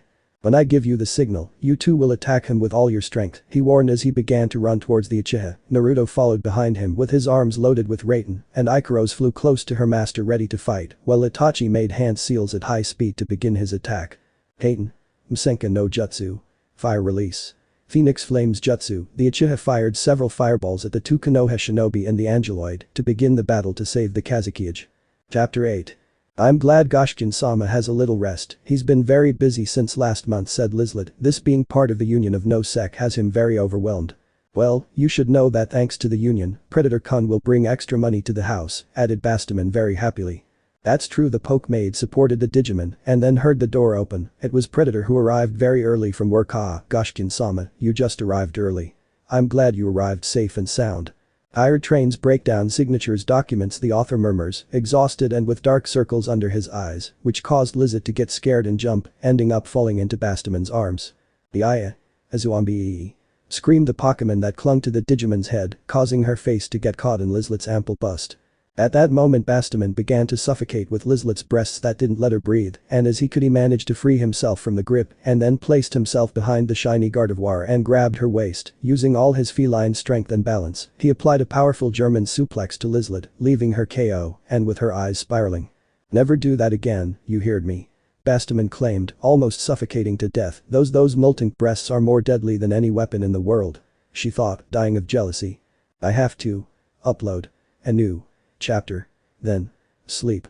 Predator muttered, who simply looked like a zombie walking towards where his laptop was. That's what happens when you work too much, said Bastaman, helping her boyfriend by taking him to his room and putting him to bed to rest, and then returning to where the laptop is. Since Predator-kun is very tired, I will upload the new chapter of Guardian Angel myself, and by the way, I apologize for the long delay. Next week, the continuations of Fox of the Mist and Enigma, the Pokemon coordinator, are coming. See you soon. Blah blah blah, characters talking. Blah blah blah, characters thinking. Blah blah blah, Jinchuriki communicating with his Bijk. Blah blah blah, summons or Bijk speaking. Blah blah blah, summoning or thinking about Bijk. Difficulties in Team 7. Peyton. Msenka no Jutsu. Fire release. Phoenix Flames Jutsu, the Uchiha fired several fireballs at the two Konoha shinobi and the Angeloid. Kakashi and Naruto moved from left to right dodging the flames and then jumped while the Angeloid imitated the shinobi's movements and then rose into the sky. Be careful, he's going to attack again. The copy nin shouted, warning Sakura and Chio, who were behind him. Peyton. Nkakik no Jutsu. Fire release. Great Fireball Jutsu, the Uchiha attacked again with another Kaiten Jutsu to the old woman and the pink-haired girl who jumped in time before the fireball hit them and exploded, causing a huge explosion. Itachi stood still in his place waiting for the curtain of earth and smoke to completely disperse. Now he should get more serious if he wanted to defeat the Jinchuriki of the Kikbi, Kakashi no Sharingan, Sakura and Chio. The Uchiha watched as the smoke dissipated to see the copy nin with the Rikiri in his right hand to run and attack his opponent. Kakashi approached his target at great speed, but he just dodged it by stepping aside so that the Rikiri hit the ground with great force. Then Ikaros began her attack from the sky, throwing kunais and shuriken hidden between her wings at the Akatsuki, who dodged them, but the pink-haired girl's aim was so good that it was difficult to evade them all, causing several to receive several cuts on her clothes and a shuriken to graze her cheek, leaving a slight cut. That girl is very good, she has very accurate aim, I can barely dodge her attacks, thought Itachi as he continued dodging Ikaros' attacks. I can't attack her either because she stays at a distance. This will cause me several problems. Suddenly the Uchiha had to jump because the Angeloid attacked him with some Fukma shuriken, forcing Itachi to jump to dodge them. To Itachi's carelessness, he didn't notice that Naruto was also in the air, descending at high speed with a Rasengan in his hand and hitting his opponent's stomach and falling to the ground, causing a huge explosion. Far from the battle, Sakura and Chio were hidden in the trees protecting themselves from the explosion of the blonde's last attack. Did they hit him? The old woman asked, hoping the boy's attack would be able to defeat the Akatsuki. Naruto. Sakura shouted, worried for her teammate as she waited for the smokescreen to clear. When the battlefield cleared, revealing a large hole in the ground, and nearby stood Itachi looking into the hole, the most surprising thing was that he was completely unharmed. I see. You've improved quite a bit over the past 3 years, especially with that interesting technique. But Itachi said, his gaze shifting toward the trees where Naruto was hiding behind them. Damn. I should have known this wouldn't be so easy to beat. I thought I could attack him with the Rasengan if Haddock distracts him, but it seems it didn't work, thought Naruto, annoyed that his plan failed. And by the way, he remembered what happened when he attacked Itachi and saw that it was a Kage Bunshin. Combining attacks with Haddock will be useless. The only way to defeat him in one hit with something very powerful, no way, I'll have to use that, although I haven't finished completing it. Back in the battle zone, Itachi calmly waited for the next move of the Konoha group. Suddenly the entire area began to be covered with a mist that mysteriously appeared. Where is Naruto? Is he okay? Sakura thought worriedly. She saw the battle between the blonde and Kakashi against Itachi, and what happened with the last attack that seemed to be useless. What is this? Is it another type of genjutsu? She asked herself, seeing what was happening around her. No, this is the Kurigakure no Jutsu, Jutsu. Concealment in the mist, recognizing the technique that Zabuza used 3 years ago, but the girl's question was, how did Itachi know the jutsu? Don't worry. This is Kakashi's technique, said the elderly Chiyo to calm Sakura. Get ready. We'll attack once the fog disappears. So don't lose track of his presence, she warned the pink-haired girl, who nodded with a hi, and to wait for the moment to fight the Akatsuki. Back to battle. Kurigakure no Jutsu. It's certainly a good way to make genjutsu more difficult to use. But against my Sharingan, this technique is useless, Itachi declared confidently. Could we stop the silly game of hide and seek, Kakashi-san? He asked as the copy nin came out from behind a tree. I guess so, Kakashi replied, standing in front of his opponent. Then he threw 3 at Itachi, who dodged them and at the same time made hand seals to counterattack. Heitan. Nkakik no Jutsu. The Akatsuki launched a powerful fireball at the copy nin, who was unable to escape the explosion that cleared the fog from the battle zone. The explosion was so strong that it eliminated Kakashi without leaving any trace, which worried Sakura and Chiyo, but Naruto remained serious in his place and, by the way, had his index finger touching the ground. The blonde had a small smile knowing what the white-haired man was plotting and then left his hiding place and prepared his next move. Surprisingly, Kakashi came out from under the ground enough to connect an uppercut to Itachi, but he managed to dodge it to grab his opponent's right arm and hit him. Kakashi lowered his head dodging the blow and then realized something was not right with Uchiha's attacks and way of fighting. At that moment the copy nin became careless because his opponent took advantage of grabbing him from behind the Jinnin vest when he tried to hit him, so Itachi could have eye contact with Kakashi to put him in a genjutsu. Oh no, do I capture Kakashi-sensei in a genjutsu? Said Sakura, seeing how Kakashi fell before Itachi's genjutsu. On the other hand, the old woman Chiyo remained silent, watching in detail what was happening, while Naruto just smiled, seeing that the plan was going perfectly, and Ikaros remained in the air, preparing to attack the master's signal. Itachi's genjutsu. The 2 Sharingan users were in a strange place where the sky had a strange black color with slowly rotating spirals. There was also a huge stone pillar on which the 2 shinobi were standing. Kakashi looked around looking for his opponent and noticed that his entire body became very thin, as if it were a sheet of paper, then his feet began to catch fire and be consumed by the flames that slowly rose. The flames continued to rise until they reached the waist of the white-haired man who saw Itachi in front of him. The timing and execution of your attacks were impeccable. You hit underneath me so quickly when I attacked that I didn't even notice, Itachi said, analyzing the attacks of the copy nin who was still being consumed by the flames. Real world. The 2 shinobi continued to stare into each other's eyes until Kakashi firmly grabbed his opponent's arm, even though he was in the genjutsu. No wonder my genjutsu isn't affecting you. You're a Kage Bunshin, said the Uchiha, realizing the situation, while the real Kakashi emerged from the same hole he used to escape. Naruto, ignore my clone and attack him. Kakashi ordered the blonde who came out of hiding. The blonde followed Kakashi's order and left his hiding place along with a Kage Bunshin to attack Itachi. The original blonde created a Rasengan, while the clone was in charge of adding Raten chakra to the sphere, causing the jutsu to suffer a great change. The Rasengan absorbed the Raten and at the same time went from blue to green. The rays took the shape of a dragon's head with its snout open, where the chakra sphere rotated at an impressive speed.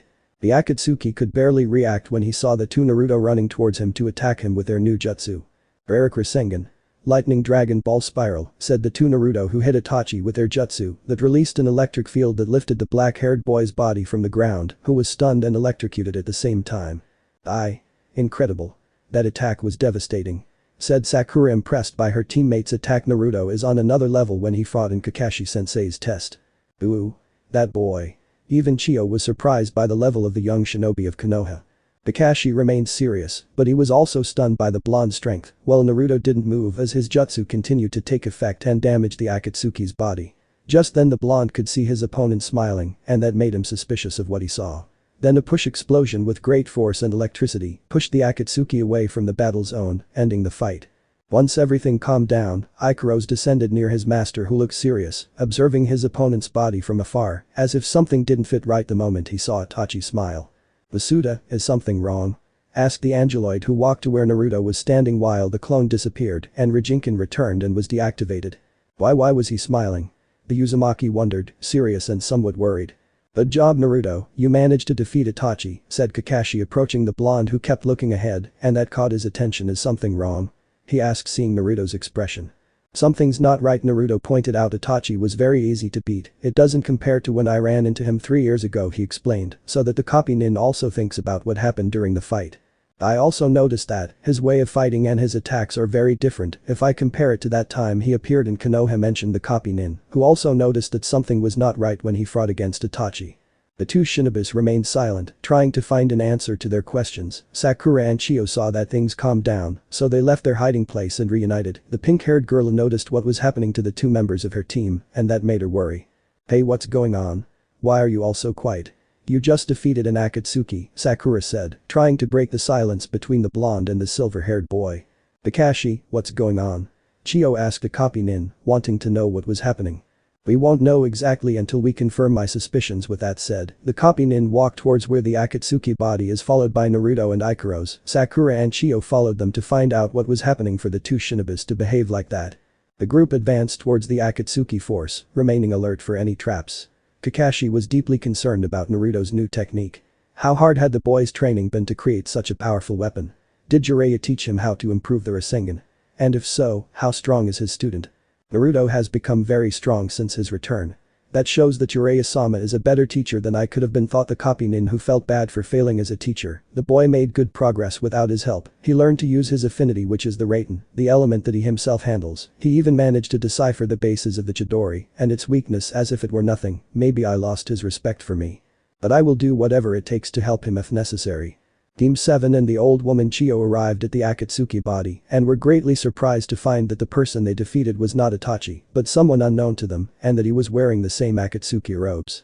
Kakashi and Sakura were confused by what they discovered. Naruto was frowning, very annoyed, and the old woman had her eyes wide open. Basuda, that person is not Itachi, Uchiha, Ikaros pointed out. My suspicions were right, he's not Itachi, Kakashi said, looking at the lifeless body of the stranger. What the hell does this mean? Who were we fighting with in the first place? The blonde man said, wanting to know the guy's identity. This must be one of the Akatsuki techniques, or something like that.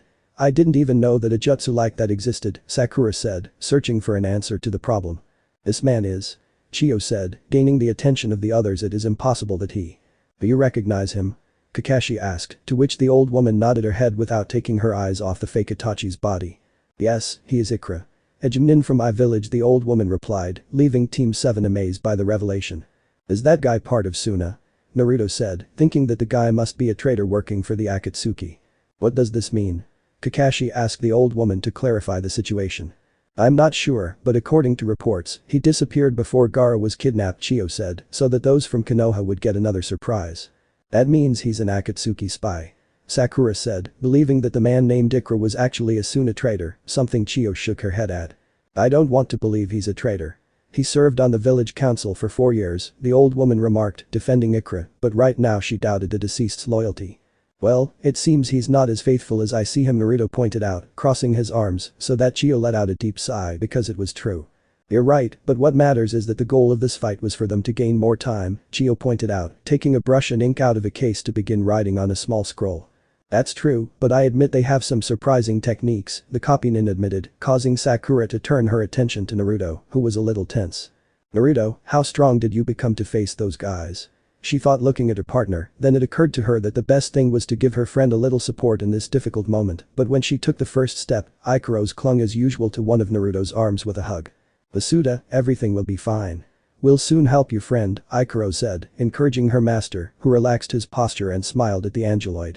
Thanks, Ikaros-chan, I feel better now, he thanked the girl for the affectionate gesture, which made Sakura boil with jealousy. The perfect lady is meddling in my business. Why is she the one who wins Naruto's affection?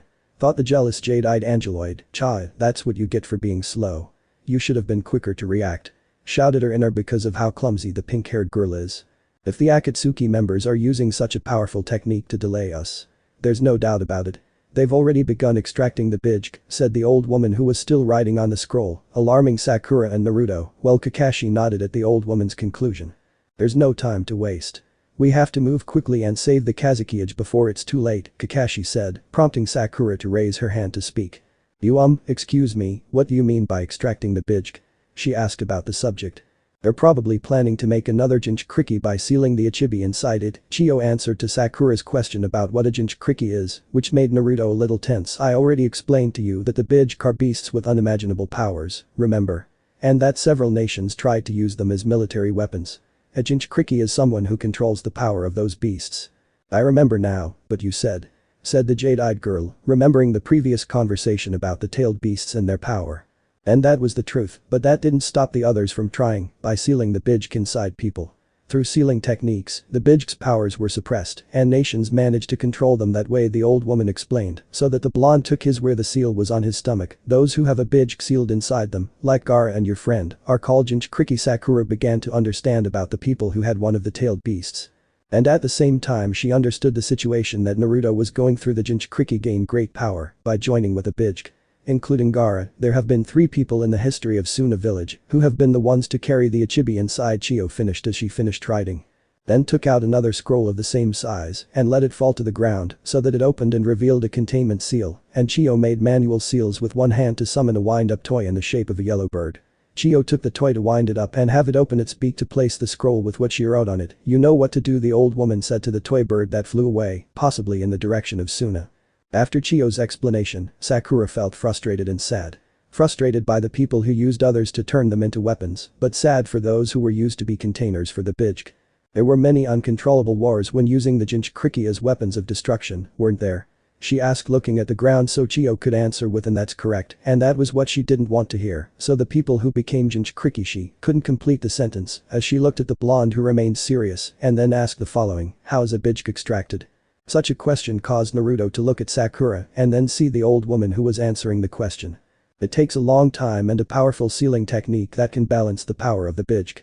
But if you do that, then the Jinchuriki. Chiyo trailed off, knowing exactly what was happening. It's not possible. Sakura opened her eyes completely as she understood what was happening while Naruto, Ikaros and Kakashi remained silent. That's right, if a Jinchuriki has his Bij extracted he dies, declared Chiyo, as the wind blew strongly. The other 2 Jinchuriki from Suna that I mentioned before died when we extracted the Shukaku from their bodies. For Sakura, the news was such a shock that she looked away so she wouldn't be seen crying. If what the old woman had just said was true, it meant Gaara's and Naruto's lives were in danger.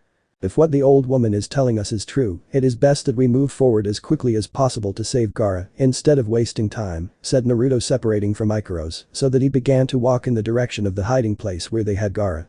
Everyone, especially Sakura, said nothing in the face of the blonde's seriousness about the mission and his lack of concern for his life if he were captured by the enemy. The pink-haired girl became angry at her friend's attitude, then ran over and stood in front of him, intending to stop him. What the hell is wrong with you, Naruto? You've never acted so arrogantly in the past, said the pink-haired girl, annoyed and still crying. Don't you care about your life? If you're captured by Akatsuki, it'll be your end. She finished, hoping that her friend would reconsider, but unfortunately, it didn't work. What I'm worried about right now is my best friend's life, the blonde remarked, pushing Sakura out of his way and moving on. This action worried the pink-haired girl, who approached Ikaros to speak to her. And you're not going to do anything to stop him. Naruto is taking too many risks on this mission, you have to convince him to change his mind. He said to the Angeloid to get her on his side, but she remained calm and serious. Sakura-san, you need to trust Masuda more. He knows the situation perfectly well so he doesn't make a mistake, Ikaros replied, following the blonde, leaving Sakura silent so she could react later. I can't believe you're saying that, Naruto is supposed to be our partner, but you're just supporting certain death. The pink-haired girl claimed with the Angeloid who had already left with the Uzumaki. Okay. If you don't want to help him, all the more reason I have to protect him from any danger. She declared as she ran to catch up with her companions to avoid any danger. The day's youth has changed a lot. Before, the daimons, princes, important nobles and the characters in Jiraiya-sama's books were the ones who could have a harem, but now it turns out things are not like that anymore, said Kakashi, proud of his student, or maybe he was just envious that 2 pretty girls followed the blonde. I agree with you, today's generation is no longer the same, now the kids do what they want. Chiyo supported both adults to follow the 3 young people. The group continued moving towards the Akatsuki hideout. Naruto went ahead followed by Sakura on his right and Ikaros flew on his left while Kakashi and Chiyo followed a few meters behind. As they continued and the sun began to set, Kakashi noticed that Naruto looked somewhat tired. He knew that perhaps his exhaustion was due to using his new jutsu, the rare Rasengan, a technique that led him to use a lot of chakra. Stop, ordered the copy nin, who stopped as the others did the same. What's wrong, Haddock? Why did we stop? Naruto asked, looking at the silver-haired boy. We'll take a break here for a while, Kakashi replied simply. A prudent idea, said Chio, supporting the idea, but the blonde didn't like it and went to talk to his sensei about it. Why are you saying that? You just said we don't have time. Naruto asked, annoyed by Kakashi's decision. If we keep wasting time staying to rest, Gaara is going to. Our pace has slowed down considerably since our fight against the fake Itachi, Kakashi explained, interrupting the blonde. Naruto, Kakashi-sensei is absolutely right, Sakura supported, nervous that the blonde would also yell at her. Resting now will allow us to regain our strength and reach our goal faster, the copy nin added seriously, and maybe tomorrow we'll have to fight the guys who kidnapped Gaara. We need to be at 100%. The blonde didn't say anything to his ex-sensei's order because it was true, he didn't fully recover when he used the rare Rasengan, and even more so if you add that he didn't take a few minutes to rest after the fight ended. He just turned around to approach a tree and threw a punch that ended up splitting it in two, and then lay down to rest on what was left of the tree. The copy nin sighed heavily at the Uzumaki's rebellious attitude, sooner or later he would have to make peace with him if he wanted to fix things. Hours later the group was resting around a campfire, the blonde was sleeping apart from the group in the tree he destroyed, Ikaros was keeping him company sitting on a rock watching the moon with nothing else to do. Kakashi and Chio were the only ones still awake and Sakura was sleeping peacefully. The silver-haired boy noticed that Naruto's friend was still awake and walked over to talk to her. You know, you should sleep to regain your energy. It's not good for you to stay awake, he suggested with his signature happy eye. What would be the point of sleeping when I wake up in a few hours? My energy reserves are very high, plus I have to be alert to take care of my Masuda, Ikaros replied, making up an excuse because Naruto told her not to mention anything about her duties as an angeloid. Energy reserves? This girl seems stranger and stranger to me every time, Kakashi thought after his student's response. Well, I'd like to take advantage of this time for us to get to know each other better. Why don't you tell me where you come from and how you got those curious wings? He asked. I live in my Masuda's apartment and my wings were a gift from a magical chicken that saved her life, the angeloid replied, causing Kakashi to have a huge drop of sweat behind his head. I know you live with Naruto, but I want to know where you come from, the place where you were born, the copy nin pointed out, wanting to know about his student. The magic hen had very pretty feathers, similar to mine, Ikaros said to avoid the topic of talking about her connection with Synapse. Haddock, leave Ikaros-chan alone, she doesn't remember anything about her past, Naruto said, surprising the copy nin. I thought you were sleeping, said the silver-haired boy who didn't expect the blonde to be awake. Yes, but I also stayed alert for anything that happened, mentioned the blonde who stood up and stretched to approach Kakashi and speak now. Answer, why did you ask Ikaros-chan those questions? Forgive me if this bothered you, Naruto, I wasn't informed about Ikaros-san's memory loss, I just wanted to know a little about her, don't get me wrong, I just like getting to know my students, apologized a copy nin. Well, next time ask me about Ikaros-chan, the blonde pointed out, a little annoyed. I'll keep that in mind since you're the one taking care of her, Kakashi said calmly before changing the subject. Naruto, I don't know how you're taking this, but why are you acting so curt in my presence? What have I done to you to make you behave like this with me? He asked, wanting to fix things with the Uzumaki once and for all. Don't play dumb, you already know very well what you did, Naruto responded sharply, or do I have to remind you? He asked to continue talking. Do you remember the times when I needed some advice, but you just gave me silly excuses? Or when I asked you to help me for the third test of the Chunin exams because you would give special training to the Uchiha? He said with great anger, but at the same time he controlled himself, making Kakashi only look at the ground when he remembered his past failures as a teacher. And what about this one, when his best student wanted to kill with a Chidori in the Valley of the End? Where were you while I was hospitalized for a week, struggling to live close to death? Each question was like a stab to Kakashi's heart. Everything the Uzumaki told him were the mistakes he made in his disbelief, and now he is paying for it with the contempt of his student who did not consider him a sensei, if one can still call himself sensei, for what happened. Forgive me for not being able to help you properly, but you had my personal reasons for doing so, as well as a promise you made me a long time ago. I know that I left you aside several times, and that I don't even deserve your respect, and also, I didn't want to see you when you were so hurt in the hospital. I couldn't show my face when I saw how Sasuke left you, confessed the copy nin who admitted his faults while looking up, but you must understand that I did everything for my friend and teammate, Obito. Every time I saw Sasuke, I was reminded of my friend who died in the Third Shinobi World War. I only wanted to do the right thing by training Sasuke in memory of my partner, he finished, so that his student understands his reasons for his actions. Do you know something, Haddock?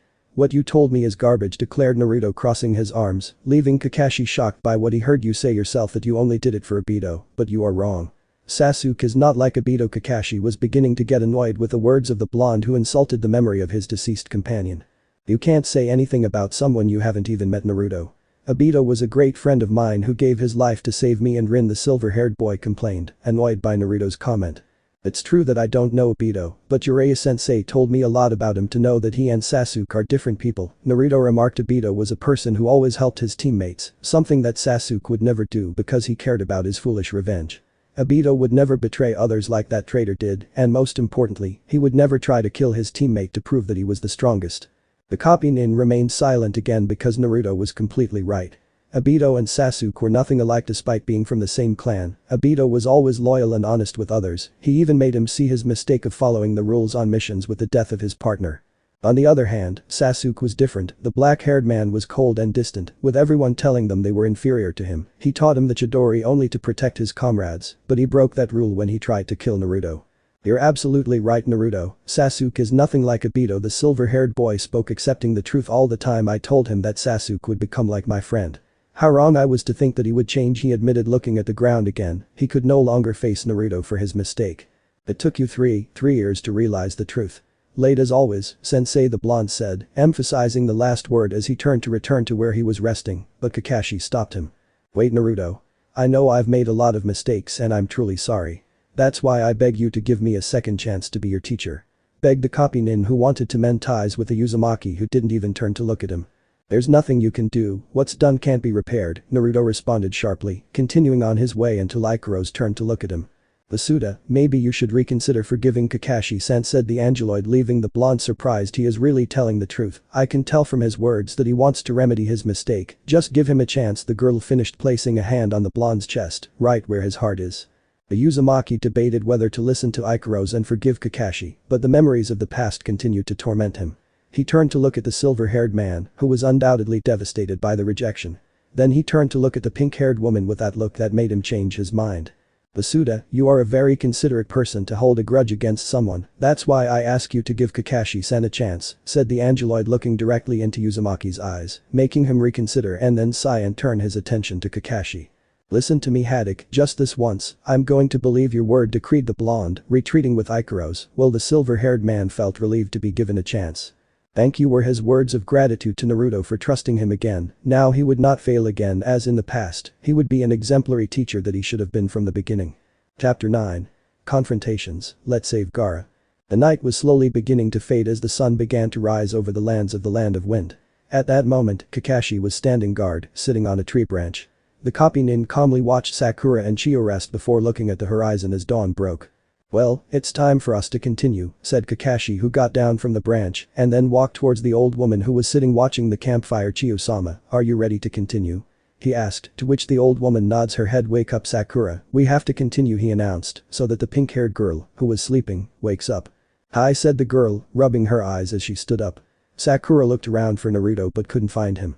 Sensei, where's Naruto? Asked Sakura, not seeing the blonde. He's over there, the copy nin pointed behind his shoulder at the tree. The blonde knocked down hours ago, don't worry about him, I'll go wake him up just like Ikaros, he mentioned, and then went to where the blonde is, followed by Sakura, who got up quickly. Kakashi and Sakura went to where the two remaining members of the team were resting to wake them up, but when they arrived, they were greatly surprised to see Ikaros awake, while Naruto slept comfortably on the angeloid's lap, who was stroking her master's hair. This scene caused Sakura to have a face of 1,000 demons due to how her new rival pampered Naruto and that he seemed to enjoy the moment. Kakashi, on the other hand. I know he's my student, but I can't help but feel proud of him and hate him at the same time, said the copy nin, who was crying through his only visible eye and then fell on his knees and hit the ground. How I envy you, Naruto, Minato-sensei. You always get the beautiful girls. Exclaimed the one who was still hitting the ground to release his frustration. That bastard, how can he sleep with that smile on his face in the middle of a mission? Sakura said, jealous, seeing how Naruto seemed to enjoy the moment. Hey, that might be a good idea. Next time Naruto feels tired, offer to be his pillow, that way we'll get points, Sakura's inner said, so the pink-haired girl could imagine herself in Ikaros' place, and in the process she blushed a lot at the idea and then shook her head to get rid of those images. Don't say such stupid things at times like this. Sakura demanded. Good morning, Sakura-san, Mr. Weird the angeloid greeted the rest of her team. Gee. Good morning. Ikaros. Sakura greeted with a crooked smile and trying not to sound too annoyed. Why can't I have a pretty girl by my side? What do my sensei and Naruto have that I don't? Kakashi continued cursing and stamping his feet, completely ignoring Ikaros. Stop throwing tantrums and behave like an adult. Sakura yelled at Kakashi and then looked at Naruto. Wake up already, Baka. We have a mission to accomplish. Sakura's scream made Naruto wake up reluctantly, and he searched with his hand for something with his eyes closed. Stupid alarm clock, complained the blonde who was looking for his alarm clock to end up touching one of Ikaros' breasts for the third time. What's so soft? He said, squeezing the girl's bust a little, feeling very curious, and opened an eye to see that he was grabbing one of the girl's breasts and immediately took his hand away. I'm sorry Ikaros-chan, it was an accident. He apologized, separating from the girl. I'm so sorry, you know it was a mistake. Naruto, you're a degenerate for doing that to Ikaros-san. The pink-haired girl shouted furiously, preparing to hit the blonde. Shut your mouth, big forehead, I already said it was an accident. Naruto faced, annoyed that he silenced Sakura because of how she was called to return with Ikaros. I'm so sorry Ikaros-chan. You know that I'm not that kind of person. Don't worry Masuda, if you say it was an accident, I have no reason to doubt your word, Ikaros responded calmly to relieve his master and at the same time shock the others with what they heard. What?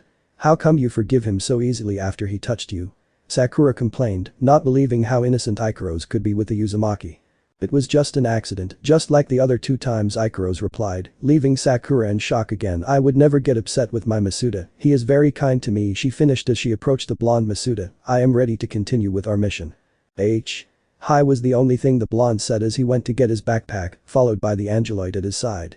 This has to be a lie. No, this isn't right at all.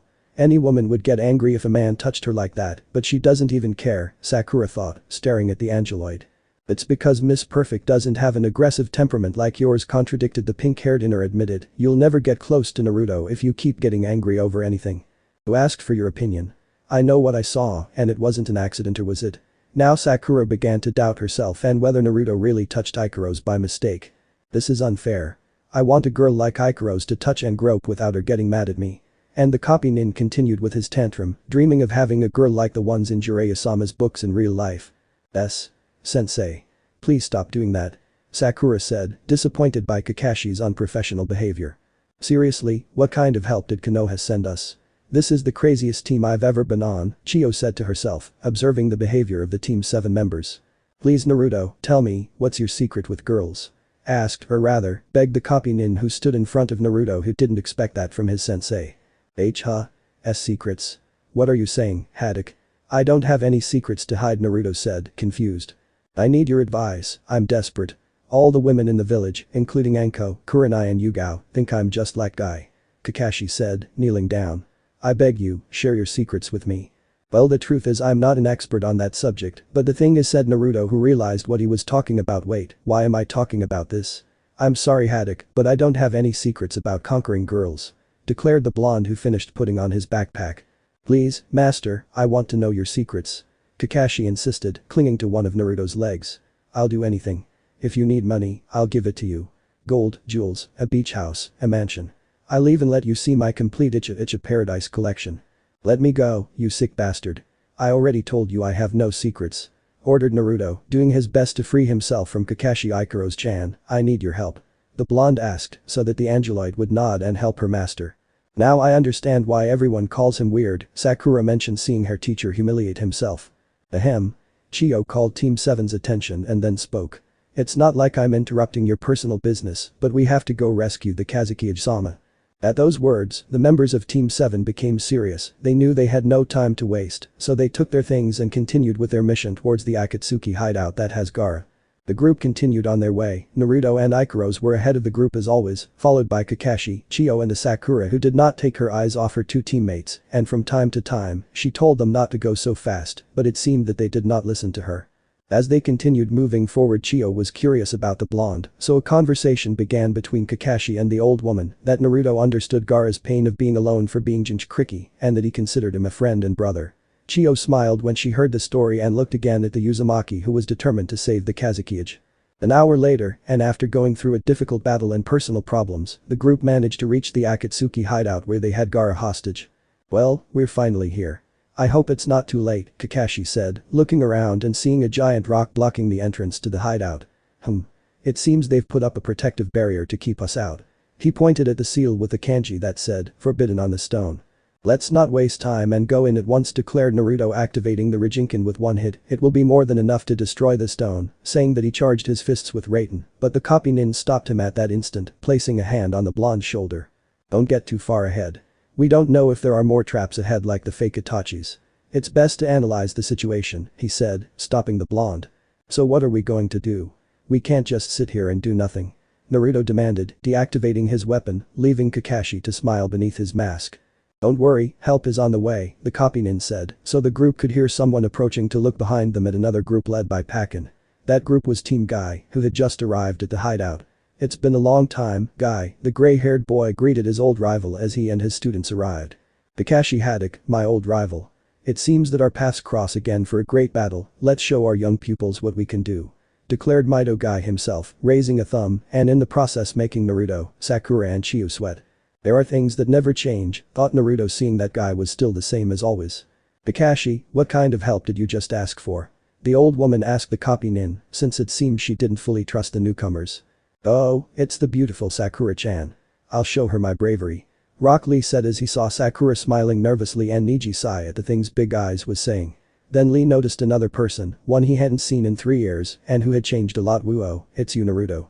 Big Eyes pointed out so that the rest of the team would be impressed by the big change in the blonde. Hi Lee, it's been a long time Naruto greeted raising a hand Niji, nice to see you again now he greeted the Haika who also greeted how are you 10. Naruto-kun, you're back. Those present watched with great surprise as the Kunoichi of Team Guy ran to give the blue-eyed boy a big hug, how nice to see you back, you don't know how much I missed you. Tenten said with great joy as she separated from the blonde to see how much he has changed look at you, you're much taller than before, I bet you're taller than Niji. She mentioned as she hugged Naruto again. Everyone except the members of Tenten's team were stunned by the behavior of the weapons master who didn't leave Naruto's side, but their surprise was even greater when they saw how the blonde reciprocated the girl's hug. I'm also glad to see you again, Ten-chan.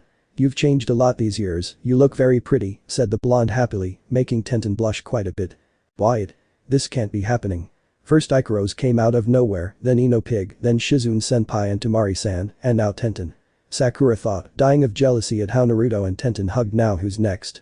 Anko-san, Kurenai-sensei, Hinata Tsunade-sama. Little by little she felt frustrated, Naruto treated any woman with affectionate words, and she only received screams and insults. If you were less aggressive and violent, he would at least treat us better, said Sakura's inner who was not very supportive. And what side are you on? You should be on my side and not the others. The pink-haired girl, who was referring to them, complained to Ikaros, Ino, Shizune, Tamari, and Tenten. I'm on your side, but with your stubborn temper, Naruto will end up forgetting you. The inner warned Sakura to keep quiet. It was true that she got angry with the blonde, and if she didn't change that, it would be the end of what remained of their friendship. Guys, I don't want to ruin this beautiful reunion, but remember what our goal is Kakashi said, interrupting the moment so that Tenten could separate from Naruto. Very embarrassed Naruto, you're a magnet for women, I wish I could be just like you Kakashi thought with a solemn look, mixed with admiration and jealousy for his student. Basuda, who is that girl who hugged you? Ikaros asked calmly but a little hurt. This is Tenten, one of my friends that I told you about while we were traveling with Uraya-sensei explained the blonde so she could take the angeloid's hand, Ten-chan, Lee, Niji, Guy-sensei. I want to introduce you to Ikaros-chan, the new member of Team 7 he introduced the pink-haired girl to Team Guy. Just looking at the pink-haired angel left the members of Team Guy speechless. Guy and Niji stared at the girl, admitting that she was quite beautiful. Rock Lee's eyes turned into hearts, thinking that the girl was like a beautiful angel who fell from the sky. And Tenten well, things were different with her. He was completely shocked when he saw the angeloid due to her costume and body type. Hi, my name is Ikaros and I'm part of Team 7. Nice to meet you the pink-haired angel politely introduced herself. It's a pleasure to meet you, Miss Ikaros. I'm Niji Haika said a blushing Niji, who for the first time was nervous in front of a girl. It's a pleasure to meet the new student of my great rival, said Guy who looked away, and the reason was because of Ikaros' clothes that left a lot in view. You're beautiful. Lee exclaimed, appearing in front of Ikaros, still with his heart-shaped eyes. I never thought I'd see the most beautiful girl in the world. The most beautiful flower that ever existed. Hey, weren't I supposed to be the most beautiful flower? Sakura thought as she heard Big Eye's words, this must be a joke about Lee being enchanted by Ikaros what's so special about her that I don't. Here is a list of what Ikaros has that you don't interrupted her inner who was putting on some glasses and then reading a list she had in her hand. Ikaros has an incomparable beauty like Tsunade-sama's, big breasts, a more than perfect body and figure, big breasts, long and shapely legs, big breasts, long and beautiful hair, big breasts, that lost look that would captivate any man in the world, big breasts, wings that allow her to fly like an angel literally. And did I forget to mention the detail that she has breasts like Hinata's, or maybe much bigger. And so Sakura's inner voice continued while the pink-haired girl gritted her teeth. Please Ikaros-chan, I want you to be my girlfriend. Lee asked, taking one of the angeloid's hands. I promise I'll protect you. At that moment Rock Lee lost his speech when he saw Naruto behind Ikaros, who was surrounded by an aura as dark as shadows, and his eyes had a red glow like those of a wild beast. She doesn't want to be your girlfriend, so leave her alone, said, or in this case, ordered the blue-eyed man with a deep voice that terrified Lee, who quickly moved away from Ikaros. Hi, Sumimasen, I'm sorry, pardon, apologized the scared Big Eyes, who took a few steps back. Wait a minute. How come that girl traveled with you? Tenten pointed at Ikaros while giving the blonde a look that said, explain yourself or I'll kill you. I met her during my training trip with Jiraiya-sensei, answered the blonde, who was scared by the way Tenten looked at him.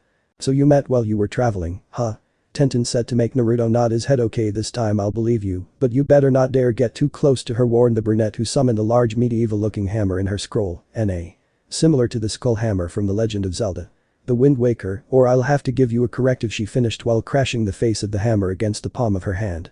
I would never do something like that, Jiraiya-sensei, it was just that I wanted to take advantage of her. Naruto defended himself, hiding behind the angeloid. If you don't believe me, just ask Ikaros-chan, she'll tell you the truth. It's true, Masuda is a very kind person. I'm always by his side to protect him, the pink-haired angel replied, and as always, she hugged one of her master's arms because she liked being near him. Ooh. But who thinks that girl is strange? Just because she has big breasts doesn't make her wait. How did she call Naruto-kun? Thought the weapons expert, who realized how Ikaros just called the blue-eyed man. Can you tell me why did that girl call you Masuda? She asked, placing her hands on her waist and raising an eyebrow.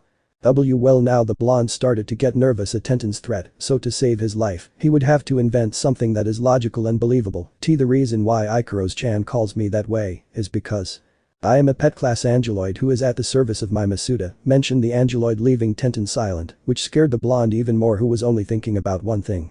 I'm dead was what came to mind. The blue-eyed man who swallowed his saliva hard due to the murderous instinct that Tenten gave off. Naruto. What kind of pervert have you become? Shouted the weapons expert, who wanted to hit Naruto with a hammer, but he just dodged it. I thought you were different, a decent person, but you turned out to be worse than your pervert teachers. She continued shouting and throwing several blows with her hammer. Wait, Ten-chan, it's not what you think. Naruto defended himself, blocking most of the blows with the help of Raijinkan, and just dodging some of them. Give me a few seconds to explain to you what Ikaros-chan. He was interrupted when he evaded another blow that was aimed at his head. What was that? You almost take my head off. This is what you deserve for being a pervert like Kakashi and his books. Tenten shouted, not stopping. I'm not a pervert, I'm just enjoying Jiraiya-sama's good work, the copy nin complained in his defense. It was a shame that everyone, including Guy, didn't believe him. Tenten, it's better if you stop, remember the mission, he said, so that the weapons expert would stop her attack against the blonde, who sighed in relief.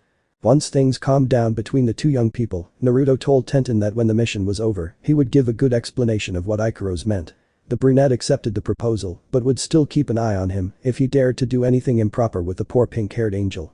Returning to the mission, Neji inspected the inside of the cave with his Byakugan, and his surprise was to see something that disturbed him. Inside that place there was something that seemed to be a statue. It almost had a human appearance because he saw what would be large hands and a head, but the rest of its body is underground. But his concern was that this statue had 9 eyes that moved as if they were real. What is that? Neji said, deactivating his Jujutsu and trying to assimilate what he discovered inside the cave. Hey Neji, what's going on? Tell me if you saw Gaara. Naruto asked, worried about his friend. What did you see in there? Sakura asked, given Neji's reaction. What I saw can't be described with words, clarified the Haika, who was still in shock. You mean that? Tenten said, guessing what her partner saw inside the cave. Judging by Neji's reaction, there's nothing good in there, Rock Lee decreed, serious but worried. At that, Guy placed a hand on his student's shoulder to get him to turn around. If that's the case, we have to break that rock as quickly as possible, Guy decreed, jumping back to put distance between himself and the rock. The group watched as Guy walked away and then ran at high speed towards the rock and gave it a good blow that shook the hideout and its surroundings.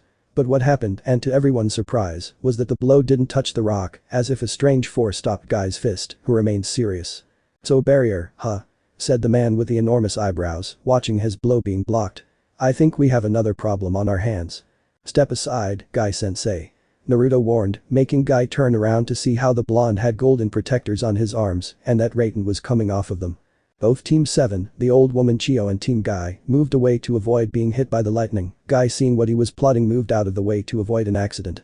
Naruto ran with great speed towards the rock and launched a devastating blow that released a large electrical discharge around him. Guy and his students were shocked that the blue-eyed man had that power, and in the process, they believed that he would be able to break the barrier, but their hopes vanished when the barrier was still intact. Naruto hit the barrier again with his other fist having the same result. Damn, this isn't working. The blonde complained in frustration, deactivating his weapon and returning to the others to approach the angeloid. Ikaros-chan, I need you to analyze that barrier and see if you find any weaknesses, he asked the girl. Hi, Masuda, she replied, her green eyes turning red. She turned her gaze toward the entrance of the hideout. Those present watched with curiosity what the pink-haired angel was doing. Those eyes, Chio pointed out, gaining everyone's attention. She did the same to identify the poison inside Kankurum's body.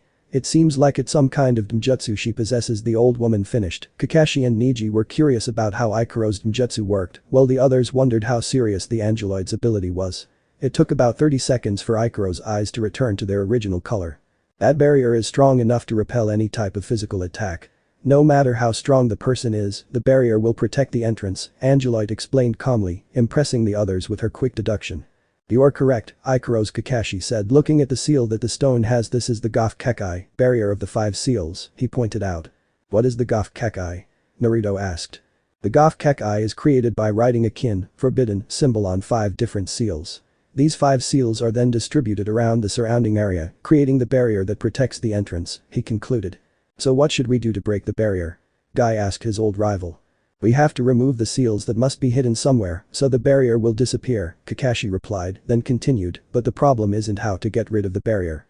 The real problem will be finding the other seals that are hidden, Naruto pointed out, guessing what the silver-haired man was trying to explain. Am I right, Haddock? Yeah, it won't be easy to find them and destroy this barrier. But, Kakashi raised a hand to point at the rock seal, at least we have the first seal. Only the remaining 4 remain. So, where are the 4 missing seals? Naruto asked, causing Kakashi to turn to look at Neji, who understood that look. Understood, Byakugan. Neji activated his Byakugan and began searching the area. It only took a few seconds for him to find the seals. I found them. The first seal is to the northeast, on a rock 500 meters from here. The second is to the southeast, on the trunk of a tree on the banks of a river, 350 meters away. The third is to the northwest, on a hillside, 650 meters away. And the last is to the southwest, 800 meters away, Neji concluded, deactivating his Byakugan. They're spread out all over the place. How are we going to remove them all at the same time? Sakura asked, giving Guy an idea. I explained to Team 7 that he and his team would go after the 4 seals and that they would communicate via handheld radios as they removed all the seals at the same time. As Team Guy was about to retreat in search of the seals, Tenten approached Naruto and Ikaros to discuss some matters they still had to resolve. I don't know what happened between you two while you were traveling, but when all this is over, we'll have a very long conversation, said the weapons expert with her arms crossed and eyes closed. Above all, I want to know more about the relationship with Iker. Could you let go of Naruto's arm once and for all? She exclaimed, who when she opened her eyes, saw the pink-haired angel grabbing one of the blonde's arms. I can't do it. Masuda asked me not to leave her side because it's for my safety, Ikaros explained calmly, almost robotically. What did he ask you to do? The brunette's jealousy came out again as she summoned the hammer she used before Naruto. Explain yourself well about that. Hey, calm down, Ten-chan. I already told you I was just looking after her for Jiraiya-sensei. The blonde defended himself, afraid of being hit by the hammer. You are a miserable man. Why can she be so close to you? Tenten exclaimed, turning green with jealousy. Stop pampering her, she's too old to take care of herself. And now what's wrong with you? You never behaved like that years ago. Naruto said, surprised. By Kami, the way you're acting, it seems like she's jealous or something. At the mention of the word jealous, Tenten fell silent while a big blush invaded her face and the blonde could notice it. Are you serious? Are you jealous of her? He asked, pointing at Ikaros. It's a lie, what you DD say is a big DD lie. The brunette defended herself, her blush not going down. Me, jealous of Ikaros? Never. I barely know her enough to be jealous just because she's pretty, has a better body and wears very striking clothes. She finished, turning her back on everyone. You're not the only one who envies Ikaros, thought Sakura, who looked at the pink-haired angel next to Naruto and then snorted. Well, the way you behave and how you talk about the beautiful Ikaros, anyone would think that you're jealous, said Rock Lee, who dodged Tenten's hammer in time. Who asked for your opinion, Lee?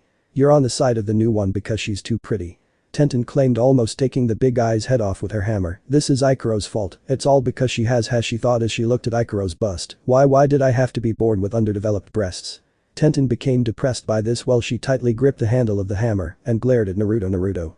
I'll beat that fetish you have for big breasts to death.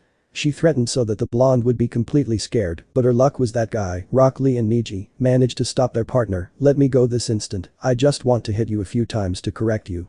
I'm so sorry for the unyouthful behavior of my student, Naruto and Ikaros. Tenten has a bit of a self-esteem problem, apologized Guy, who was holding back the weapons expert who was trying to break free. You have nothing to apologize for, Guy-sensei.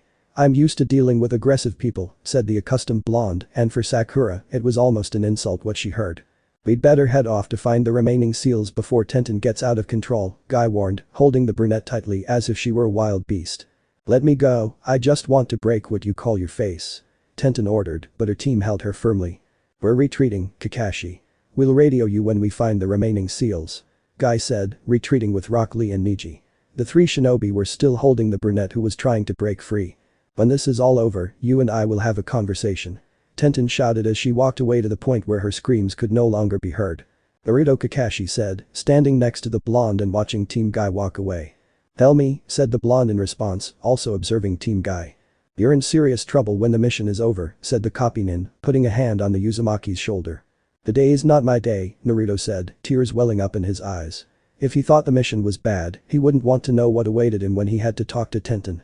Team 7, Ikaros and Chio waited for Guy and the others to locate the 4 missing seals. Once they were found, Kakashi gave the instructions to remove them on the count of 3, so that Sakura prepared to break the rock blocking the entrance. Once they were removed at the same time as the pink-haired girl destroyed the obstacle, Team 7 and the old woman entered the cave to see something that shocked them. There were 2 Akatsuki waiting for them, but what worried the copy nin the most was seeing the Kazuki behind his captors without moving, as if he were. We arrived very late, he said, seeing Gaara's body that wasn't moving. The Uzumaki didn't say a word as he watched his friend on the ground. To make matters worse, one of the Akatsuki members was sitting on Gaara's body as if nothing had happened. The blonde man began to get angry and activated his weapon, which released electric shocks around his body. Damn you. Naruto shouted as his marks and eyes changed due to the Kikbi's chakra. I'm going to give you what you deserve. Chapter 10. The night was slowly beginning to fade as the sun began to rise over the lands of the Land of Wind. At that moment, Kakashi was standing guard, sitting on a tree branch. The copy nin calmly watched Sakura and Chio rest before looking at the horizon as dawn broke. Well, it's time for us to continue, said Kakashi, who got down from the branch and then walked towards the old woman who was sitting watching the campfire. Chiyo-sama, are you ready to continue? He asked, to which the old woman nods her head. Wake up, Sakura, we have to continue, he announced, so that the pink-haired girl, who was sleeping, wakes up. Hi, said the girl, rubbing her eyes as she stood up. Sakura looked around for Naruto but couldn't find him. Sensei, where's Naruto? Asked Sakura, not seeing the blonde. He's over there, the copy nin pointed behind his shoulder at the tree the blonde knocked down hours ago. Don't worry about him, I'll go wake him up just like Ikaros, he mentioned, and then went to where the blonde is, followed by Sakura, who got up quickly. Kakashi and Sakura went to where the 2 remaining members of the team were resting to wake them up, but when they arrived, they were greatly surprised to see Ikaros awake, while Naruto slept comfortably on the angeloid's lap, who was stroking her master's hair. This scene caused Sakura to have a face of 1,000 demons due to how her new rival pampered Naruto and that he seemed to enjoy the moment. Kakashi, on the other hand. I know he's my student, but I can't help but feel proud of him and hate him at the same time, said the copy nin, who was crying through his only visible eye and then fell on his knees and hit the ground. How I envy you, Naruto, Minato-sensei. You always get the beautiful girls. Exclaimed the one who was still hitting the ground to release his frustration. That bastard, how can he sleep with that smile on his face in the middle of a mission? Sakura said, jealous, seeing how Naruto seemed to enjoy the moment. Hey, that might be a good idea. Next time Naruto feels tired, offer to be his pillow, that way we'll get points, Sakura's inner said, so the pink-haired girl could imagine herself in Ikaros' place, and in the process she blushed a lot at the idea and then shook her head to get rid of those images. Don't say such stupid things at times like this. Sakura demanded.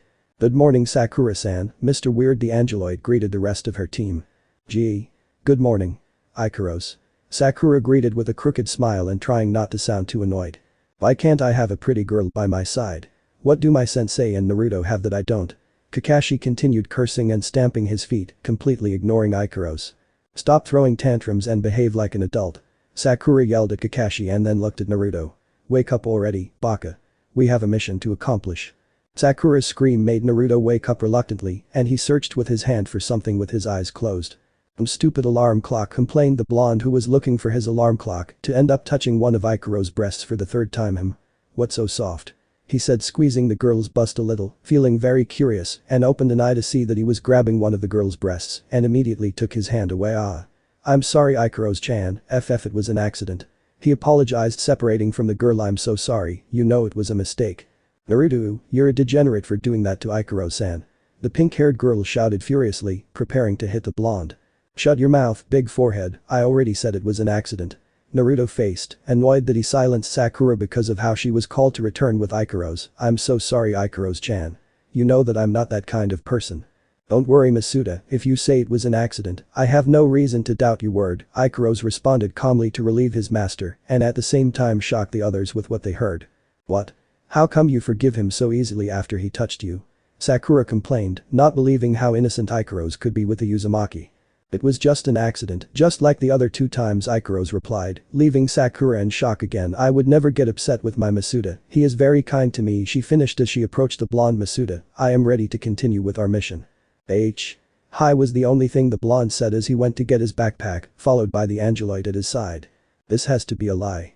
No, this isn't right at all.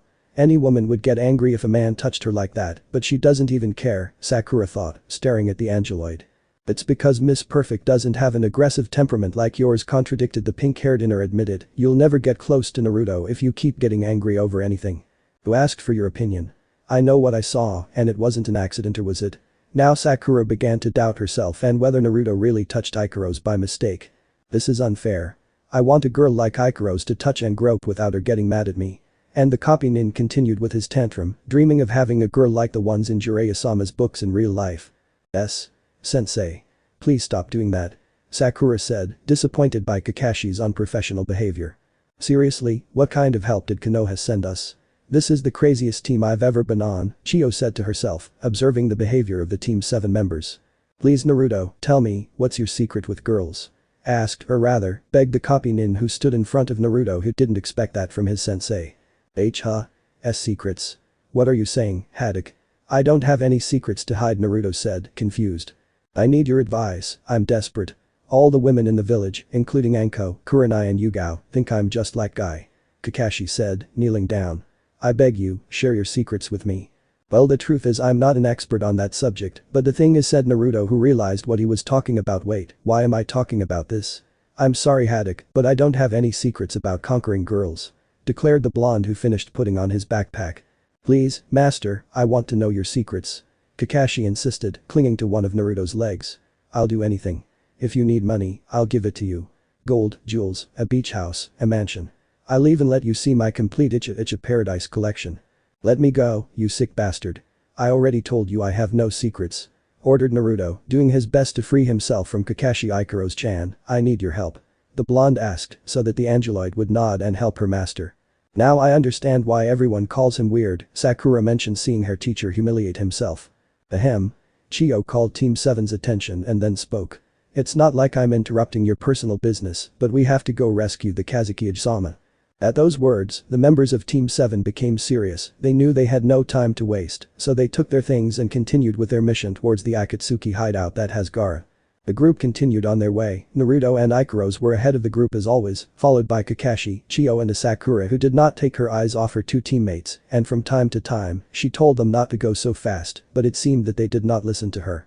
As they continued moving forward, Chiyo was curious about the blonde, so a conversation began between Kakashi and the old woman that Naruto understood Gaara's pain of being alone for being Jinchuriki, and that he considered him a friend and brother.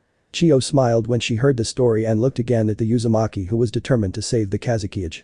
An hour later, and after going through a difficult battle and personal problems, the group managed to reach the Akatsuki hideout where they had Gaara hostage. Well, we're finally here. I hope it's not too late, Kakashi said, looking around and seeing a giant rock blocking the entrance to the hideout. It seems they've put up a protective barrier to keep us out. He pointed at the seal with the kanji that said, forbidden on the stone. Let's not waste time and go in at once, declared Naruto, activating the Rijinkan with one hit. It will be more than enough to destroy the stone, saying that he charged his fists with Raiten, but the copy nin stopped him at that instant, placing a hand on the blonde's shoulder. Don't get too far ahead. We don't know if there are more traps ahead like the fake Itachis. It's best to analyze the situation, he said, stopping the blonde. So what are we going to do? We can't just sit here and do nothing. Naruto demanded, deactivating his weapon, leaving Kakashi to smile beneath his mask. Don't worry, help is on the way, the copynin said, so the group could hear someone approaching to look behind them at another group led by Pakken. That group was Team Guy, who had just arrived at the hideout. It's been a long time, Guy, the gray-haired boy greeted his old rival as he and his students arrived. Kakashi Haddock, my old rival. It seems that our paths cross again for a great battle, let's show our young pupils what we can do. Declared Mido Guy himself, raising a thumb, and in the process making Naruto, Sakura and Chiyu sweat. There are things that never change, thought Naruto seeing that Guy was still the same as always. Kakashi, what kind of help did you just ask for? The old woman asked the copy-nin, since it seemed she didn't fully trust the newcomers. Oh, it's the beautiful Sakura-chan. I'll show her my bravery. Rock Lee said as he saw Sakura smiling nervously and Niji sigh at the things Big Eyes was saying. Then Lee noticed another person, one he hadn't seen in 3 years, and who had changed a lot. Whoa, it's you Naruto. Big Eyes pointed out so that the rest of the team would be impressed by the big change in the blonde. Hi Lee, it's been a long time Naruto greeted raising a hand Niji, nice to see you again now he greeted the Haika who also greeted how are you 10. Naruto-kun, you're back. Those present watched with great surprise as the Kunoichi of Team Guy ran to give the blue-eyed boy a big hug, how nice to see you back, you don't know how much I missed you. Tenten said with great joy as she separated from the blonde to see how much he has changed look at you, you're much taller than before, I bet you're taller than Niji. She mentioned as she hugged Naruto again.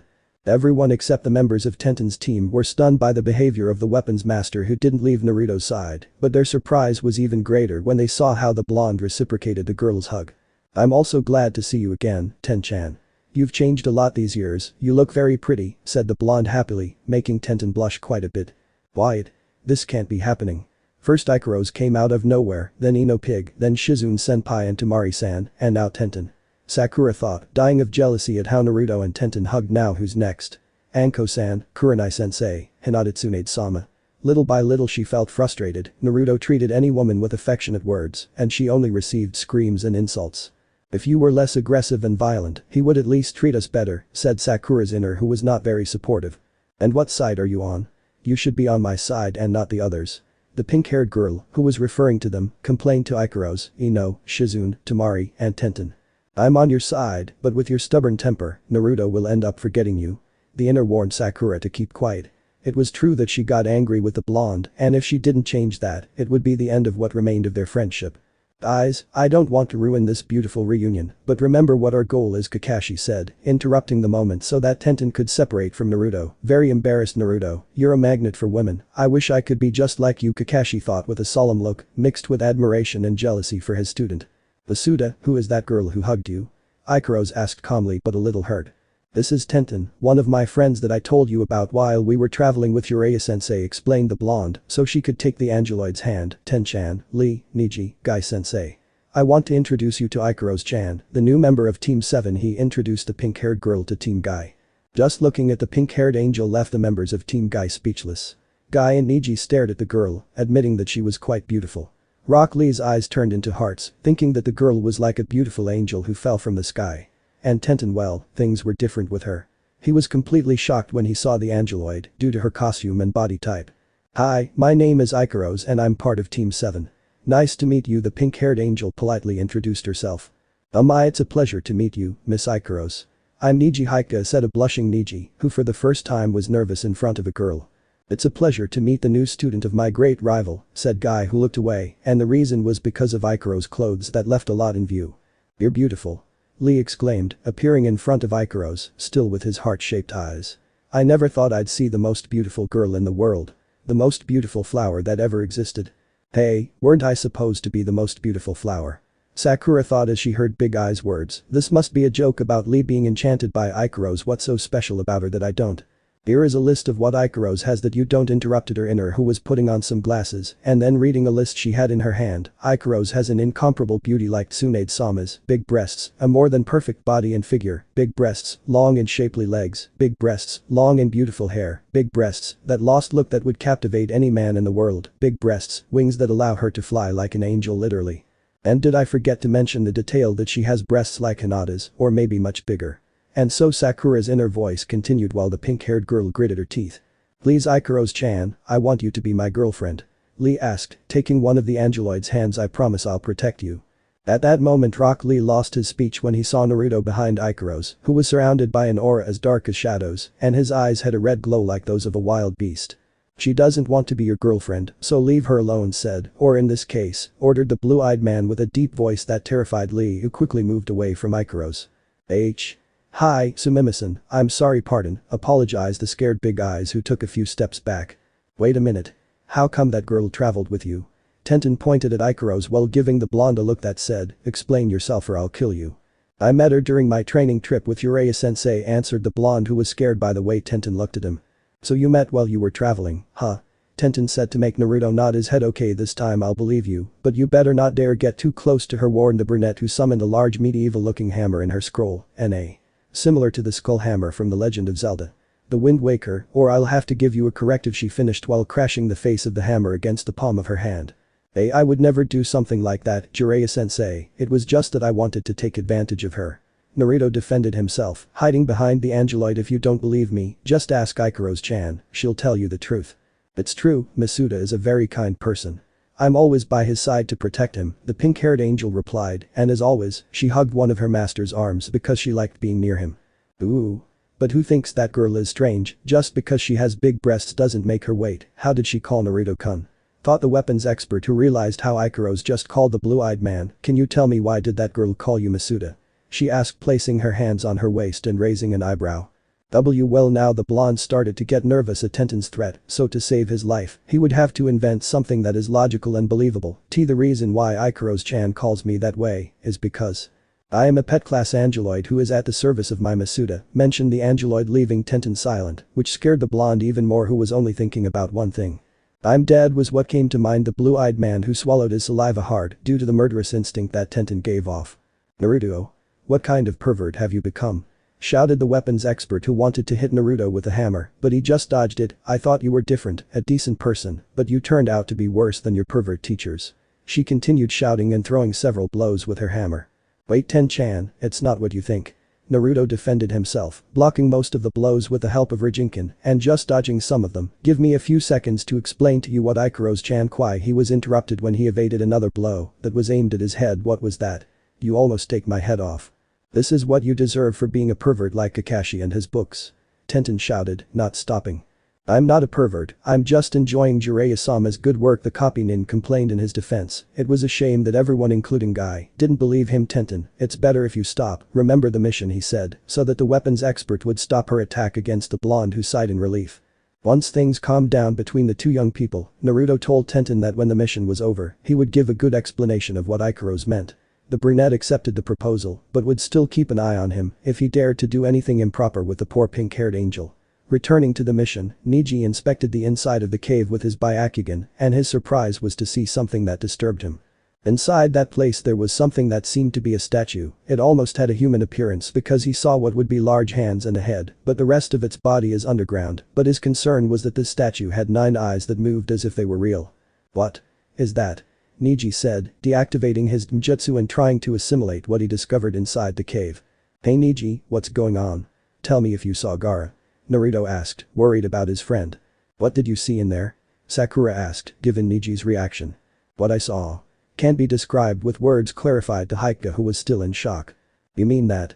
Tenten said, guessing what her partner saw inside the cave. "Judging by Neji's reaction, there's nothing good in there," Rock Lee decreed, serious but worried. At that, Guy placed a hand on his student's shoulder to get him to turn around. "If that's the case, we have to break that rock as quickly as possible," Guy decreed, jumping back to put distance between himself and the rock. The group watched as Guy walked away and then ran at high speed towards the rock and gave it a good blow that shook the hideout and its surroundings. But what happened, and to everyone's surprise, was that the blow didn't touch the rock, as if a strange force stopped Guy's fist, who remained serious. "So barrier, huh?" said the man with the enormous eyebrows, watching his blow being blocked. "I think we have another problem on our hands." "Step aside, Guy-sensei," Naruto warned, making Guy turn around to see how the blonde had golden protectors on his arms and that Raiten was coming off of them. Both Team 7, the old woman Chio and Team Guy, moved away to avoid being hit by the lightning. Guy, seeing what he was plotting, moved out of the way to avoid an accident. Naruto ran with great speed towards the rock and launched a devastating blow that released a large electrical discharge around him. Guy and his students were shocked that the blue-eyed man had that power, and in the process, they believed that he would be able to break the barrier, but their hopes vanished when the barrier was still intact. Naruto hit the barrier again with his other fist, having the same result. Damn, this isn't working. The blonde complained in frustration, deactivating his weapon and returning to the others to approach the angeloid. Ikaros-chan, I need you to analyze that barrier and see if you find any weaknesses, he asked the girl. Hi, Masuda, she replied, her green eyes turning red. She turned her gaze toward the entrance of the hideout. Those present watched with curiosity what the pink-haired angel was doing. Those eyes, Chio pointed out, gaining everyone's attention. She did the same to identify the poison inside Kankurum's body. It seems like it's some kind of ninjutsu she possesses, the old woman finished. Kakashi and Neji were curious about how Ikaros' ninjutsu worked, while the others wondered how serious the angeloid's ability was. It took about 30 seconds for Ikaros' eyes to return to their original color. That barrier is strong enough to repel any type of physical attack. No matter how strong the person is, the barrier will protect the entrance, Angeloid explained calmly, impressing the others with her quick deduction. You're correct, Ikaros, Kakashi said, looking at the seal that the stone has. This is the Gof Kekai, barrier of the 5 seals, he pointed out. What is the Gof Kekai? Naruto asked. The Gof Kekai is created by writing a kin, forbidden, symbol on 5 different seals. These 5 seals are then distributed around the surrounding area, creating the barrier that protects the entrance, he concluded. So what should we do to break the barrier? Guy asked his old rival. We have to remove the seals that must be hidden somewhere, so the barrier will disappear, Kakashi replied, then continued, but the problem isn't how to get rid of the barrier. The real problem will be finding the other seals that are hidden, Naruto pointed out, guessing what the silver-haired man was trying to explain. Am I right, Haddock? Yeah, it won't be easy to find them and destroy this barrier. But, Kakashi raised a hand to point at the rock seal, at least we have the first seal. Only the remaining 4 remain. So, where are the 4 missing seals? Naruto asked, causing Kakashi to turn to look at Neji, who understood that look. Understood, Byakugan. Neji activated his Byakugan and began searching the area. It only took a few seconds for him to find the seals. I found them. The first seal is to the northeast, on a rock 500 meters from here. The second is to the southeast, on the trunk of a tree on the banks of a river, 350 meters away. The third is to the northwest, on a hillside, 650 meters away. And the last is to the southwest, 800 meters away, Neji concluded, deactivating his Byakugan. They're spread out all over the place. How are we going to remove them all at the same time? Sakura asked, giving Guy an idea. I explained to Team 7 that he and his team would go after the 4 seals and that they would communicate via handheld radios as they removed all the seals at the same time. As Team Guy was about to retreat in search of the seals, Tenten approached Naruto and Ikaros to discuss some matters they still had to resolve. I don't know what happened between you two while you were traveling, but when all this is over, we'll have a very long conversation, said the weapons expert with her arms crossed and eyes closed. Above all, I want to know more about the relationship with Iker. Could you let go of Naruto's arm once and for all? She exclaimed, who when she opened her eyes, saw the pink-haired angel grabbing one of the blonde's arms. I can't do it. Masuda asked me not to leave her side because it's for my safety, Ikaros explained calmly, almost robotically. What did he ask you to do? The brunette's jealousy came out again as she summoned the hammer she used before Naruto. Explain yourself well about that. Hey, calm down, Ten-chan. I already told you I was just looking after her for Jiraiya-sensei. The blonde defended himself, afraid of being hit by the hammer. You're a miserable man. Why can she be so close to you? Tenten exclaimed, turning green with jealousy. Stop pampering her, she's too old to take care of herself. And now what's wrong with you? You never behaved like that years ago. Naruto said, surprised. By Kami, the way you're acting, it seems like she's jealous or something. At the mention of the word jealous, Tenten fell silent while a big blush invaded her face and the blonde could notice it. Are you serious? Are you jealous of her? He asked, pointing at Ikaros. It's a lie, what you DD say is a big DD lie. The brunette defended herself, her blush not going down. Me, jealous of Ikaros? Never. I barely know her enough to be jealous just because she's pretty, has a better body and wears very striking clothes. She finished, turning her back on everyone. You're not the only one who envies Ikaros, thought Sakura, who looked at the pink-haired angel next to Naruto and then snorted. Well, the way you behave and how you talk about the beautiful Ikaros, anyone would think that you're jealous, said Rock Lee, who dodged Tenten's hammer in time. Who asked for your opinion, Lee? You're on the side of the new one because she's too pretty. Tenten claimed, almost taking the big guy's head off with her hammer. This is Ikaros' fault, it's all because she has, she thought as she looked at Ikaros' bust. Why did I have to be born with underdeveloped breasts? Tenten became depressed by this while she tightly gripped the handle of the hammer and glared at Naruto. I'll beat that fetish you have for big breasts to death. She threatened so that the blonde would be completely scared, but her luck was that guy, Rock Lee and Niji, managed to stop their partner. Let me go this instant, I just want to hit you a few times to correct you. I'm so sorry for the unyouthful behavior of my student, Naruto and Ikaros. Tenten has a bit of a self-esteem problem, apologized Guy, who was holding back the weapons expert who was trying to break free. You have nothing to apologize for, Guy-sensei. I'm used to dealing with aggressive people, said the accustomed blonde, and for Sakura, it was almost an insult what she heard. We'd better head off to find the remaining seals before Tenten gets out of control, Guy warned, holding the brunette tightly as if she were a wild beast. Let me go, I just want to break what you call your face. Tenten ordered, but her team held her firmly. We're retreating, Kakashi. We'll radio you when we find the remaining seals. Guy said, retreating with Rock Lee and Niji. The three shinobi were still holding the brunette who was trying to break free. When this is all over, you and I will have a conversation. Tenten shouted as she walked away to the point where her screams could no longer be heard. Naruto, Kakashi said, standing next to the blonde and watching Team Guy walk away. Tell me, said the blonde in response, also observing Team Guy. You're in serious trouble when the mission is over, said the copy nin, putting a hand on the Uzumaki's shoulder. The day is not my day, Naruto said, tears welling up in his eyes. If he thought the mission was bad, he wouldn't want to know what awaited him when he had to talk to Tenten. Team 7, Ikaros and Chio waited for Guy and the others to locate the 4 missing seals. Once they were found, Kakashi gave the instructions to remove them on the count of 3, so that Sakura prepared to break the rock blocking the entrance. Once they were removed at the same time as the pink-haired girl destroyed the obstacle, Team 7 and the old woman entered the cave to see something that shocked them. There were 2 Akatsuki waiting for them, but what worried the copy nin the most was seeing the Kazukiage behind his captors without moving, as if he were. We arrived very late, he said, seeing Gaara's body that wasn't moving. The Uzumaki didn't say a word as he watched his friend on the ground. To make matters worse, one of the Akatsuki members was sitting on Gaara's body as if nothing had happened. The blonde man began to get angry and activated his weapon, which released electric shocks around his body. Damn you. Naruto shouted as his marks and eyes changed due to the Kikbi's chakra. I'm going to give you what you deserve. Chapter 11. All or Nothing, the mission's critical point. Part 2. Sakura, Ikaros and Chio watched Sasori and the puppet of the Sandaime Kazukiage and waited for his first move to look for an opening to counterattack, but with the Setetsu, Iron Sand, it was difficult for them to find him because at the moment of attacking, they would be seriously injured. Listen to me carefully, Ikaros Chio spoke so that the Angeloid would pay attention. You have to be careful of the sand attacks that can take any form. I can even deduce that it must also be poison, she deduced, knowing her grandson well. As smart as ever, Grandma said Sasori, even if it's 3 against 1, they won't be able to touch me. Having said that, he made some movements with his fingers so that the black pyramid began to spin and headed towards the 3 Kunoichis. Immediately Sakura and Chio moved out of the way of the pyramid while Ikaros opened her wings and rose to dodge the attack, then the block of sand moved towards the Angeloid, who evaded it in time for Sakura to take advantage of hitting the block with a super chakra charge blow to return it to Sasori, who jumped towards a wall to dodge it. Then the Akatsuki changed the course of the pyramid so that it attacked the pink-haired girl from behind. Luckily her teammate flew at great speed to catch her and save her from the blow. Thanks Ikaros, that was close, Sakura thanked her friend, who was holding her arms as she watched the pyramid follow them from behind. Careful, that thing is catching up to us. She warned her friend.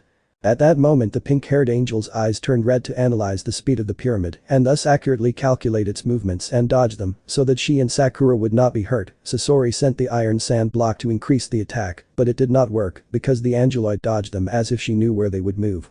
Her movements are very precise when dodging. She was even able to avoid my attacks with precision, even while carrying her partner. Were the thoughts of the Akatsuki watching as Ikaros moved gracefully in the air. Maybe she know, I can't draw conclusions yet. We have to find a way to stop its attacks. But the question is, how do we do it? With those things protecting it, it's impossible for us to get close. Sakura exclaimed, prompting Ikaros to begin scanning the puppet and find any weak spots.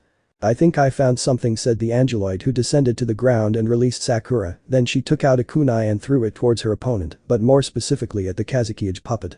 The Akatsuki saw how the winged girl threw a kunai at him with the intention of hurting him, which he found very funny, but then his laughter disappeared when he realized that the kunai was not pointed at him, but instead headed to the secret compartment on the left side of his puppet, who moved it to the side to avoid the weapon. The puppet's weak point is the compartment that's releasing large amounts of chakra, which are converted into magnetic fields. If we manage to destroy that mechanism, it will be the end for that puppet, Ikaros explained, pointing at the Sandaime Kazukiage, causing Sasori to open his eyes completely. She discovered how my puppet works in just a few seconds. It's impossible.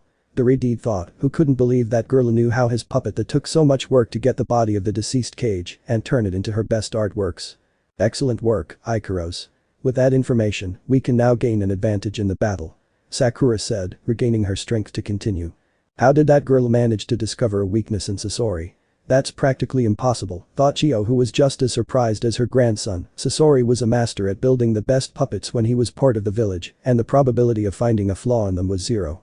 Now that the three Kunoichis found the weak point of their puppet, the Akatsuki didn't waste their time and returned to the attack, using the pyramid that extended and lengthened to be able to pass through the bodies of Sakura and Ikaros, but they evaded the attacks. The pink-haired angel dodged the attacks due to her scanning ability, while Tsunade's students studied the way the Akatsuki attacks, based on the movements of hands and arms. I'm tired of all this. At this rate, this will take much longer than I had calculated, thought Sasori, smiling slightly. I'll have to finish this fight, using a little more chakra. I'll finish them off using that. The Akatsuki made some movements with his hands and arms so that the block and the pyramid of iron sand collide with each other, and his puppet releases large amounts of chakra from the mechanism in his chest. Satetsu came, iron sand. World order, he announced, so that the sand began to act strangely, to extend in spikes that branched out irregularly, which alarmed the old woman and the two pink-haired women who did not expect that movement.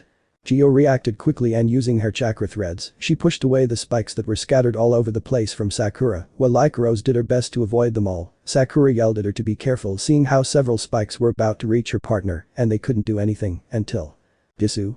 Aegis, Ikaros said as her wings began to shine, followed by what seemed to be a sphere composed of energy that protected the angeloid from the spikes. WWH, what the hell happened this time? Sasori was about to get slapped. His best attack with his puppet was blocked with great ease by the angeloid. This can't be happening. Who or what the hell is that girl?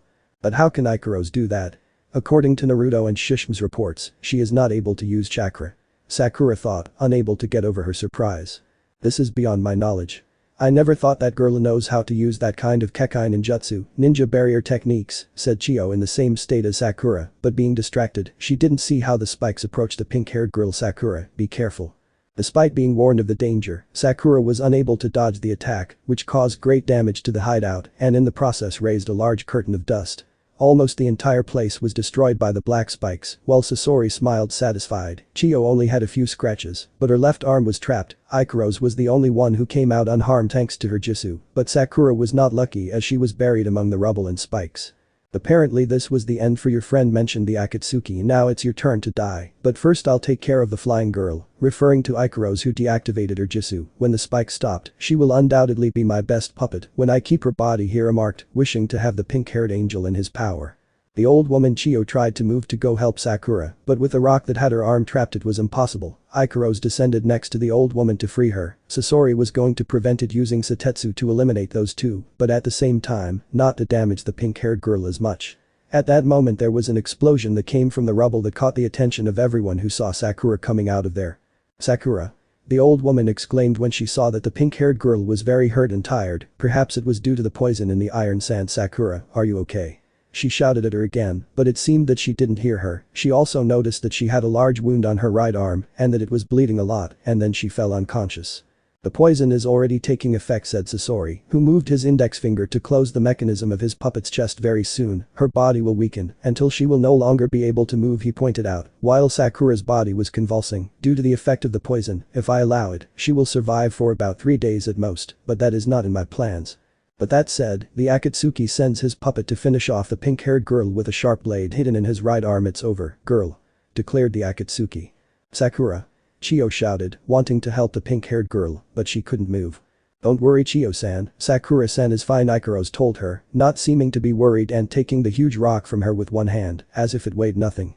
When the puppet was about to give the final blow to Sakura, she quickly recovered and hit with all her might where the mechanism that the angeloid pointed out is hidden, thus destroying Sasori's weapon into thousands of pieces.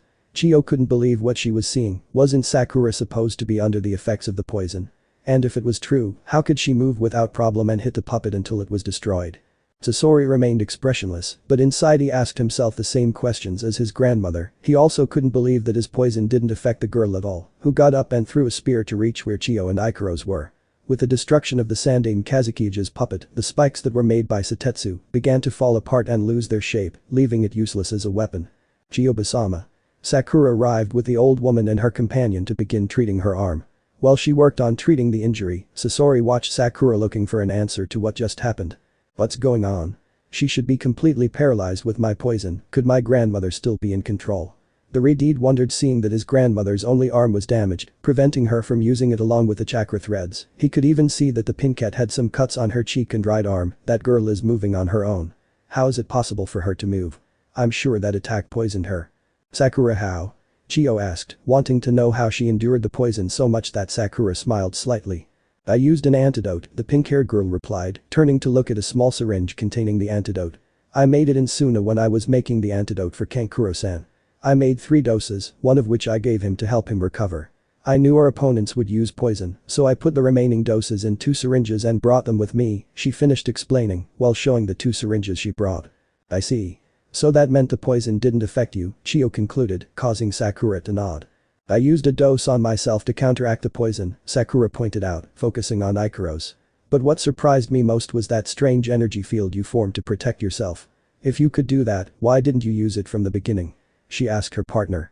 I'm sorry, Sakura-san, but I don't know how I did what you're talking about.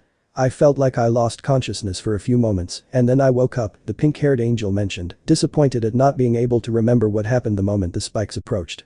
You should stop apologizing all the time, you can't bear all the mistakes in the world, Sakura corrected her partner who again apologized for his mistake. Better forget it, that protection field would have helped us a lot from the beginning, that way I wouldn't have to use one of the antidotes. She thought about the last thing to concentrate on. Sasori, listen carefully to what I'm going to tell you, since we have little time left, the antidote I made only works for about 3 minutes. During that time, no matter how much poison penetrates our systems, it will be neutralized, she informed, so that Chiyo understands why the poison had no effect. Then she began to explain why she didn't use it before, to be able to wait for the enemy to lower their guard. Now we only have 1 dose left, and that is why you should save it, Chiyo-sama. She finished to give the antidote to Chiyo. It can't be, did they nullify the poison?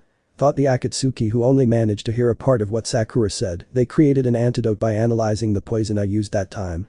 No, that's impossible. Even if I miraculously managed to analyze it, making an antidote would be extremely difficult. It's a highly complex poison that I made myself, it requires a lot of preparation to make it, and for someone to find an antidote to counteract it is ridiculous. As long as the antidote's effect lasts on me, the poison will be useless. We must win this fight in 3 minutes. Sakura declared, causing Chiyo and Ikaros to nod. While the 2 Kunoichis and the Angeloid were preparing their next plan, Sasori was still thinking about the antidote. At first he believed that his grandmother analyzed the poison to create the antidote, but he knew the limits of the Suna medical ninjas, not even his grandmother would be able to create it. When he looked closely at Sakura, he realized that she was a Konoha medical ninja. With that revelation, he remembered that the Hokage was none other than Tsunade Senju, one of the best medical ninjas in the world. Now he understood perfectly, the one who created the antidote was the same girl who destroyed his puppet.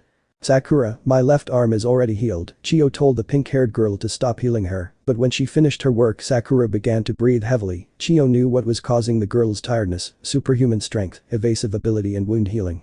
Each of those abilities must absorb a considerable amount of chakra, she thought, watching how Sakura recovered and then healed her own wounds, which took her less than a minute. At least I was able to heal my most serious wounds. For now I must use the rest of my chakra to attack him. I have to finish this in the time it takes for the antidote to take effect. Sakura thought as she stood up and adjusted her gloves to fight, at the same time as the old woman took the remaining antidote. We don't have any more time. Are you ready, Chiyo-sama? Sakura asked, to which the old woman answered that she was ready and that she put away the syringe. Ikaros, I'm going to need air support. I want you to use everything you have at hand to stop Sasori, but be careful, we don't know if he has more poisoned weapons, she warned the Angeloid. Hi, I'll be careful, said the pink-haired angel who spread his wings to rise into the sky for a few meters. Okay. Let's go, Sakura, Ikaros. Chiyo said, ready to fight again, just like the pink-haired girls. I admitted you're an impressive girl just like the other one. Destroying the Sandaime Kazuki really is a feat, as is that protection field. Sasori thought about the abilities of the 2 pink-haired girls, while slowly unbuttoning his trench coat. Using another human puppet would be a waste of time. I have no other choice since I joined Akatsuki. I haven't used this for a long time. I wonder how long, said the red-haired girl, taking off his trench coat, so that the 2 Kunoichis and Ikaros were in shock by what they were seeing. It's been a long time since the last time that I've used myself. What is that? What the heck is that guy? Sakura thought, unable to believe what she was seeing. Meanwhile with Naruto and Kakashi. The two shinobi continued their pursuit, keeping an eye on Madara, who continued to move away from the hiding place to carry out his plan. Naruto occasionally observed the copy nin's new Sharingan. "So, you have the Mangekyou Sharingan?" the blonde said, much to Kakashi's surprise. "How do you know about the Mangekyou Sharingan?" the man asked, surprised that the blonde knew about the Sharingan's evolution. "Jiraiya-sensei told me that you and Itachi have those eyes while I was training." Naruto clarified to change the subject. "Hey, in case your plan doesn't work, I'll take care of that guy myself," declared the one determined to recover his friend's body. "I understand, but only in case it happens," Kakashi said. "In case his plan doesn't work." Madara smiled from his position, watching as the copy nin and the Jinchuriki followed him, just as he planned, but what he didn't know is that those from Konoha already had a plan to stop them.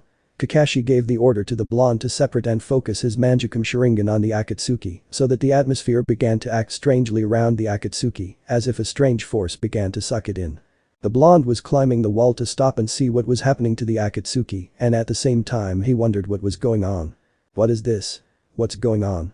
Madara wondered, feeling his whole body seemed to be sucked in, using the device on his left eye to look closely at the copy nin to see that he had a very familiar ninjutsu. "Damn.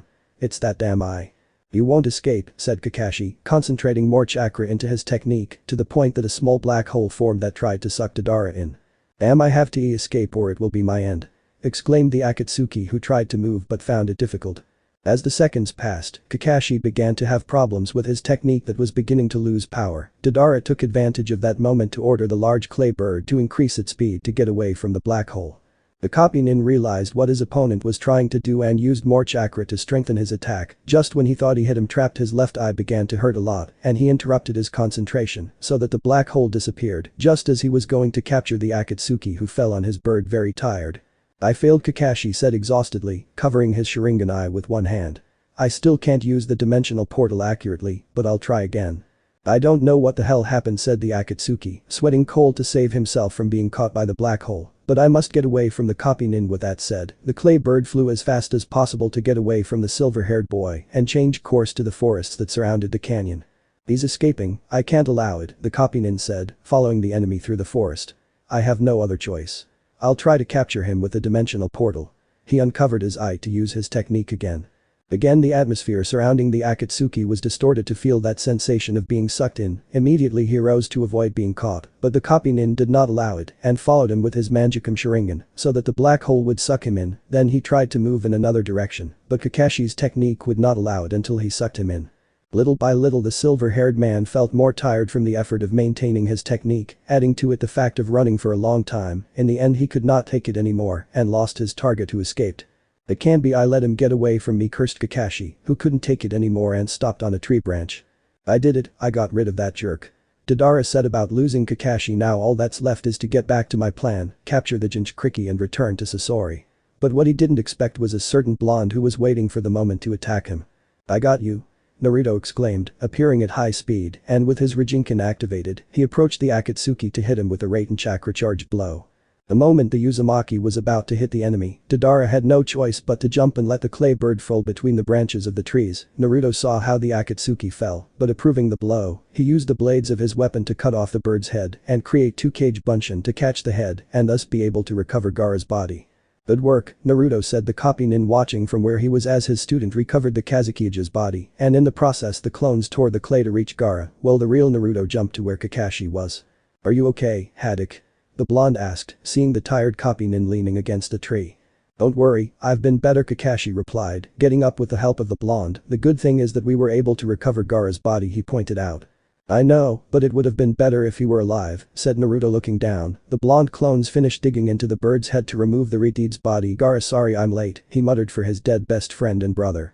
Kakashi closed his eyes, remained silent and lamented the delay in the trip to Suna. He knew that Gaara was more than a friend to his student. They were like brothers who went through the same suffering throughout their childhoods, trying to fit in a village that only knew how to fear them and live in ignorance. But in the end, they were both accepted by the villagers who stopped fearing them. In the distance, hidden among some trees, Madara discreetly watched as those from Konoha recovered the body of the Jinchuriki of Suna and in the process cursed himself for letting his guard down at that moment when he was freed from the copy nin's technique. Using the Kazukiya's body as bait to attract the Jinchuriki was a great idea, but thought Madara, who was watching Kakashi from his hiding place, but I didn't count on him coming with someone. I never thought there would be someone capable of using ninjutsu techniques like Itachi's. The Jinchuriki isn't that big of a deal, the problem is Kakashi. Suddenly the Akatsuki had to come out of his thoughts and flee from his hiding place to dodge several lightning bolts that were going against him, jumping from tree to tree, dodging the multiple lightning bolts that were launched by the Uzumaki. Rain. Raiga. Lightning release. Electric Fang, said the blonde who threw punches in the air to release the lightning bolts he was throwing at the Akatsuki. You're going to pay for what you did to him, bastard. Exclaimed the one who continued throwing lightning bolts and destroying everything in his path. I guess I shouldn't have underestimated the Jinchuriki, he's like a human storm. Madara said, dodging all of the blonde's attacks so he would stop throwing them and disappear from his enemy sight. What? He disappeared.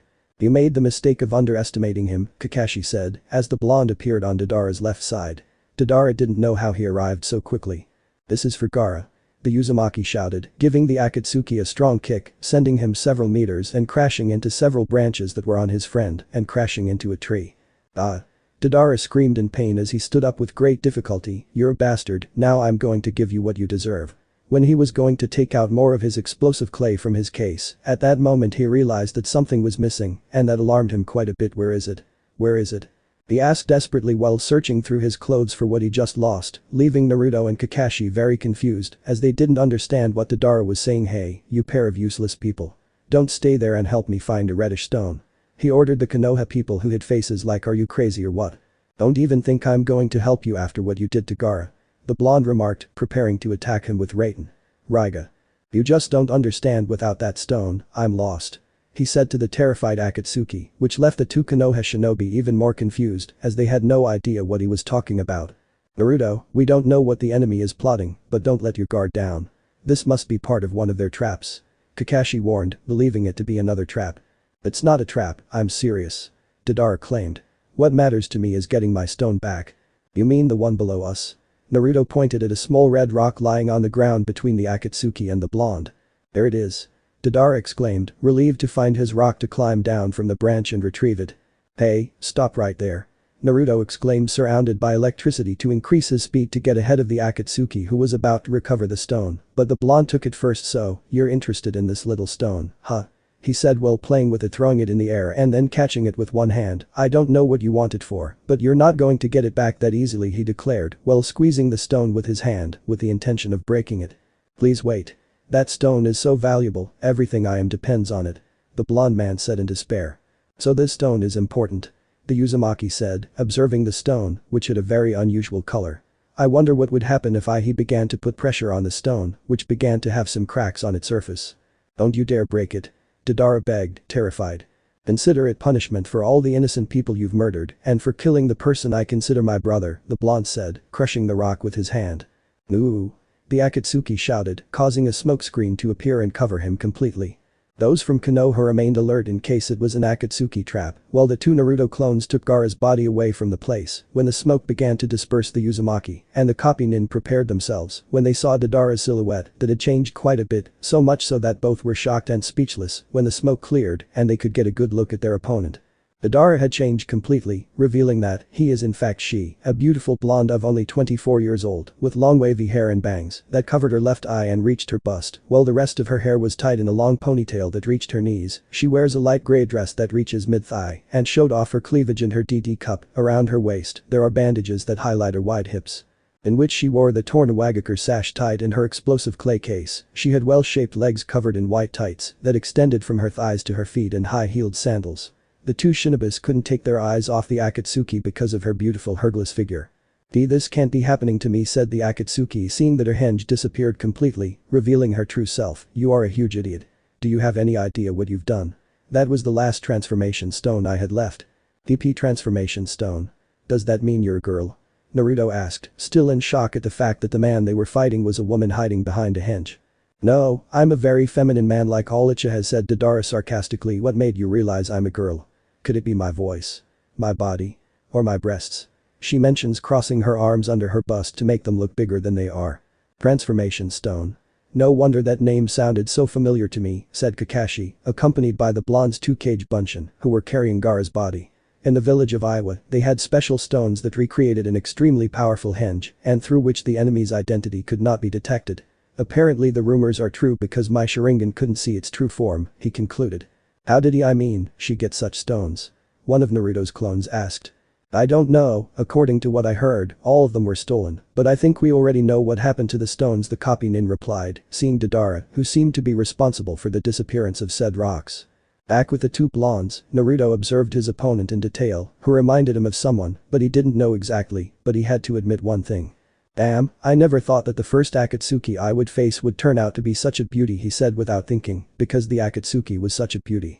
The blonde apparently did not care about the words of praise, since she was used to being told those things. There is also the fact of fulfilling her objective of capturing the Jinchuriki to prevent him from releasing the sealed Kyuubi. You know something?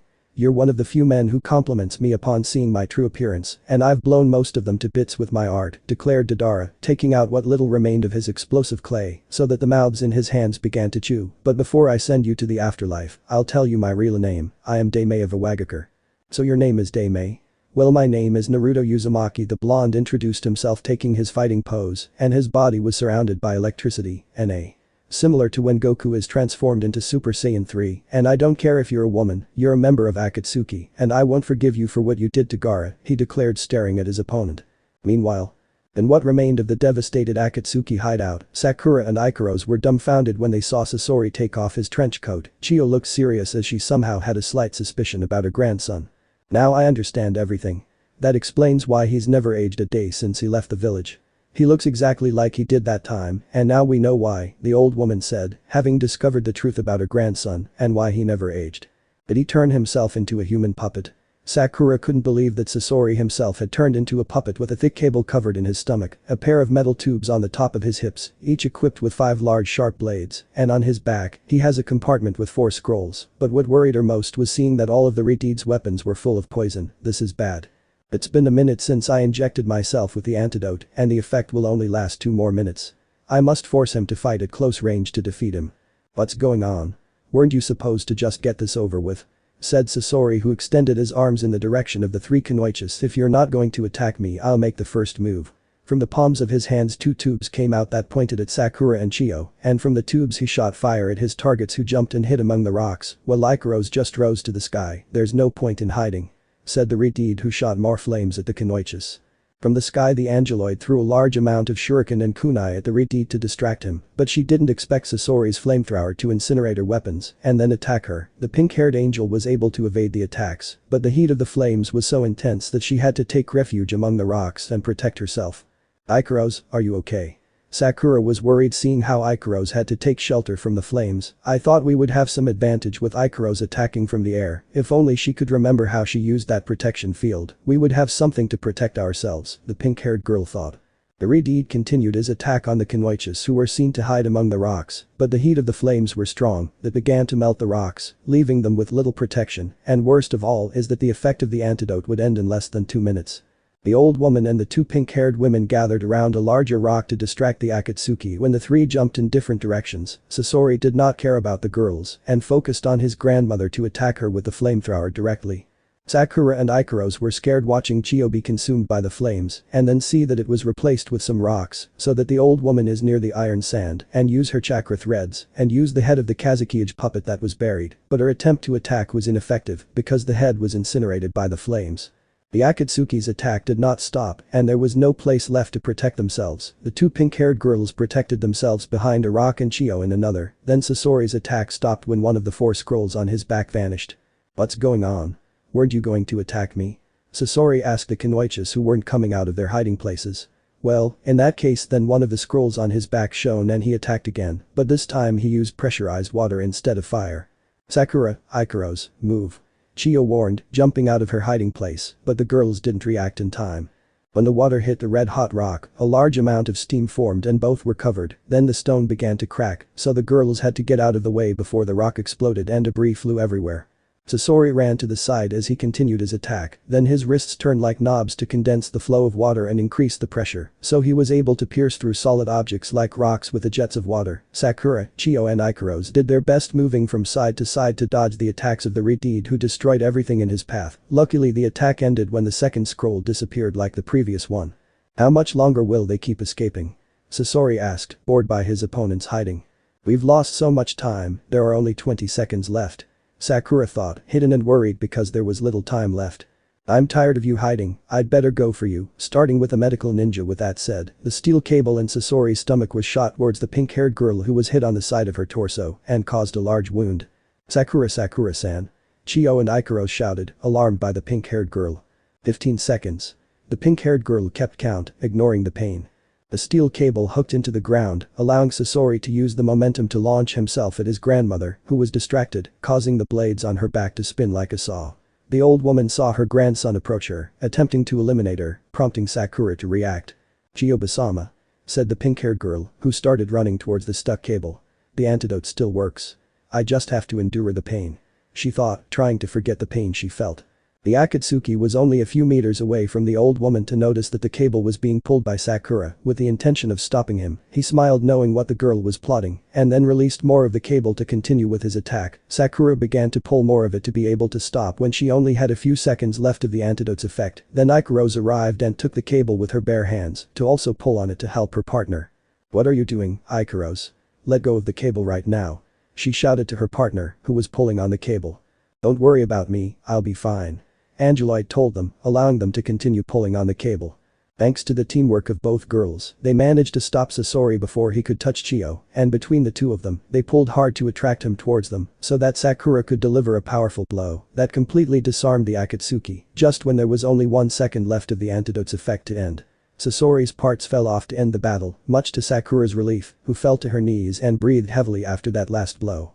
We did it, we were able to defeat him before the antidote wore off, Sakura thought, looking over her shoulder at the remains of the human puppet, but at the same time she remembered that Ikaros had helped her and in the process had exposed herself to the poison. Ikaros, are you? When she turned to see her companion, she was enormously surprised to find that the pink-haired angel seemed to be in perfect condition. Okay. She finished the sentence, still stunned. Ikaros. Yes. Angeloid replied simply, tilting her head slightly. Are you sure you're okay? Don't you feel any pain or as if a part of your body is paralyzed? Sakura asked, approaching her partner. I need you to show me your hands, she asked, so that Ikaros could show her his hands that had some almost visible scratches on both palms. She also noticed that there was a lot of the poison that the Akatsuki used. Hey, do you really not feel anything strange? She asked, wanting to know how is it possible that her partner is not affected by the poison. I'm fine, I'm able to resist the poison, there's no need to worry, Ikaros clarified calmly. Of course I'm glad to hear that, hehe, said Sakura, laughing nervously. She can fly, she has a precision and perfect aim that would put the best nin of the village to shame. She even surpasses Tenten, who is the best. She can also appear that protection barrier, and now it turns out she is immune to poisons, were the thoughts of the pink-haired girl, looking questioningly at her partner. Who are you really, Ikaros? Sakura, Ikaros, Uchiha said, impressed that these two young and talented Kunoichis defeated an opponent as feared as Sasori. Both girls turned to look at the old woman, while Sakura smiled at her and Ikaros. Well, she still had her typical expressionless face, but the good thing was that she was safe and sound. We did it, Chiyo-sama, we really did it. Tsunade student said, almost losing her balance, but thanks to her new teammate who held her, they walked to where the old woman was waiting for them. The two girls walked slowly to meet with the old woman. Once they healed Sakura's wounds during the course of the battle, they would set out to support Naruto and Kakashi.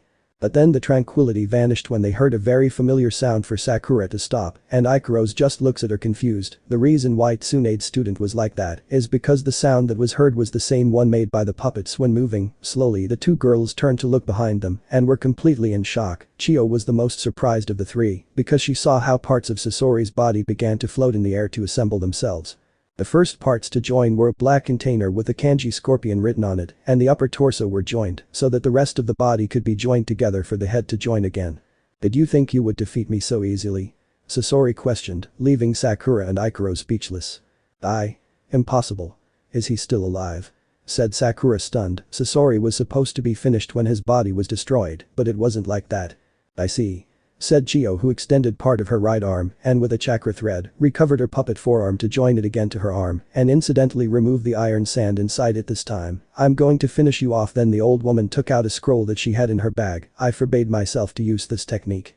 I thought I would never use it again, but the circumstances of life force us to change our minds, saying that the old woman extended the scroll showing 10 symbols. Let's continue with the show. Chiyo made a hand seal with one hand to activate the symbols on the scroll so that 10 spectral figures emerged from the symbols. Then the figures took the form of 10 puppets in white robes, each one different from the other, both in size and appearance. The puppeteer's skill is measured by the number of puppets he can use at the same time. Impressive, Grandma, Sasori said, looking at Chiyo's 10 puppets. Incredible. 10 puppets at the same time, Sakura said, surprised by the old woman's ability to handle so many puppets. Brahmachio Supreme Technique. The 10 fingers. I've heard about that. In the village, they said you conquered an entire castle using those puppets, Shirohige. Jiki Chikamatsu no SHK, White Secret Technique. 10 puppets of Chikamatsu, the masterpiece of Monzaman, the first puppet master. It's certainly an impressive collection, however. With the help of a chakra thread, Sasori took out one of the scrolls he had left to throw it over his head and extend it with a thread to then open a compartment that he had on the right side of his chest. From the scroll many puppets began to emerge, while several chakra threads connected to the 100 puppets. I used these to govern a country, declared the Akatsuki, leaving the two pink-haired girls shocked and Chio herself, who thought that her grandson had come too far. This has already begun to bother too much. How is it possible that I waste so much time fighting with an old woman and 2 girls? Thought Sasori, taking a hand to his face to see his opponents, and to think that I had to use my best puppets. I will show you my Akahige. Hayaki no Smen, Secret Red Jutsu. Appearance of the 100 puppets said that the 2 pink-haired girls ran to be near Chio and her puppets. Sakura said Chio, drawing the attention of Tsunade's student, the effect of your antidote is worn off, stay out of it, she warned the girl, but she smiled slightly at her. I just ask that you understand me, I don't plan on backing down from this fight, Sakura responded, ready to continue the fight before turning her gaze to her teammate. Ikaros, are you sure you can continue? She asked the angeloid, because for her, Ikaros was inexperienced and could get seriously hurt in these types of risky situations. My functions are working correctly, I can continue with the battle, Ikaros stated, so that Sakura would feel more confident fighting alongside her. Those two, the old woman murmured, understanding that the girls would not flee from the battle. Sakura undoubtedly inherited Tsunade's will, and Ikaros proves to be true to her words. By wanting to help us, the old woman thought, alright, this will be the final battle. Are you ready? I asked the girls, who nod with a hi. Sasori was the one who attacked first by sending his 100 puppets against the 3 Kunoichis who were waiting for him. Chio sent 2 of her puppets for a combined attack and destroy some of her grandson's puppets. Sakura, using only Taijutsu, destroyed some, and Ikaros flew gracefully and dodged the puppets' attacks, and using her scanning, she hit the weak points, throwing kunai and shuriken at those points. Chio along with 3 of her puppets in a triangular formation, so that the 3 open their mouths and reveal some kanji Buddha, Dharma and Sangha. With that she performed the San Kikai technique, destruction of the void of the 3 Buddhist treasures, which created a tornado that absorbed several of Sasori's puppets that were torn to pieces.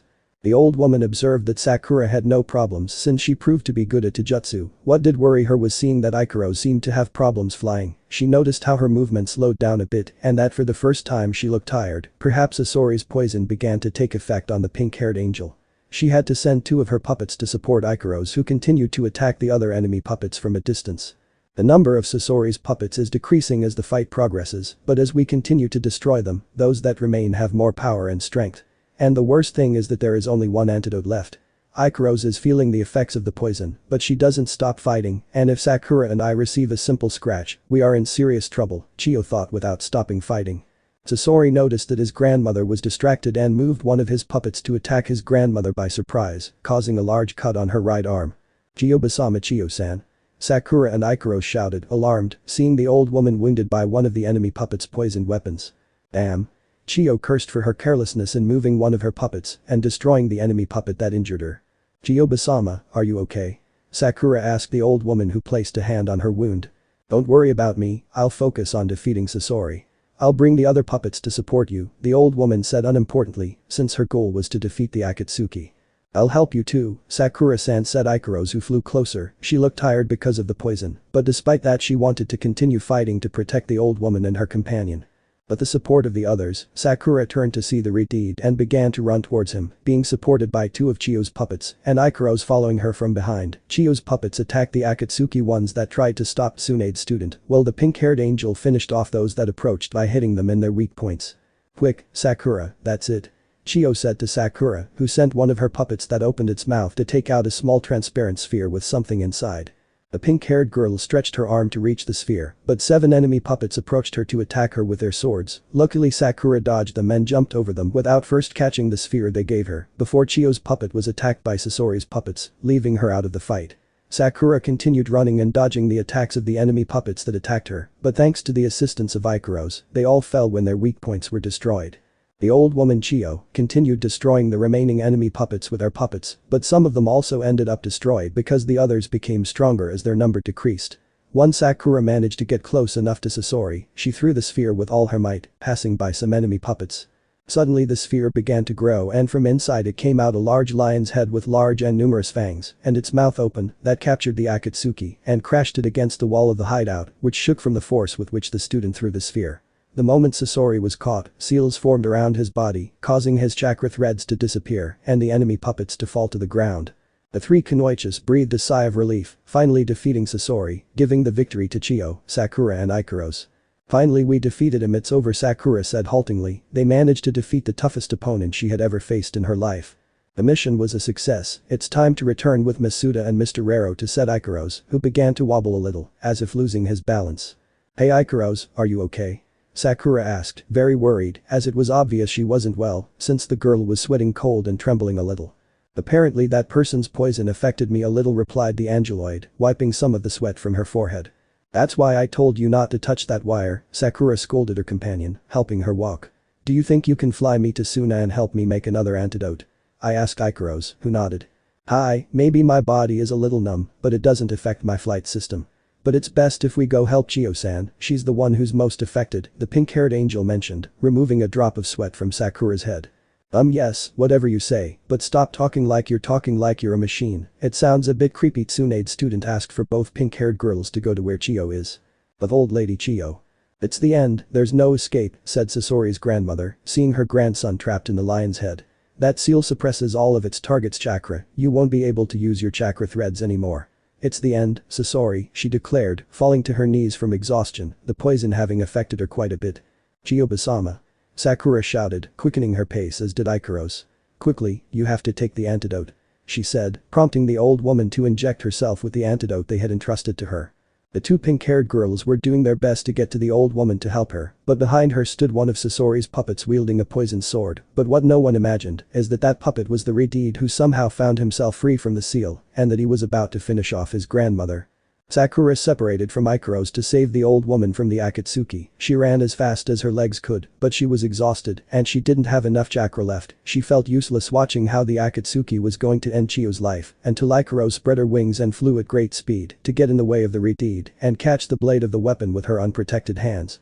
"Ikaros!" the old woman and Tsunade's student shouted, terrified that the pink-haired angel had once again stood in the way of danger. "See? Chio-san. Are you okay?" Ikaros asked, turning to look at the old woman without letting go of the sword. "You really are a pain, little angel," said Sasori, pushing the sword to pierce Ikaros' body, but she held the weapon firmly so he wouldn't move it. "I won't let you touch Chio-san," said the angeloid, determined to protect the old woman from danger. "Sasori, how did you get free?" The old woman thought seeing her free grandson, but at the same time she knew that something was wrong, so she turned to where her grandson should be to see that he was indeed inside the seal, but she also noticed that something was missing. "I understand now, that's how he got free. I don't know whether to be impressed by your courage in protecting that old woman or disappointed by such a pathetic action as yours. That will only make my job more difficult once you become part of my collection," Sasori declared. "Hold on Ikaros, I'll go help you," Sakura said to her partner, trying to stand up, but she no longer had strength in her legs and fell to the ground with a crash. The only thing she could do was raise her face and just watch what was happening to Ikaros. "How am I going to gain Naruto's trust if I can't help Ikaros? What's the point of all the training if I can't return the favor? Will I always be useless?" the pink-haired girl thought, frustrated. "You're a very interesting girl. I'm even more surprised by your stamina, but how long do you think you'll be able to stay like this?" said the Akatsuki, pushing his weapon further until the tip of his sword almost touched the angeloid's stomach, who tightened her grip on the blade to prevent him from advancing further. "See Chio-san, take advantage now and inject yourself with the antidote. I will stop the Akatsuki," the angeloid said to the old woman Chio, as she began to feel more tired than she was minutes before the fight ended.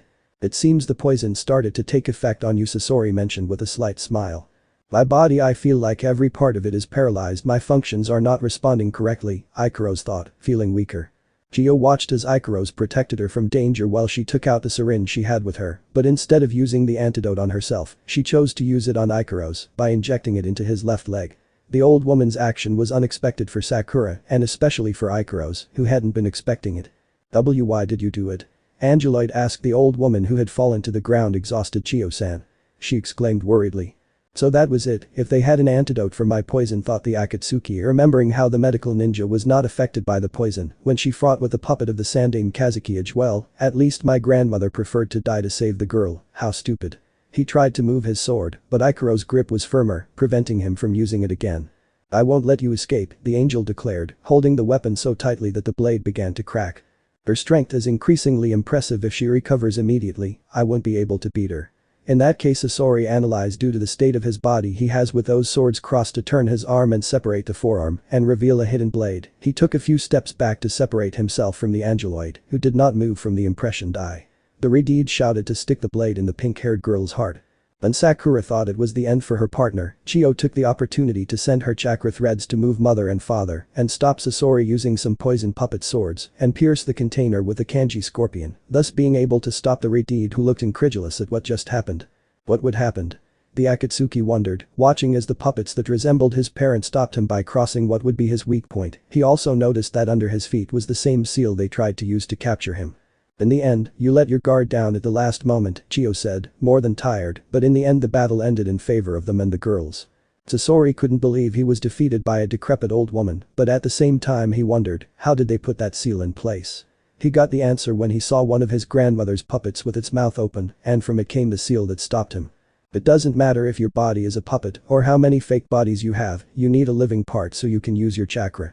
And that part of you is your only weak point. Chio pointed to the container that was pierced by the poison swords. "I managed to discover it. I noticed that an element that you had embedded in the left side of the puppet disappeared.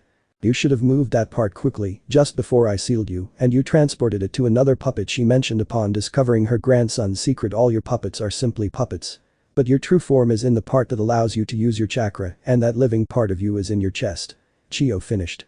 "Chiyo-sama," said Sakura, who gathered strength to stand up to walk and get to where the old woman and Ikaros were. "Chiyo-sama, please hold on," she asked, looking at the old woman. "Chiyo-san," Ikaros said, dropping her sword to approach the old woman. Why did she use the antidote on me? I could have resisted the poison until I reached Suna to create another antidote," she said, worried about the woman's health. "Such a kind and brave girl doesn't deserve to die. You have a whole life ahead of you. Unlike me, I don't have much time left in this world," the old woman replied, smiling at the young woman who saved her life. "This doesn't look good. We have to give her the antidote before it's too late," said Sakura after finishing checking Chio. "We have to return to Suna as soon as possible so she can make another dose of the antidote." With that said, she turned her gaze to her teammate. "How fast can you fly from where we are to the village?" "If I fly as fast as I can, we'll arrive in just a few minutes. But with Chio-san's condition, it might take me about 2 hours," the angeloid replied. "That's better than taking a whole day," Sakura mentioned as she helped Chio stand up. "We have to move before her condition worsens. Ikaros, are you able to take us both to Suna?" she asked, causing the pink-haired angel to nod. "There's no time to stop, we have to continue with the mission," said Chio, stopping the two girls. "But Chiyo-sama," Sakura was about to complain, but the old woman signaled her to stop talking. "I told you before, I don't have much time left in this world, so I want to take advantage of it to help you," said the old woman, who refused to be treated. "There's nothing you can do, in a few hours it will be your end," said Sasori, earning the looks of the others.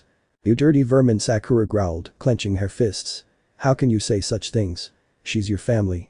If she dies, I wouldn't feel anything. My heart is like the body of this puppet, it's empty," he said to the emotionless Akatsuki to earn a punch from Sakura. It wasn't that strong, but it caused some cracks on the Redeed's face. "I wouldn't do that if I were you, I don't feel the pain. If you keep hitting me, the only thing hurt will be your hand," as she said that Sakura prepared to hit him again, "but this one will be so strong that it would destroy his head." "Enough." Sakura just went. Tsunade's student was about to silence the Redeed. Chio spoke to her to make her stop. "We are the ones to blame for Sasori becoming what he is. Suna and I are the most responsible," she pointed out sadly, for her mistake of not having stopped her grandson before, but there was no point in complaining anymore. She approached her grandson to look at him and tell him something that she had kept inside for a long time. "Listen to me, Sasori, I didn't want to tell you until the right time, but you have to know that for years I have been preparing a jutsu especially for you. It is a reincarnation jutsu." "What are you trying to tell me?" Sasori asked, not understanding what his grandmother was saying at that moment. "But this jutsu, one can bring a puppet to life. Of course, by sacrificing the life of the person using it," she revealed, leaving her grandson speechless. "Sakura-san," Ikaros spoke softly so that Sakura could hear her. "Is it possible to bring life to an inanimate object?"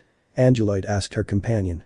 "I don't think it's possible, but knowing Chiyo-sama and what she's capable of doing, it would be something possible to do," Sakura responded, seeing the sad scene. "But it's a shame that her efforts are no longer worth it," she mentioned. "Anyway, I guess that dream won't come true," Chio said sadly. There was no more hope of bringing back the old Sasori, the kind-hearted boy he once was. "What nonsense," said the Redeed, as if his grandmother's words didn't matter to him. "I guess everything I did was in vain. No way. The Akatsuki fixed his gaze on Sakura. I think I'm going to do something useless before I die. Consider it a reward for the effort of defeating me. You wanted to know about Orochimaru, right? The student tensed when she heard the Sanin's name. In 10 days, go to the bridge of heaven and earth located in the grass village at noon. Sakura asks him what's on that bridge he mentioned. I have a spy who works as Orochimaru's subordinate. We were supposed to meet there. The bridge of heaven and earth, said the pink-haired girl. She finally got the information on how to locate the traitor Sanin and how to find Sasuke. There's one more thing I must say before I die. The Redeed spoke again and then looked at the pink-haired angel. Your name is Ikaros, isn't it? The aforementioned nodded at that question. Apparently I'm not the only one who isn't normal. I already discovered what you are. That caused great tension in the place, and by the way, the angeloid opened her eyes. Because of that you are not human, nor a puppet. The question is, who or what are you really? When the Akatsuki revealed Ikaros' secret, both Sakura and Chio believed that Sasori had lost his mind for saying such terrible things to the pink-haired girl, but they also thought that a person with wings is not at all common. What nonsense are you talking about, Sasori? Ikaros is just like us. You're the only one who put aside his humanity to turn your body into a puppet, Chio claimed, making the Akatsuki show a slight smile. The human who has wings, can fly at great speed, was able to discover the weak points of the Sandaime Kazukiage, and the rest of my puppets, creates protective barriers, and lastly and most importantly was able to withstand a large dose of my poison, he pointed out, so that his Chio would remain silent. Now tell me, dear grandmother, do you really think that girl is human? The old woman could not answer that question, because she had nothing to say in defense of Ikaros. On the other hand, Sakura was the one who remained thoughtful about her partner. At first she refused to believe an S-rank criminal, believing it was a lie, but Ikaros' abilities that did not require the use of chakra were very striking, such as the protection barrier. Suddenly she remembered certain details such as that strange place called Synapse, or the fact that the girl calls herself Angeloid, made her more suspicious, and thus began to suspect who Ikaros is. I knew she wasn't trustworthy. Who the hell is immune to attacks like that and comes out unscathed? No, Naruto is in danger. I must warn him and separate them, thought Tsunade's student, who looked at the Angeloid with distrust because she didn't know what could happen if her companion turned against her. After Sasori told them about the meeting point with Orochimaru's subordinate and revealed Ikaros' secret, he died at that moment since he had no energy left to continue. After his death, Ikaros remained silent, looking at the ground, thinking that now her master would be upset because the others knew her secret. At that moment she felt a hand on her shoulder and turned to see the old woman Chio smiling at her. It doesn't matter if you're human or not, you've proven that you're a young woman with a big heart when you protected us at the cost of your own life.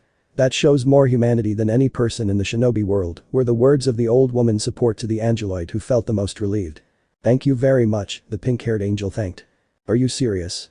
How can you act like that in front of that thing? Sakura thought, disgusted, and then approached the old woman to keep her standing. We better hurry, we'll take her back and I'll prepare the antidote for her, she mentioned, but Chio refuses to let her go to Suna. Why do you say that? We already defeated Sasori, we have to go back and neutralize the poison as quickly as possible.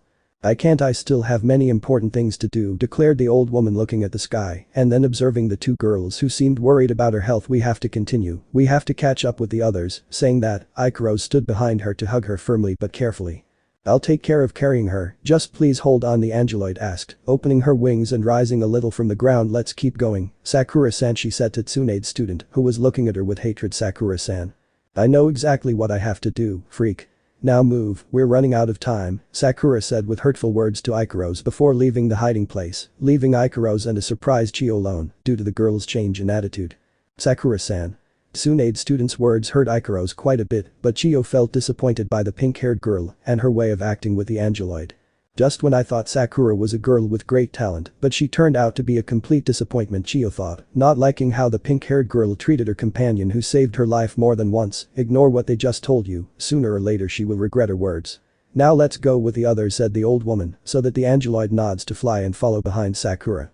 Meanwhile, where Naruto, Kakashi, and the newly discovered Akatsuki were located, it looked like a battlefield, with explosions destroying trees, followed by lightning and thunderbolts shooting out in all directions.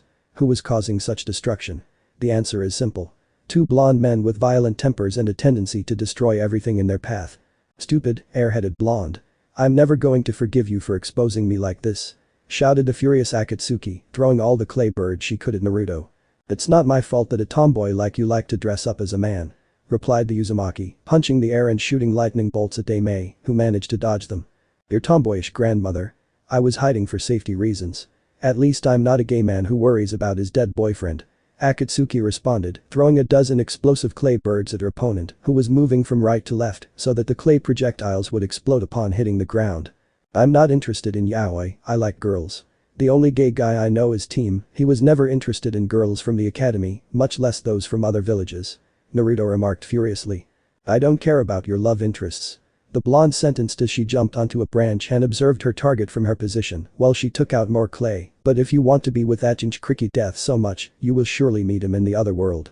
She shouted, throwing more birds that exploded in a cloud of smoke to increase in size. Now she was 10 times the size of the other previous times, let's see if you survive this. The Uzumaki stood still, waiting for the moment the clay projectiles would get closer, while he concentrated his Raiten chakra on his feet and the blades of Rajinkan. Then he moved forward so fast that it seemed he disappeared and then appeared behind the birds, leaving behind a trail of lightning that crossed the clay figures that exploded. Raiten. Raikimson, lightning release. Flash of lightning, the Uzumaki announced after performing his new jutsu, and then looked at Daimei who was in shock. Hey you, the blonde, he said to the Akatsuki, weren't you supposed to send me to the other world? He joked, wanting to provoke his opponent. But. How did you do that? Asked the Akatsuki, more than shocked by such a display of speed. That's the least of your worries, the blonde responded, creating 2 electric spheres and throwing them at the blonde, who managed to jump, but the impact of the spheres against the ground caused a huge explosion that sent her several meters away from her opponent. The copy nin watched the fight from his position, or in this case, the dispute between the Akatsuki and his student. It must be said that it was incredible how Naruto was able to fight with that woman who killed Gaara, but what worried him was what if the Uzumaki were to lose control and let himself be influenced by the Kikbi. Just thinking about that worried him. He was still fatigued from using the Mangekyou Sharingan and had no strength, and the fact that Ikaros was not there to calm him down increased his concern. Returning to the battle, Daimei fell hard to the ground from the explosion to get up and take out more explosive clay for her next attack, but at that moment 2 Naruto clones came out from between the tree branches to grab her arms and prevent her from moving. Then the original Naruto ran to be in front of his opponent to place the blades of his weapon very close to the blonde's neck. It's over, Naruto decreed, in front of the Akatsuki's disbelief at being easily captured. This is finally over, said Kakashi, relieved that the fight was over before anything bad happened. Naruto, we'll take the Akatsuki to the village to interrogate them and get information on the rest of the other members. He said to his student while covering his Sharingan eye with his headband. You're lucky, if it weren't for the fact that we need you alive, I would take it upon myself to kill myself right now and avenge my friend's death, said the blonde with an icy voice that sent chills down Daimei's spine. How did this happen? My mission was to capture you, not for my prey to capture me. She said, completely furious at her bad luck. You'll find out later, said Kakashi, who appeared where Naruto and his clones were holding Daimei, while the other clones protecting Gaara's body stayed away. Now you're under arrest on charges of murdering the Kazukiage. We'll seal your chakra in Suna, and then we'll take you to get the information about Akatsuki's plans. This isn't happening to me. I refuse to accept that I was captured by a Jinchuriki and an idiot who probably reads that crap called Ichigo Paradise.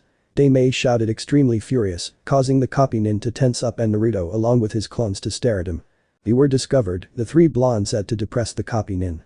I'm not a pervert, I just like reading Jiraiya-sama's work, Kakashi defended himself, crying comically with his only visible eye. Why, said the Akatsuki, lowering her head, this can't be possible. My plan was excellent, it didn't have a damn flap. How can this be happening to me? She raised her voice, feeling frustrated. Her perfect plan failed and now she was captured by a damn Jinchuriki. She felt so stupid that the only thing she could do at that moment was, I don't want to, this life isn't made for me. The blonde began to cry in front of Naruto and Kakashi. I just wanted to have a normal life, but that guy forced me to join Akatsuki. He needed me for my abilities, and if I didn't accept he would make me his slave, revealed the Akatsuki, who couldn't stop crying. Even though you were forced to, why didn't you go to a village for protection? The copy nin asked upon hearing Daimei's story. I couldn't do it because I was being watched by the person who was with me, mentioned the Akatsuki. If that were the case, I would have escaped a long time ago, but it was impossible. Hearing the blonde's story, the Uzumaki felt sorry for her and removed the blades from her neck, and the clones loosened their grip a little so as not to continue hurting her. But at that moment, the Akatsuki smiled sinisterly to use the mouths on their hands and release hundreds of the insects they used to eliminate Kakashi. The 2 shinobi moved away from the woman, watching as she released her clay insects. Baka, they believed my story, said the Akatsuki, who freed herself from the clones and walked away while her opponents. I can't believe they fell for the old trick of the enslaved woman. Haha, she mocked the shinobis who were struggling to get rid of the insects. Damn it, he tricked us with his story.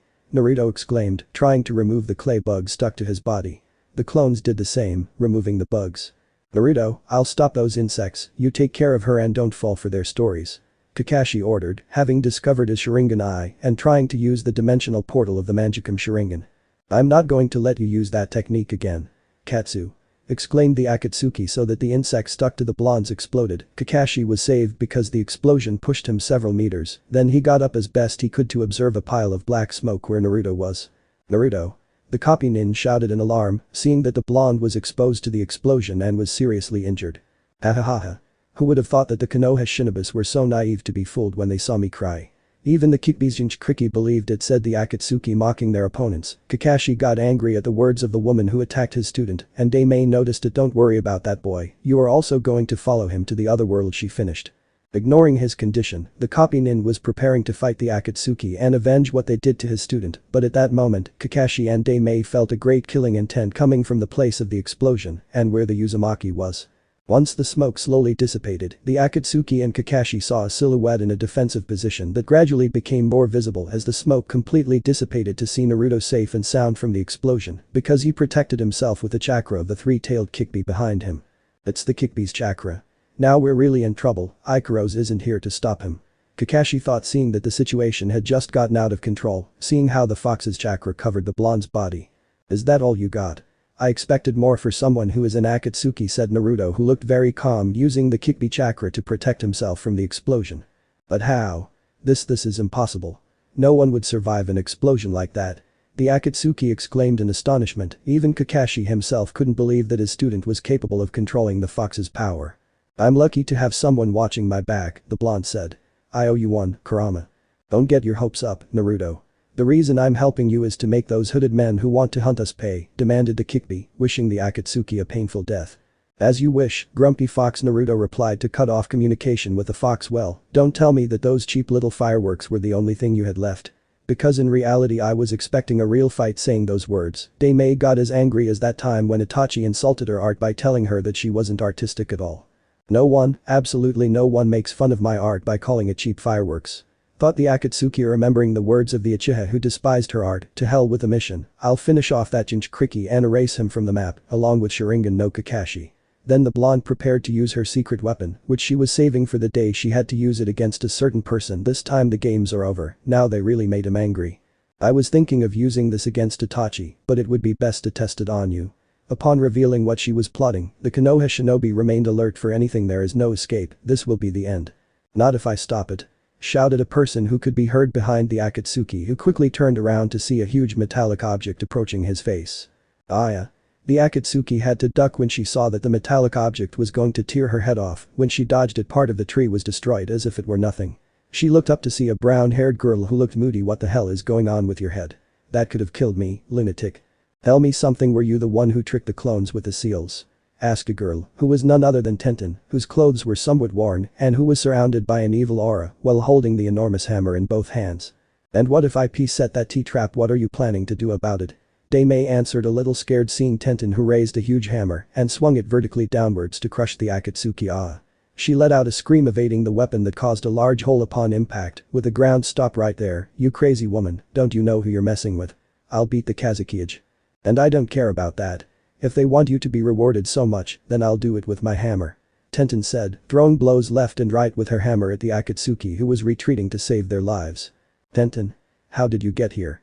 The Uzumaki wondered, watching the weapons expert chase the Akatsuki, who was running for her life. You better worry about your own life. If she takes down the hooded woman, you'll be the next one, Kurama said to the panicking blonde. Don't talk nonsense, Kurama. Why should I worry about Ten-chan? She came to give us support. Naruto pointed out, causing the fox to start laughing.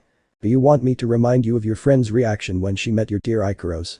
The Kikbi's comment made Naruto feel chills, and more when he remembered the conversation they would have once the mission was over. I don't know about you, but I would start writing my will and have a night of passion with that angeloid you have as a slave. If I were you, I would take advantage of my last night alive next to that female. Also remember to get her pregnant so you will have descendants and grandchildren for your mother. Hehe. The Bijk's words caused the blue-eyed man to turn very red. Shut your mouth, furball. I would never take advantage of Ikaros-chan like that. I don't know if angeloids can get pregnant or not. He demanded, wanting to get those thoughts out of his head. Boy, you have a cutie who'll do anything you want if you ask her. Why don't you see if she can get pregnant? The fox suggested, sending him mental images of the blonde and Ikaros lying together, completely naked. Bucking fox. I'm enough that Jiraiya-sensei makes me that kind of comments and now you do the same. The Uzumaki shouted, ruffling his hair in despair. Why should I be surrounded by perverts? It's not perversion, it's seduction tactics, defended the depressed copy nin who clearly heard his student. Nobody asked for your opinion, Haddock. Naruto shouted at the copy nin. 3 figures then entered the battle zone. They were the rest of Team Guy who managed to catch up with their teammate. Guy-sensei, Lee, Niji. You're late, he said. I'm sorry for the delay, but we had problems with a trap that the enemy set for us, explained Guy watching as his student chased a girl with long blonde hair, with the intention of hitting her with her hammer. Luckily Tenten was the one who ended up taking care of eliminating her, so we could get there as soon as possible to help him. Ten-chan took care of it herself. Naruto asked incredulously. You should have seen how she eliminated some clones that took our appearance and attacked us with our movements. But if it weren't for Tenten who was still upset and kept saying things about you being an unfaithful, we wouldn't get out alive, Niji said looking at Naruto, who was shaking like a leaf. I wouldn't want to be in your shoes when this is over. Feeling sorry for the blonde, the Haiga placed one on the shoulder of the Uzumaki who wouldn't stop shaking. If I want to get out of this alive I just have to find Ikaros-chan, so she can use one of her cards to make me grow a beard, change the color of my hair, and change my name to Menma. Oh, what a cheesy name, said Naruto thinking of a plan, but it seemed it wouldn't work. Back with Tenten, the weapons expert continued chasing Daimei while waving her hammer in any direction, with the intention of crushing the Akatsuki who were only running for their lives and could do nothing because they lost their case when they dodged a fatal blow from that weapon. Come back here, coward. What happened to that pride you had when you boasted about defeating Gaara? Tenten said, clearly trying to vent her anger at the Akatsuki. Leave me alone, you crazy tomboy. Exclaimed Daimei, who managed to dodge another deadly blow from Tenten's weapon. Yaya. You're like a cave woman, I bet you'll never have a boyfriend because of your character. Consider yourself dead, cheap Barbie copy. Roared the chestnut who hit the ground with all her might and generated a great earthquake and raised pillars of rocks. Doten. Chika Kenjin, earth release. Manifestation of the earth. She exclaimed so that the pillars grew up to the sky. Everyone back up, now. Guy warned as he walked away with Rock Lee and Niji. Naruto helped Kakashi move away, followed by the 2 Kage Bunshin, to avoid the pillars that kept coming out from under the ground. Impossible. It's absurd that that girl can use a Doten jutsu of that magnitude. Daimei thought as he did his best to dodge the pillars, but he couldn't avoid one of them that ended up hitting him with great force. The members of Team 7 were surprised by the technique that Tenten performed. It must be said that it was something impressive, but those of Team Guy were worried about their partner. We have to go help Tenten now that her tantrum is over, Niji said, making Lee and Guy nod and go help their companion. Why do we have to help? It's not that I don't want to support Ten-chan, but she knows how to take care of herself, questioned the original Naruto, who left Kakashi aside to follow Niji. Tenten's technique may look extremely powerful, but for her it is a double-edged sword if she doesn't use it properly, Rock Lee said, running and worried about his friend. During these years Tenten has trained in her affinity that the Doten like you wouldn't imagine. Now, it's Guy's turn to speak. However, the problem is that she doesn't have large reserves of chakra and the Chika Kenjin uses almost all of her chakra, leaving her very exhausted. That's why I ordered that she can only use it once in case of an emergency. Just hearing Guy's explanation, Naruto rushed to help Tenten, who at that moment was in the center of the disaster she caused. She could barely stand and using her hammer as support, she was breathing heavily and sweating a lot from almost exhausting all her chakra. Finally. I beat. That hitch, said the girl, exhausted but happy to be able to beat an Akatsuki. The girl wanted to take a few steps, but her legs gave way and she almost fell to the ground if it weren't for a certain person who caught her. She looked and blushed when she saw that that person was Naruto, who was holding her in his arms. You went too far, Ten-chan, the blonde said to his friend, who blushed even more than she already was. I don't need your help, you perverted idiot. Why don't you just go with your new friend, the brunette said, wanting to leave, but she was too exhausted and had no energy left. Listen, I know you're jealous of Ikaros-chan, said Naruto, so Tenten would tell him it's not true. Don't try to deny it. I can see from miles away that you're jealous, he pointed out, so his friend would feel ashamed. Look, I promise I'll explain to you about her, but now just trust me when she told you there's nothing between us, he explained, so Tenten would believe him. Are you serious?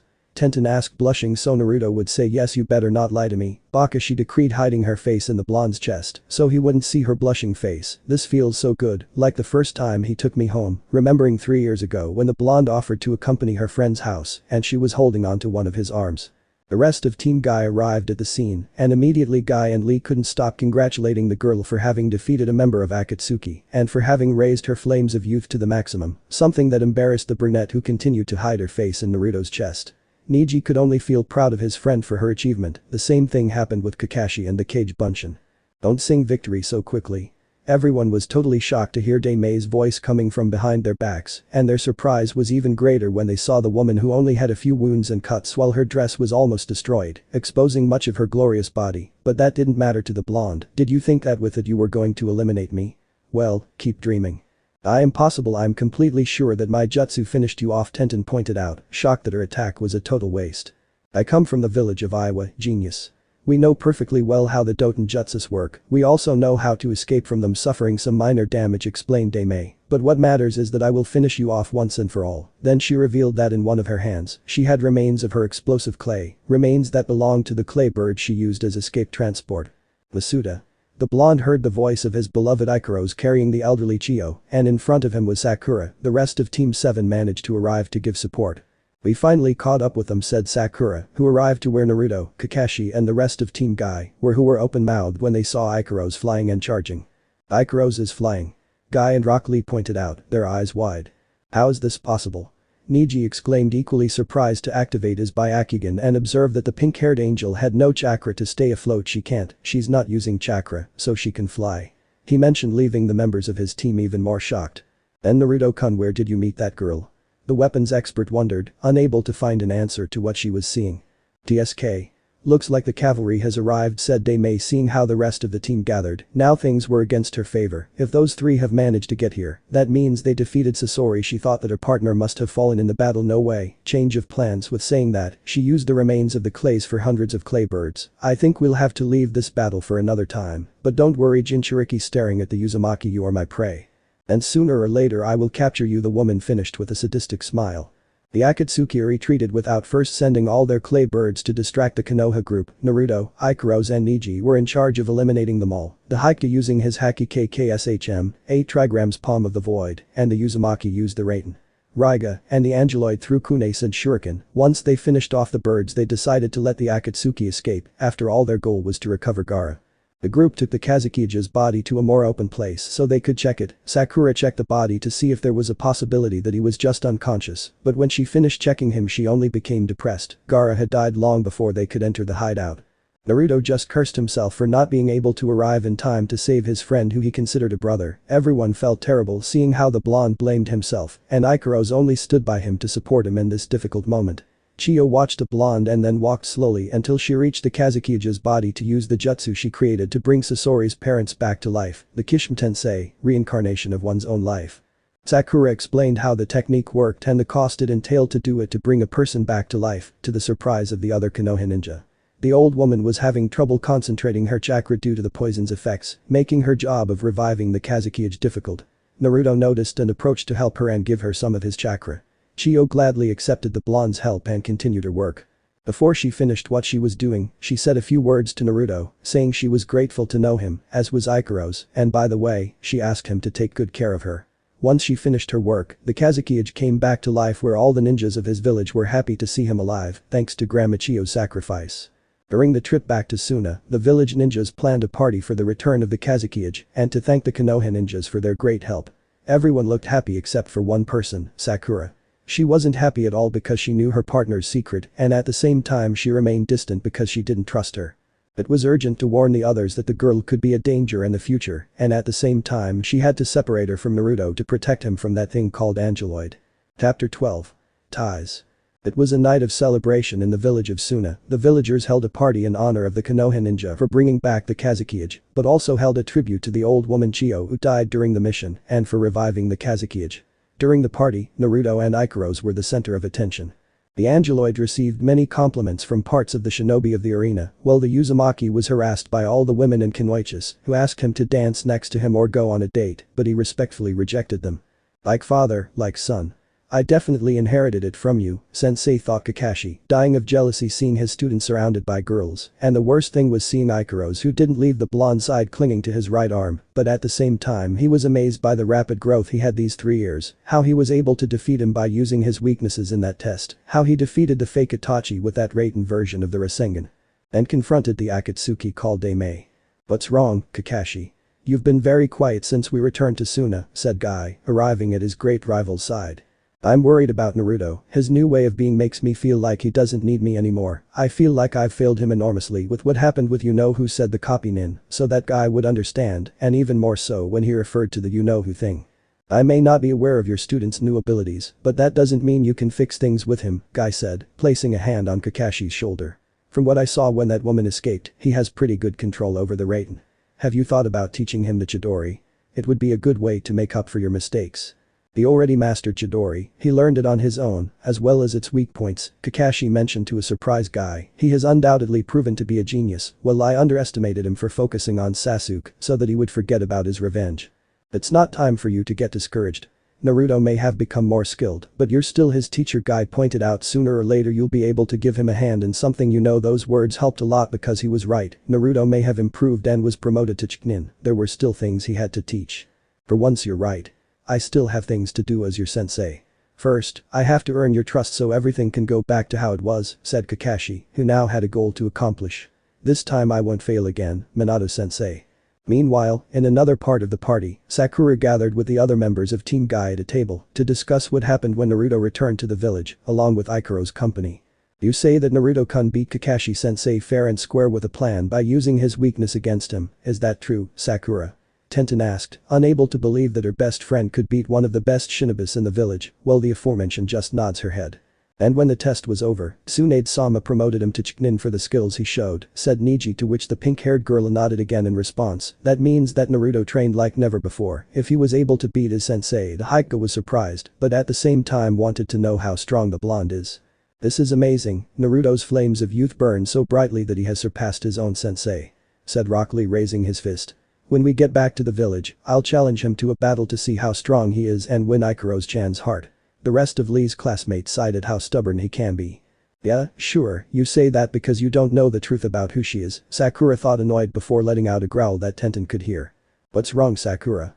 You've been growling for no reason the whole time? Asked the weapons expert.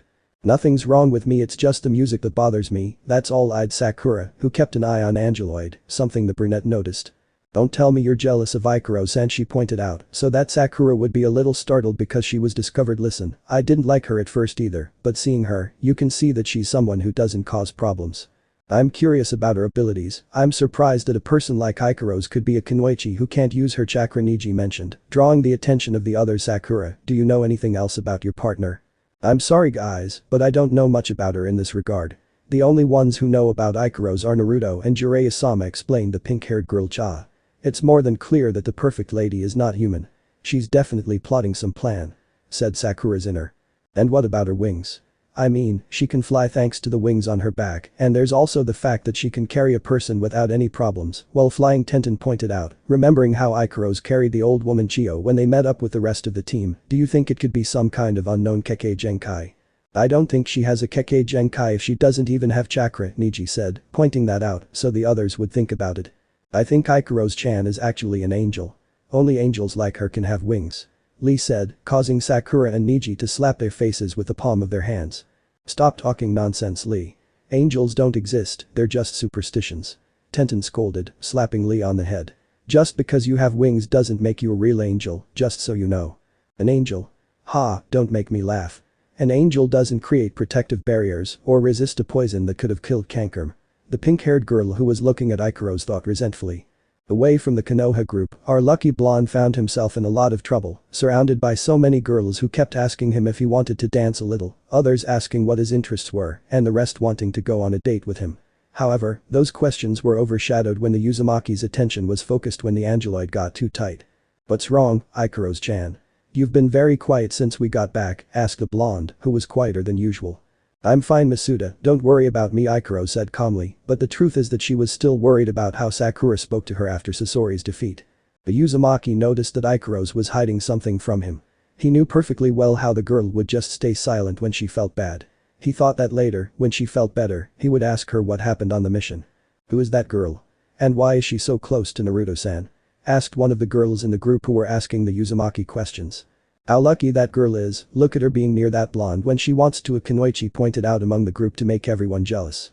Naruto-san, is that girl accompanying you, perhaps your girlfriend?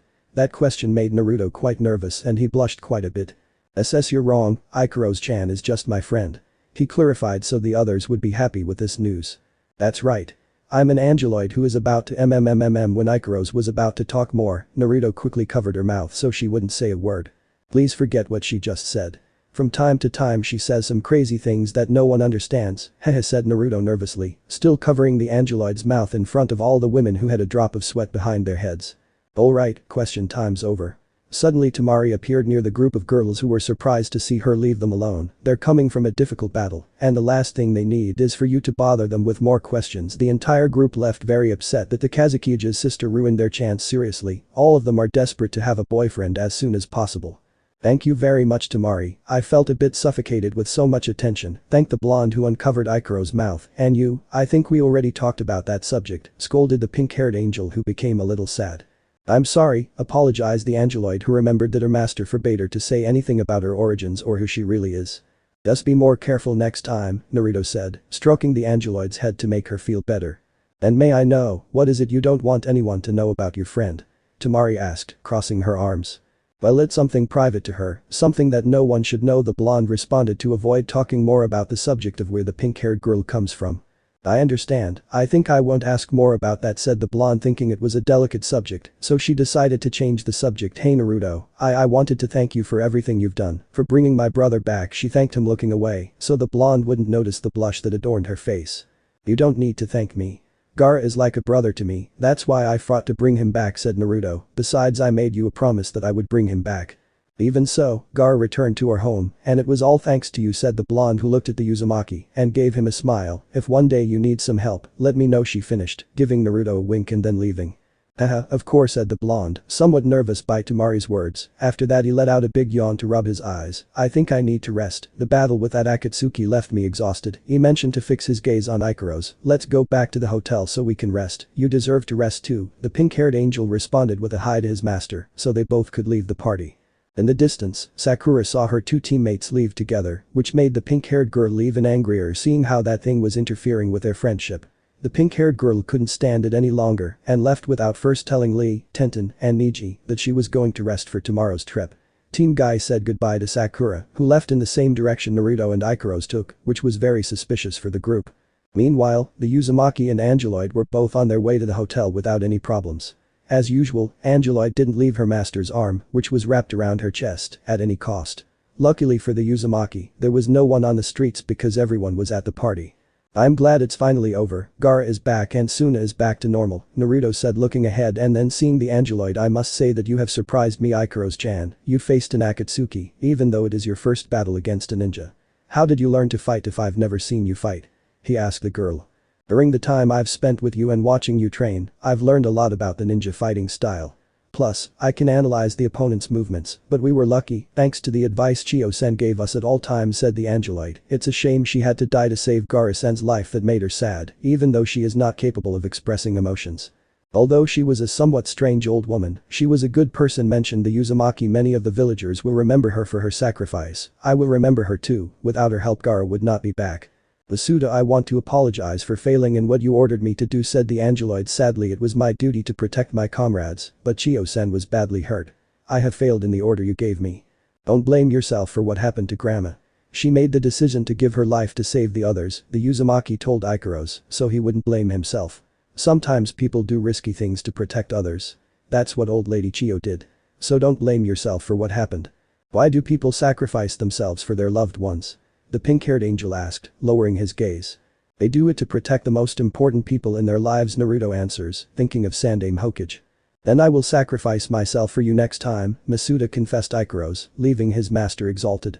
I won't allow it, Naruto ordered, leaving the Angeloid surprised. No matter how much you have to follow orders, I don't want you to do that to me, because I will be the one who will have to sacrifice myself to protect you. Then the blonde placed his hands on the girl's shoulders. But why would he sacrifice himself for me? Angeloid asked, while the blonde began to blush.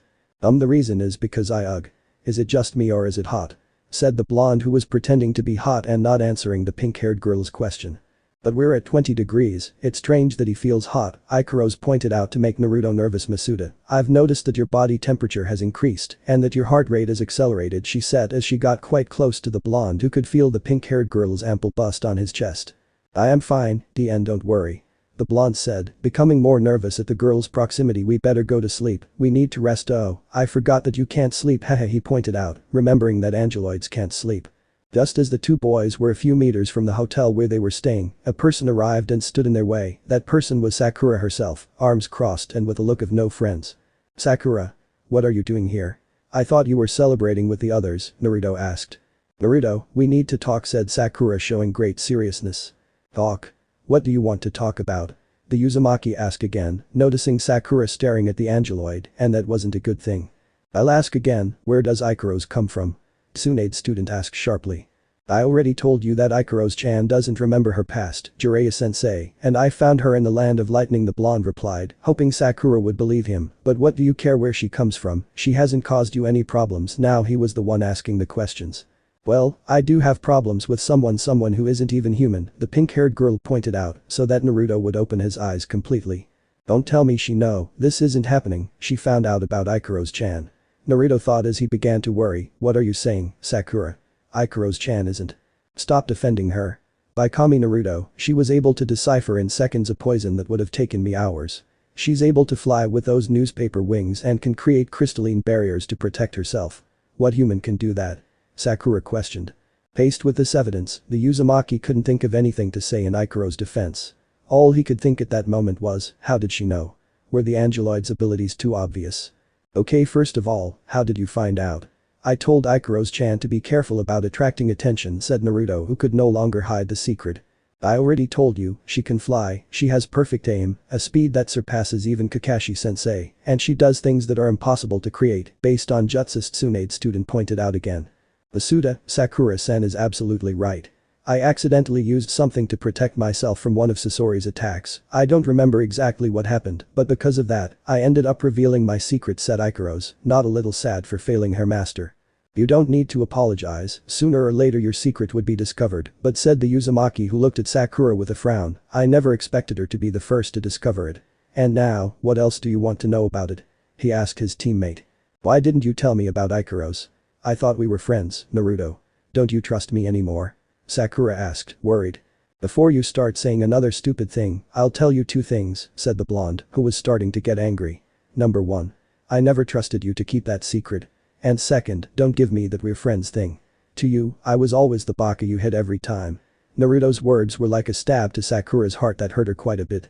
But I thought that you said, Sakura with some tears in her eyes. Did you think that we're friends? Little by little, the Uzumaki's anger began to manifest at Sakura's words. A friend is someone who supports you in everything, through thick and thin, something you've never done. To you, I was just an idiot who got in your way. Stop arguing. Shouted a person who arrived at the scene, causing the Uzumaki, Haruno, and the angeloid to turn in the direction the voice came from. Tenten. Naruto and Sakura said, not expecting to see the weapons expert in this place. I knew it was a good idea to follow Sakura. I had a bad feeling, Tenten mentioned, approaching the members of Team 7, and by the way she looked at the blonde very annoyed. May I know what is happening between you? Especially with you, Naruto-kun. You never behave so aggressively with others, much less with Sakura, she asked Naruto. I'm sorry, Ten-chan, but this is a problem between Haruno and me, he said to the brunette. Well, you'll have to tell me, since I heard everything about it with Ikaros, Tenten replied, leaving the Uzumaki in shock. I'm not going to say that I'm in favor of Sakura, but that's no way to treat your partner. You just don't understand things. She thinks she can just come here and tell me what she thinks without knowing Ikaros-chan's past. Exclaimed the blonde man, pointing at Tsunade's student. But is Ikaros really dangerous? What if she's just pretending? Haven't you thought about that? What would happen if she got out of control and Naruto attacked you? I'm not being manipulated by her. How can you say those things when Ikaros-chan helped you at the cost of her life? Naruto claimed, at the same time his eyes turned red and the marks on his cheek became quite pronounced. The blonde walked toward Sakura with the intention of hitting her, but at that moment Tenten and Ikaros blocked his way. You must calm down, Naruto-kun, don't let your anger get the better of you. Tenten begged, blocking the Uzumaki's path and avoiding any problems. Please Masuda, don't do it. Ikaros also begged the blonde to stop. Sakura-san has her reasons for not trusting me, but that doesn't mean I should hurt her. Don't get involved, freak. You're the one most to blame for Naruto acting like that. Sakura burst out, showing her jealousy of Ikaros. You better go and don't get involved in other people's business. The Uzumaki could no longer stand the things Sakura said to poor Ikaros. Using his speed enhanced by the Raiten chakra, he disappeared from the sight of Tenten and Ikaros and then appeared in front of Sakura. Then he grabbed the pink-haired girl's shirt by the neck and lifted her up as if nothing had happened. Naruto come Masuda. Tenten and Ikaros feared that the blonde would commit something crazy against Sakura, who trembled with fear when she saw those red eyes that the Uzumaki possessed. Then Naruto was the only thing Sakura could say due to the deep terror she had of the blonde. Listen to me carefully because this is the last time I'll tell her, Naruto said bluntly. I don't care if Ikaros-chan isn't human, because to me she's like us. I don't want to hear anything discriminatory from you again, and don't speak to me again until you apologize for everything you said to her, do you understand? With that, he released Sakura, who fell to the ground and then hugged her. For the first time, she was afraid of what he could have done to her if he hadn't controlled himself. Ikaros-chan, let's go rest. Tomorrow we have a long trip to Konoha. The angeloid came out of her reaction to be by her master's side. Ten-chan said the blonde, calling Tenten's attention. I know you have questions about what you heard, but I'll just tell you that Ikaros-chan is not our enemy. By the time we return from the village, I will answer all your questions. The aforementioned only answered with a yes, so that the two young people could. But I just wanted to protect you, Sakura said in a low voice due to the Uzumaki's harsh words. This time you really messed up, Sakura, Tenten said to Haruno. I don't know what came to your mind when you said those things about Ikaros. I just want to take care of Naruto. Ikaros can be very dangerous, you didn't see what she did against that Akatsuki. I'm not interested in knowing that, all you did was judge her without knowing anything about her, Tenten pointed out, looking at Sakura with disapproval. If you really want to fix things, you'd better start by apologizing to Ikaros. Don't you realize? I can't do it, can't you see? Ikaros is really dangerous, are you willing to put Naruto's life at risk if she gets out of control? You behave like the others, you only fear Ikaros for something that is not really, just like what happens with people who fear the Jinchuriki, said the brunette, leaving Sakura silent. So you know, me and the rest of my team know that Naruto-kun is a Jinchuriki and that he has the Kikbi sealed, he himself told us weeks after the mission to bring Sasuke. Unlike some, we did not end up hating him, but we accepted him as our partner and friend. With that, Tenten turned around, giving her back to the pink-haired girl. Think carefully about what I told you, because if you do not change due to your jealousy for Ikaros, you will end up losing another teammate, and you will be left alone, she finished and then left and met with Rock Lee and Niji, leaving Sakura meditating on her actions.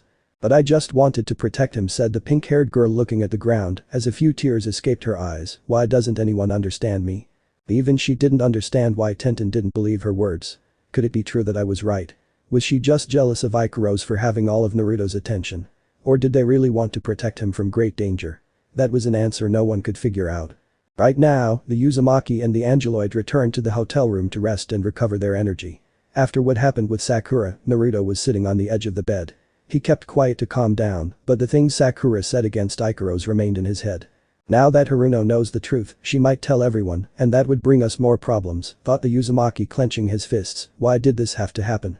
Now we'll get into trouble with the village council, who will want to know all about our secrets. If that damn thing dares to tell them, I swear that. Masuda. At that moment, Ikaros came with a cup of tea for her master, who came out of his thoughts. I brought it for you, so you feel calmer, handing the cup of tea to the blonde. Thank you, he thanked her, taking the cup and then drinking a little. It's good, he indicated, taking another drink while Ikaros sat down next to him so they could talk. Masuda, why did you say those things to Sakura-san? I've never seen you act that way, the Angeloid asked her master. She made me angry when she started saying those things to you, the blonde replied. She doesn't even know you, and she immediately treats you as if you were great danger. You taught me that humans do strange things when they're afraid. You were afraid something would happen to me, but why would Sakura be afraid of me? Ikaros asked. It's because you're different from everyone else, just for that reason, explained the Uzumaki. It's common for people to fear something they can't understand or comprehend. Maybe if I were more human, Sakura-san could accept me, and Masuda wouldn't be upset with her, Ikaros suggested, but the blonde didn't like that idea at all. I wouldn't like you to be someone else, I like you, even though you're the same girl I met that night, declared the blonde, smiling at Angeloid, then turning red at what he just confessed. This what I meant to say is that. Her heart is beating very fast again, Ikaros pointed out, getting a little closer to the blonde and revealing part of that glorious cleavage. Are you feeling okay, Masuda? Well, the truth. The blonde tried to find an explanation or tell a lie, but he couldn't take it anymore. I can't take it anymore. He shouted, getting up from the bed with a bang. Why does this always happen to me when you give me that face? I can't stand it. He exclaimed, desperately grabbing his head. Masuda. Ikaros said, seeing what was happening to his master. Every time you make that face, when you walk by my side, when you ask if I need anything, even when you squash me against the wall, you make me nervous but happy at the same time," said the blonde looking into Ikaros' eyes. "But I think I can't go on like this, I have to get this feeling out that's in my heart. I don't detect any problems with your heart, except for your body temperature and accelerated heartbeat," Ikaros mentioned, approaching and placing a hand on her master's chest. "Masuda, are you okay? Are you getting sick? The truth is that you just say it already, there's no point in denying it." The blonde thought and then took Ikaros by the shoulders. "Ikaros-chan, I like you," he declared, blushing quite a bit. Background theme. Planet Oz, the place where wishes come true.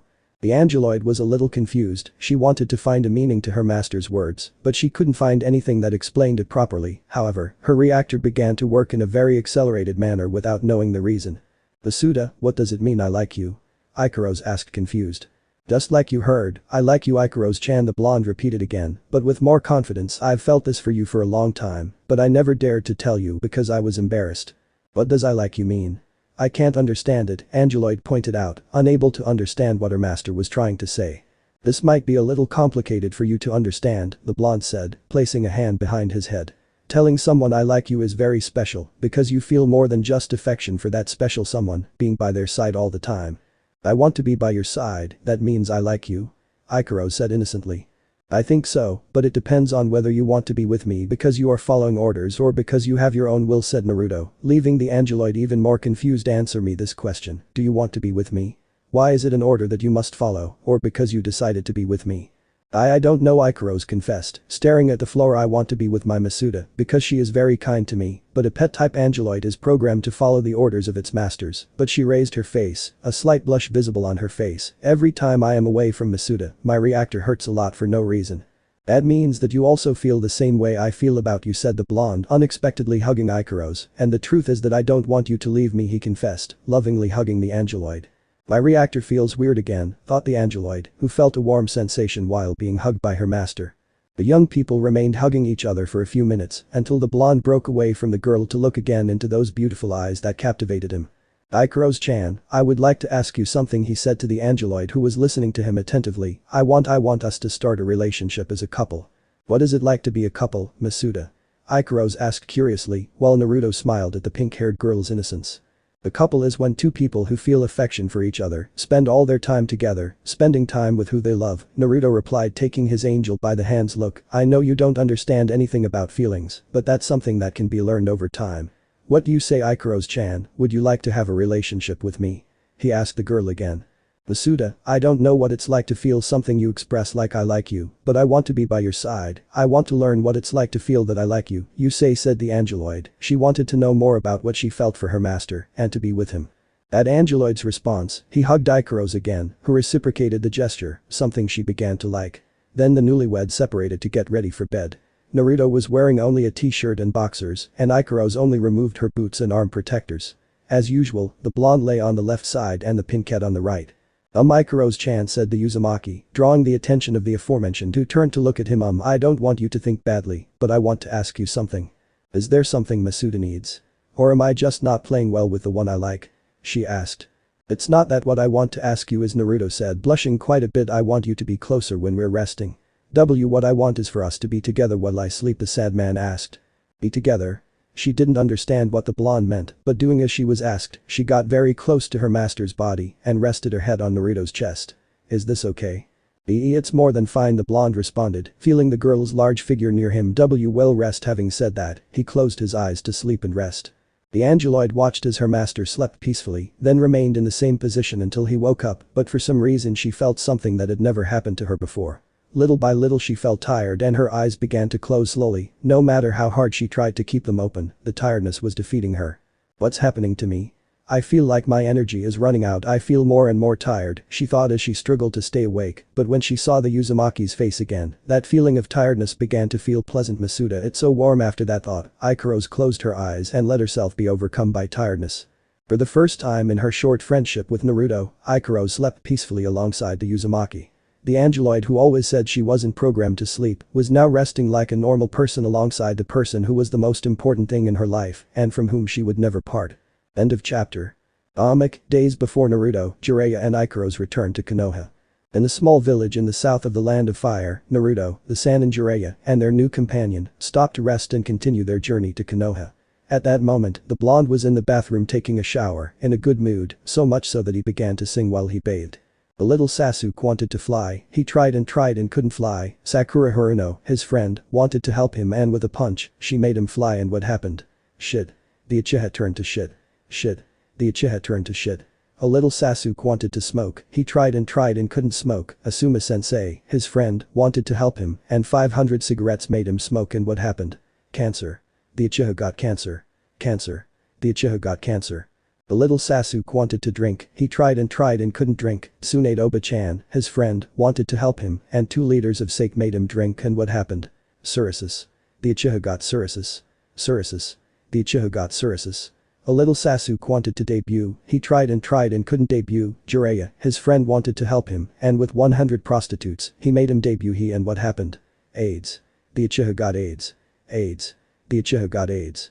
The Uzumaki was singing so happily that it's impossible to tell that the bathroom door had opened, and a figure was beginning to undress. A little Sasuke wanted to take drugs, he tried and couldn't take drugs. Orochimaru, his friend wanted to help him, and with 2 lines of opium, he made him try and what happened? Overdose. An Uchiha with an overdose. Overdose. An Uchiha with. Suddenly his song was interrupted when a pair of arms surrounded one of his arms and he felt 2 soft, warm, and very good sized things. Good morning Masuda greeted Ikaros who was keeping her master company, and luckily for the blonde, she was completely naked. To Ikaros-chan. What are you doing here? The blonde shouted in a scandalous way that looked away so as not to see that glorious body that the pink-haired girl possessed. I'm doing what I was told to do, to be by your side, she said innocently, while clinging to her master's arm between her attributes. But I didn't mean this. Naruto shouted, not knowing whether to leave the bathroom or have Ikaros stay and keep him company in the shower. Outside the bathroom, a certain Sannin was standing in front of the door, clearly listening to what the 2 boys were saying, which made him very furious. That Gaki, having that beauty and not even taking advantage of having her by his side, said Jiraiya, dying of jealousy at the Uzumaki's tremendous luck. Let me know in the comments below if you guys want the next part. Also check out my other video that has been shown in left. Thank you for watching. If you enjoyed this video please like and share this video. And have a fantastic day. Bye.